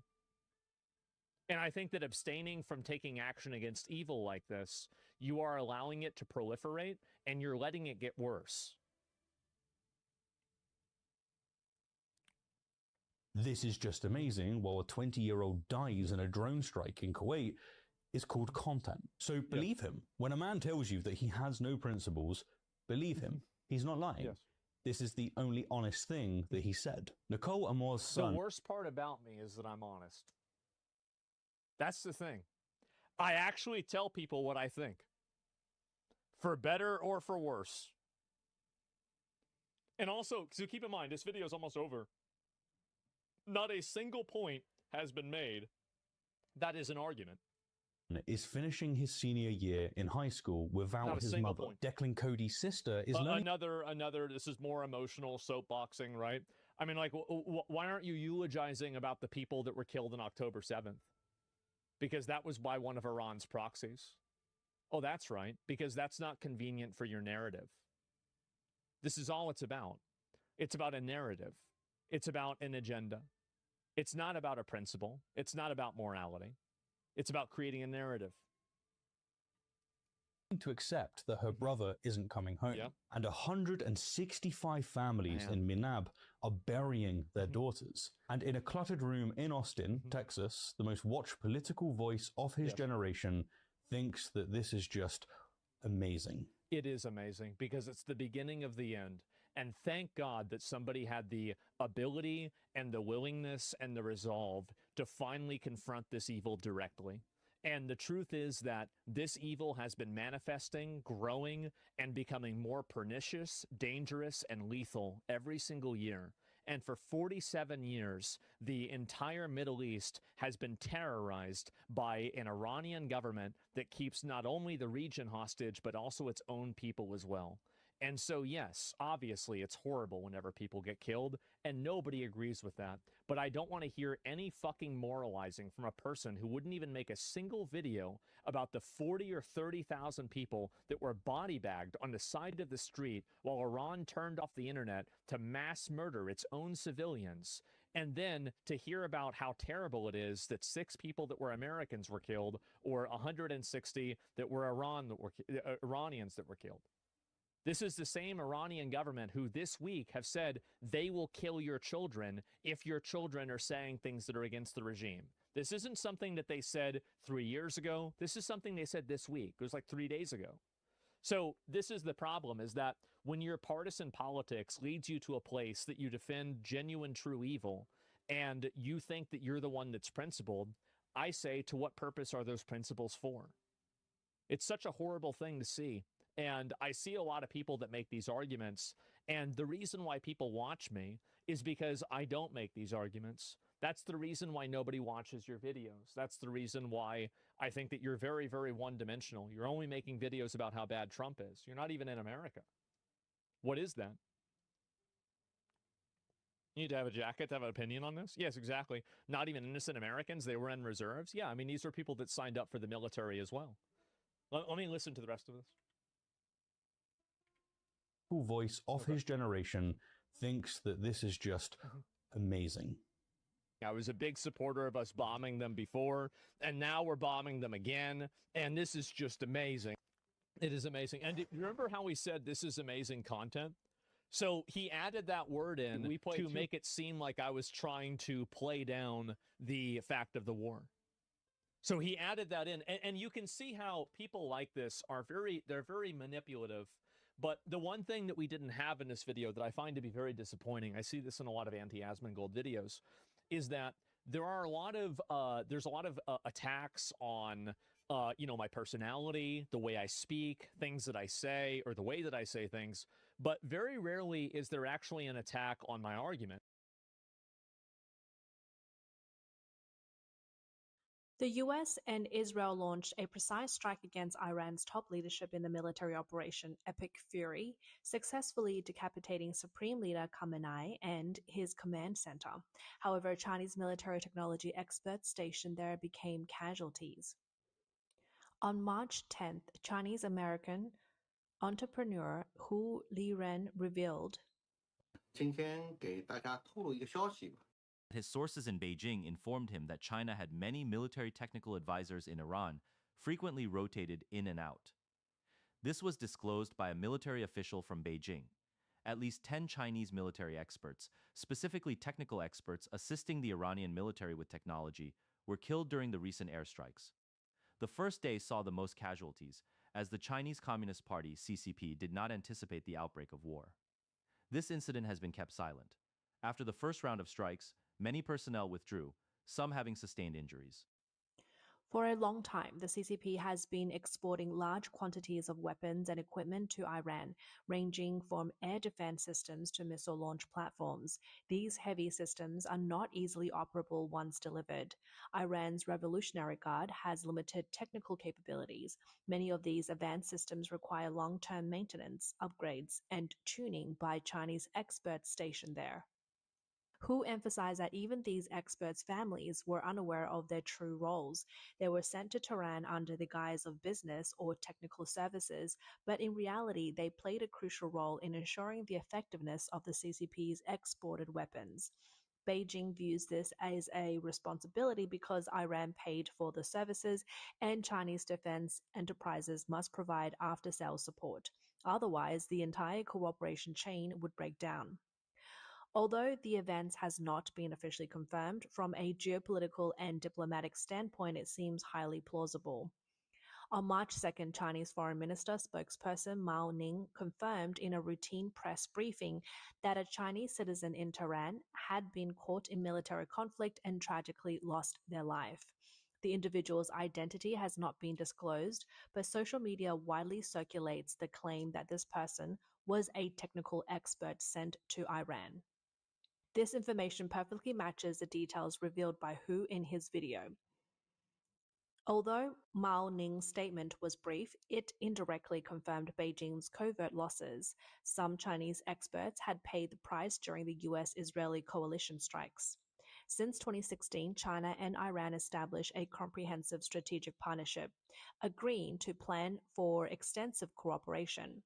Several Chinese tech companies from Guangdong, Beijing, and Jiangsu have been deeply involved in the construction of Iran's communication and surveillance systems.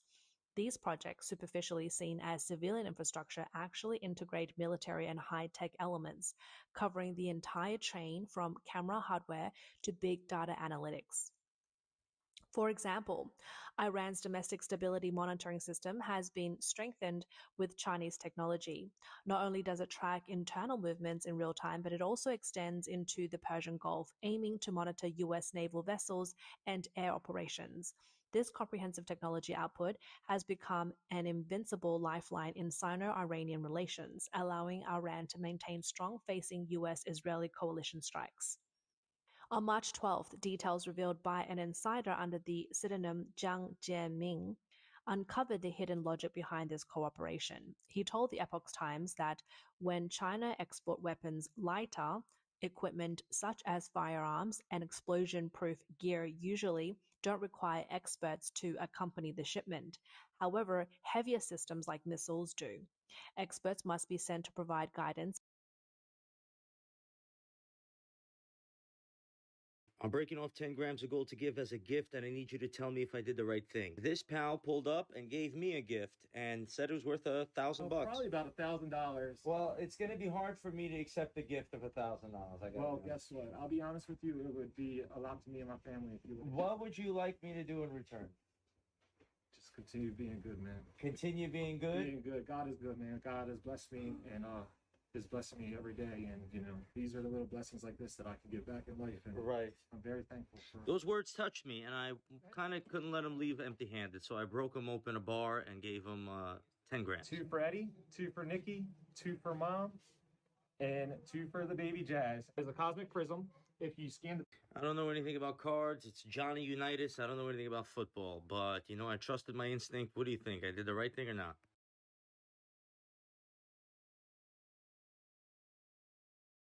Uninterrupted 4 minutes of actual Iranian state TV on CNN. Like, this has got to be the craziest shit in the world. Like, we are literally living in fucking insano world. Nux, why do you call out the left so much? We should unify with them. We need to unify with them. Unify with them? They broadcasted terrorist propaganda for 4 minutes straight on CNN.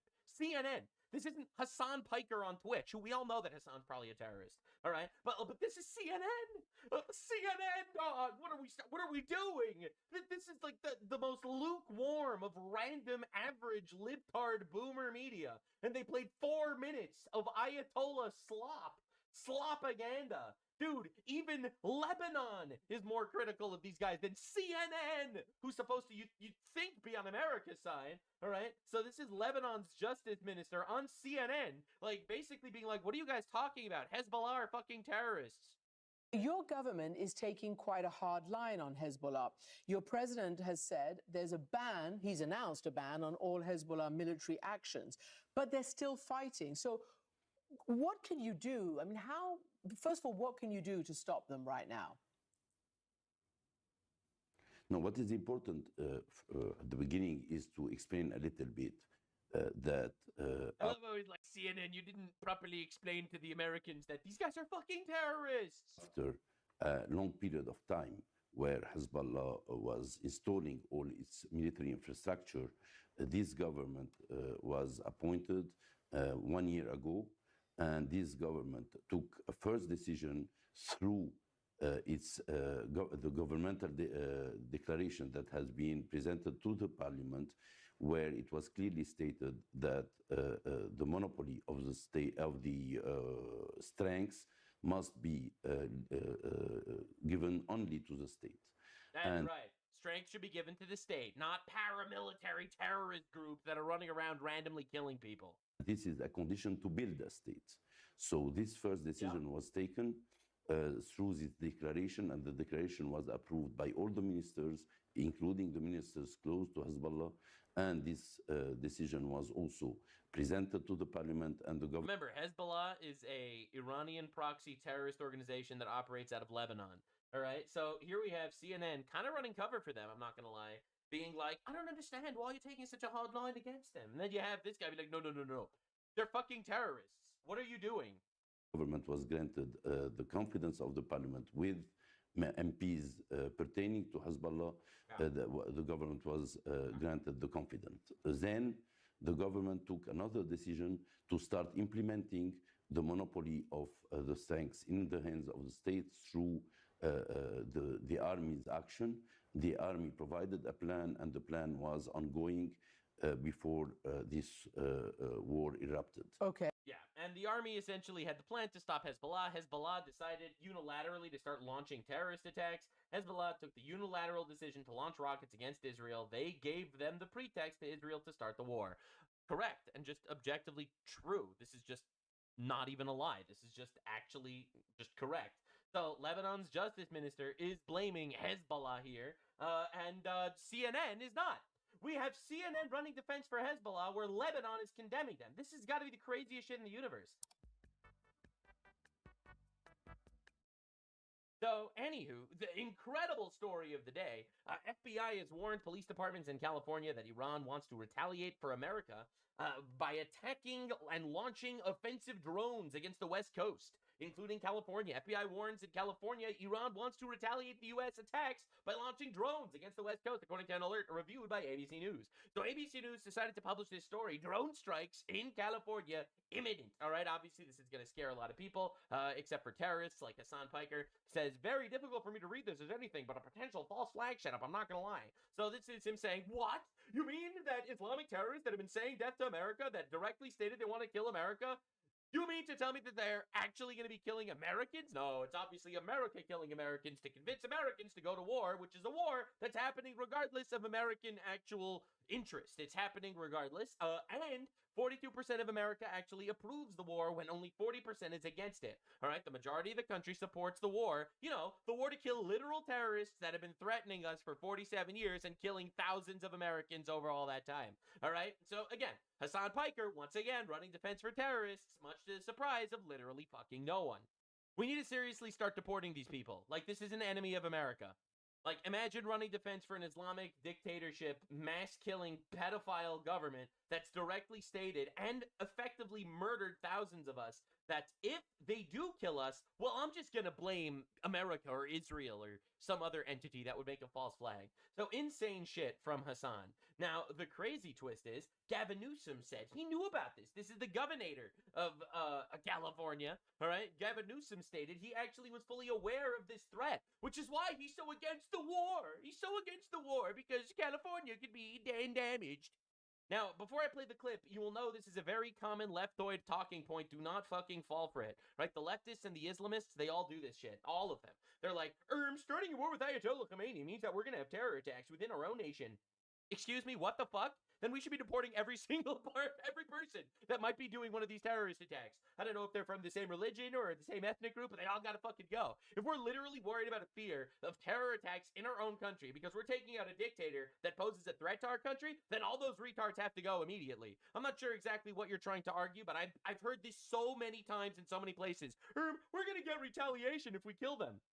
Well, then we need to fucking kill them immediately. What are you talking about? You want to build up their forces? You want to bring in more Iranian sleeper cells? You want to wait until they actually do have ballistic missiles or nukes that could fucking reach us? No, you don't. You want to kill them now. If you're worried about retaliation, you want to kill them at their weakest. All right, so this line of argumentation is bullshit and dead, and I don't care. All right, but you have to hear Gavin Newsom talking about how he knows about the imminent threat of drone strikes from Iran. Concerns as it relates to the broader concern as it relates to drone strikes. We've been aware of that information. We've been working collaboratively through the SOC, which we established right after the war began, the State Operations Center, working with the Office of Emergency Service, but also working locally to make sure we transmit any information that we have received, and we're aware of that, which has been reported, I think, by ABC7. We're aware of that information, and we transfer that information in real time to our local partners. Drone issues have been always top of mind. Our local partners. And we've assembled some work groups specifically around those concerns. But that's all I'll share at the moment. I have nothing more insightful beyond just what's been reported and said nothing. How we're transmitting what we know to our local partners, which is critical. No one knows what local partners means. That's a non-word. But essentially, Gavin Newsom, this report from ABC comes out. Iran's going to drone strike California. Gavin Newsom shows up immediately. He's got his makeup and everything. He's on camera. He's ready to go, ready to fearmonger. We were aware of this imminent threat. We knew all about it. We've spoken to the FBI. The imminent threat is right here. We're literally about to die. It's all Donald Trump's fault. Let me remind you, it's Trump's fault for starting this war. Which, again, I've already explained to you that if we're worried about retaliation, we should absolutely be striking them when they're at their weakest, which is now, which is based as fuck, all right? Instead of waiting for them to be able to kill us, let's kill them before they can kill us. But no, that's not the leftist mindset. The leftist mindset is you literally have to get nuked before fighting back, which is insane because they want us dead. It's almost like they want us dead or something. But hey, I wouldn't go that far. It's not like these retards all celebrated the assassination of Charlie Kirk, but mourned the death of dictator terrorist Ayatollah Khamenei, right? But anyway, so, you know, Governor of California, Gavin Newsom, says he's fully aware of all this information. He's aware of everything. The drone strikes are coming. All right, pretty insane stuff. In fact, we got this little propaganda video that just came out.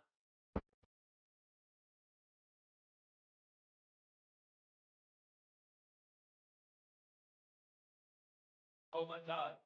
More Iran AI videos talking about how they're going to destroy the infidels? This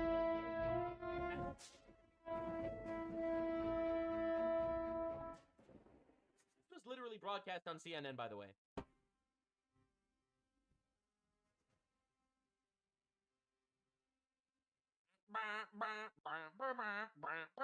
And then Ayatollah Darth Vader rolls out.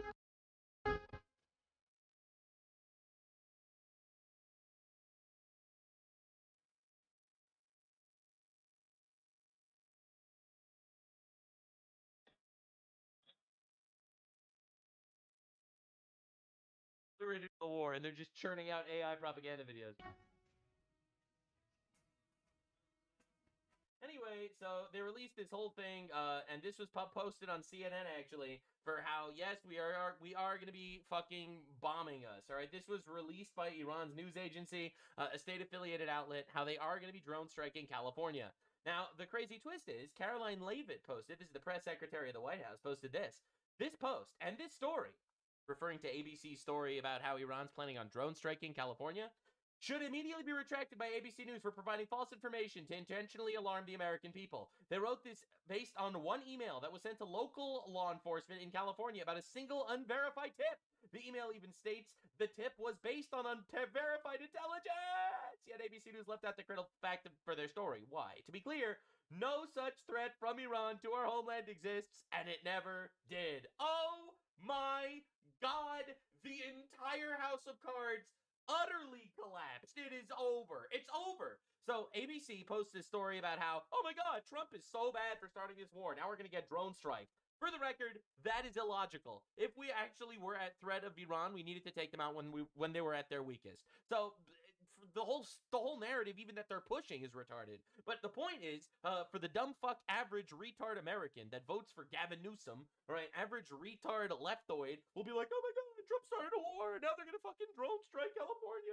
All right, so they post this story to basically get everyone scared. As you can see, this story alone, this one tweet got 15.8 million views. Oh my God. Right, insanely massive story. All right, so this story was everywhere. Gavin Newsom immediately he puts on his little fucking gay makeup. He looks like the fucker, looks like that Joker. Shows up talking about how Gotham is at the brink of destruction. All right, Trump started a war, and now we're all gonna die. I knew about this, he says. I knew about this. I was in touch with the FBI. We knew all about this.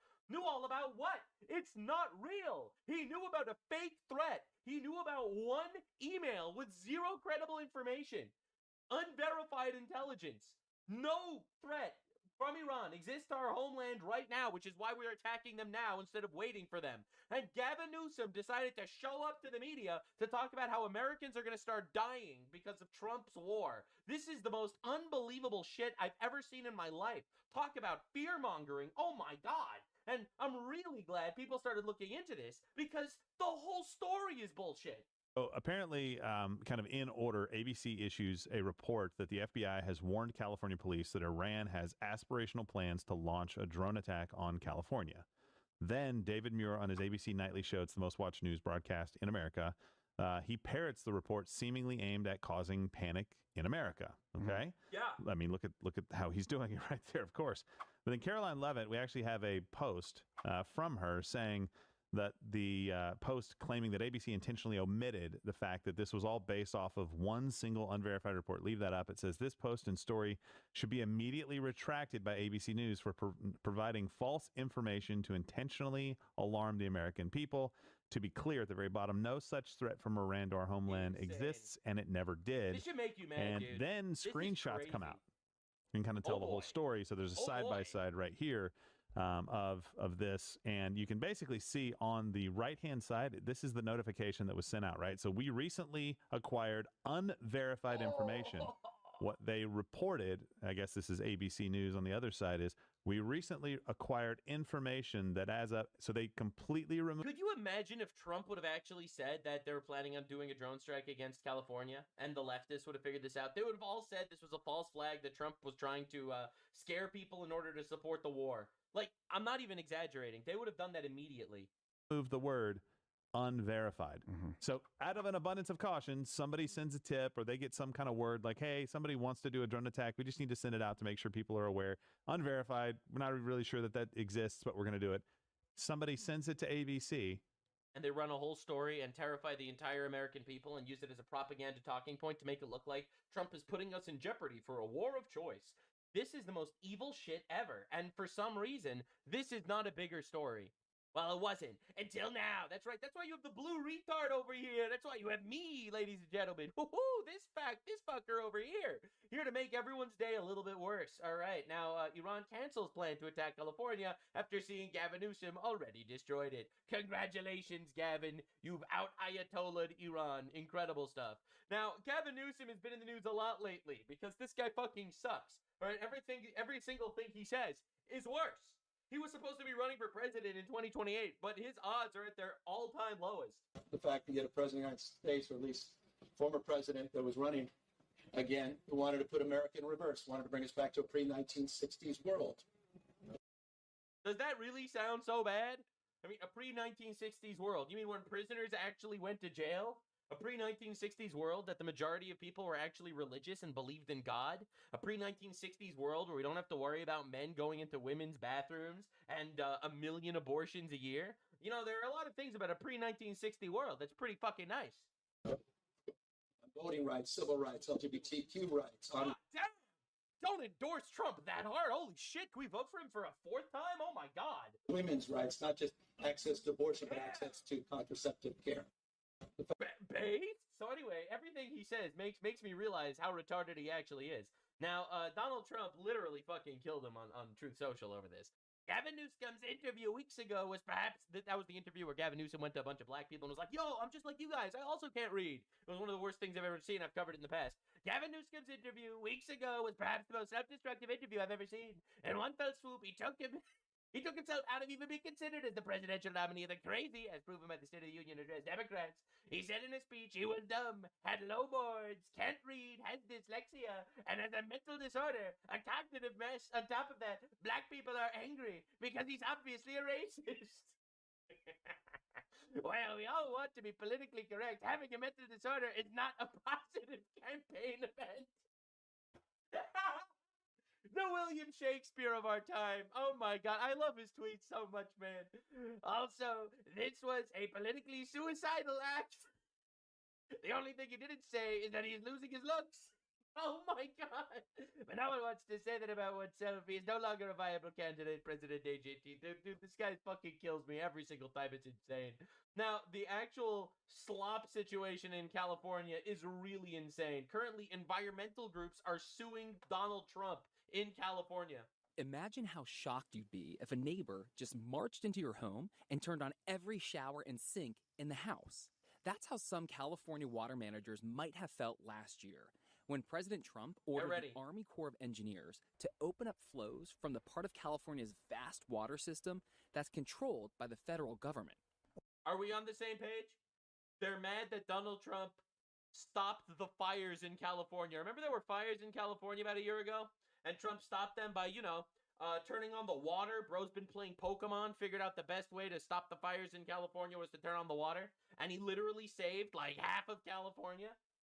They're mad at him because he caused environmental damage. All we're doing is giving Los Angeles and the entire state of California virtually unlimited water. The surprise diversion flowed into reservoirs in the Central Valley and seemed designed to make good on promises laid out in a presidential memorandum titled Putting People Over Fish, Stopping Radical Environmentalism to Provide Water to Southern California. Yes. Trump backed it up with an executive order and what's now known as Action 5, a plan for the Bureau of Reclamation to divert more water to farmers independent of state water officials. John Rosenfield is science director with the nonprofit San Francisco Baykeeper. So that's what Action 5 does, is sort of enshrines their previous violations in a new set of operations, which again, they didn't consult with the federal regulatory agencies over. Oh my They just God, said, they're "Hey, mad he stopped the we're gonna forest do this." fires now. Several environmental groups, including San Francisco Baykeeper and the Center for Biological Diversity, are now suing, claiming the Action 5 diversions violate the Endangered Species Act and will harm fish populations, including Chinook salmon. Yeah, I know he saved California from fires, but he harmed the Chinook salmon. And now they're suing him. Like, this is the level of bullshit that you only can worry about in California. Like, you gotta be the most privileged motherfucker on the planet if this is the shit you actually care about. I'm not even gonna lie. Like, this is some insanely, monumentally stupid shit. All right, Gavin Newsom tweets this in regards to, it turns out Pete Hegseth blew billions on fruit basket stands, chairs, and crab. All right, so he tweets, "Hey, Nick Shirley, any insight here?" And Nick Shirley responds, "I'll link into it. Maybe we can work together on it." By the way, new California fraud expose. It's coming out at the end of the week, early next week. Excited for you guys to see it. They are shaking. All right, Nick Shirley out there collecting governors' heads on like little fucking spikes. Anyway, CBS, and this is crazy, redeeming itself, exposed massive hospice fraud currently taking place in California. So while bro is bitching about Pete Hegseth, and we're going to get there in a second, because that's some of the greatest liberal crash outs I have ever seen in my life. Furious that Pete Hegseth is feeding our soldiers. I'm not even exaggerating. But it turns out the fraud in California is astronomical. The government thinks this woman is dying in hospice care, but she just humiliated me, schooled me on the pickleball court. She's definitely not dying. She is a victim, though, of hospice fraud. So hospice fraud costs taxpayers hundreds of millions of dollars every year. And California is ground zero. I'm showing this to you in this video for a reason. Pay attention. Keep track. I've been doing a lot of research for my deep dives lately, and I've got a lot of really good feedback. So definitely pay attention to the level of fraud that we're dealing with in California. So basically, people steal Medicare numbers, they enroll them in hospices, and then bill for tens, sometimes hundreds of thousands of dollars. A lot of these companies are just fronts. So over 700 of the roughly 1,800 hospices in LA County trigger multiple red flags for possible fraud. So And we you went door to never door, noticed? And what we found was empty office spaces, piled up mail, and not a single healthcare worker in sight. There's even a stretch in LA with 500 registered hospice companies. Pretty unbelievable. 3 miles of each other. The hospice leering centers everywhere. It's insane. Right? You got the fucking the Somalis with empty daycares. Right? You got the libtards, the communists in California with empty hospice centers. In fact, there's even a single building with 89 registered hospice companies. We wanted to get some. How did the state of California not notice there was something awry? Unless they did, and they're skimming off the top. Okay, so my name is Adam Yamaguchi, and I'm with CBS News, and we're doing a story about hospice, and we're just trying to understand how and why there's so many hospice agencies in like a small cluster in LA County. Would love to speak with you. I'm sorry? You have no comment? Okay. All right. Medicare hospice fraud can happen in a few different ways. Dude, I'm not even exaggerating. Nick Shirley, a retard YouTuber, no offense, bro, just saying, like, out of love. A retard YouTuber with a camera exposes all of Minnesota for doing this child care fraud, and how actual news sites like CBS is following his example, doing the same shit, and fraud is showing up everywhere. Independent journalists and commentators are the future of America. People not afraid to say or do the things that are considered taboo. That's the future. Because you got to wake up and realize what's going on in our country. All companies can buy stolen Medicare numbers on the dark web and then bill the government for services that they don't ever actually provide. Sometimes recruiters will go out into the community and look for seniors and say, hey, we can offer you a bunch of free groceries, housekeeping, free Depends. Just give me your Medicare number and I'll see what you're eligible for. And then boom, they're off and running. They can charge tens of thousands of dollars and in some cases hundreds of thousands of dollars on that one Medicare number. Some like to say that a Medicare number is like a government gold card. That's Now, there are insane. real dollars. And then I say, yo, maybe we shouldn't. And then the left's whole shtick is like, I can't believe Trump is kicking people off of Medicare. Fuck yeah, he's kicking people off of Medicare. What are we talking about? This is why communism is such a shit show. Right? I'm so tired of like this socialism, communism, everyone gets free shit for things that they don't earn. Get out of here, bro. There is so much fraud. There is so much fraud. It's insane. Doctors who are involved in these schemes as well, because they've got to sign off on this supposed care. They get rich, taxpayers get screwed, but the worst part is it's our mothers, fathers, grandparents who are denied care. That's right. It could be something like physical therapy, like with the woman who whooped my ass on the pickleball court.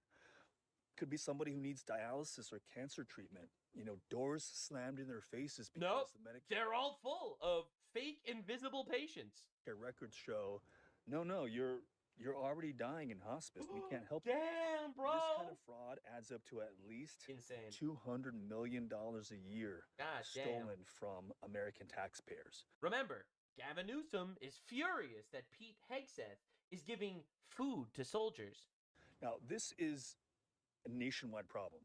This kind of fraud happens in blue states, it happens in red states, but it's really bad in California, and it's especially bad in LA County. Everyone knew We that. spoke with California's Attorney General. You mean to tell me the communists aren't actually looking over each other's shoulders, making sure they don't screw over the government? That's crazy. I couldn't have seen that one coming.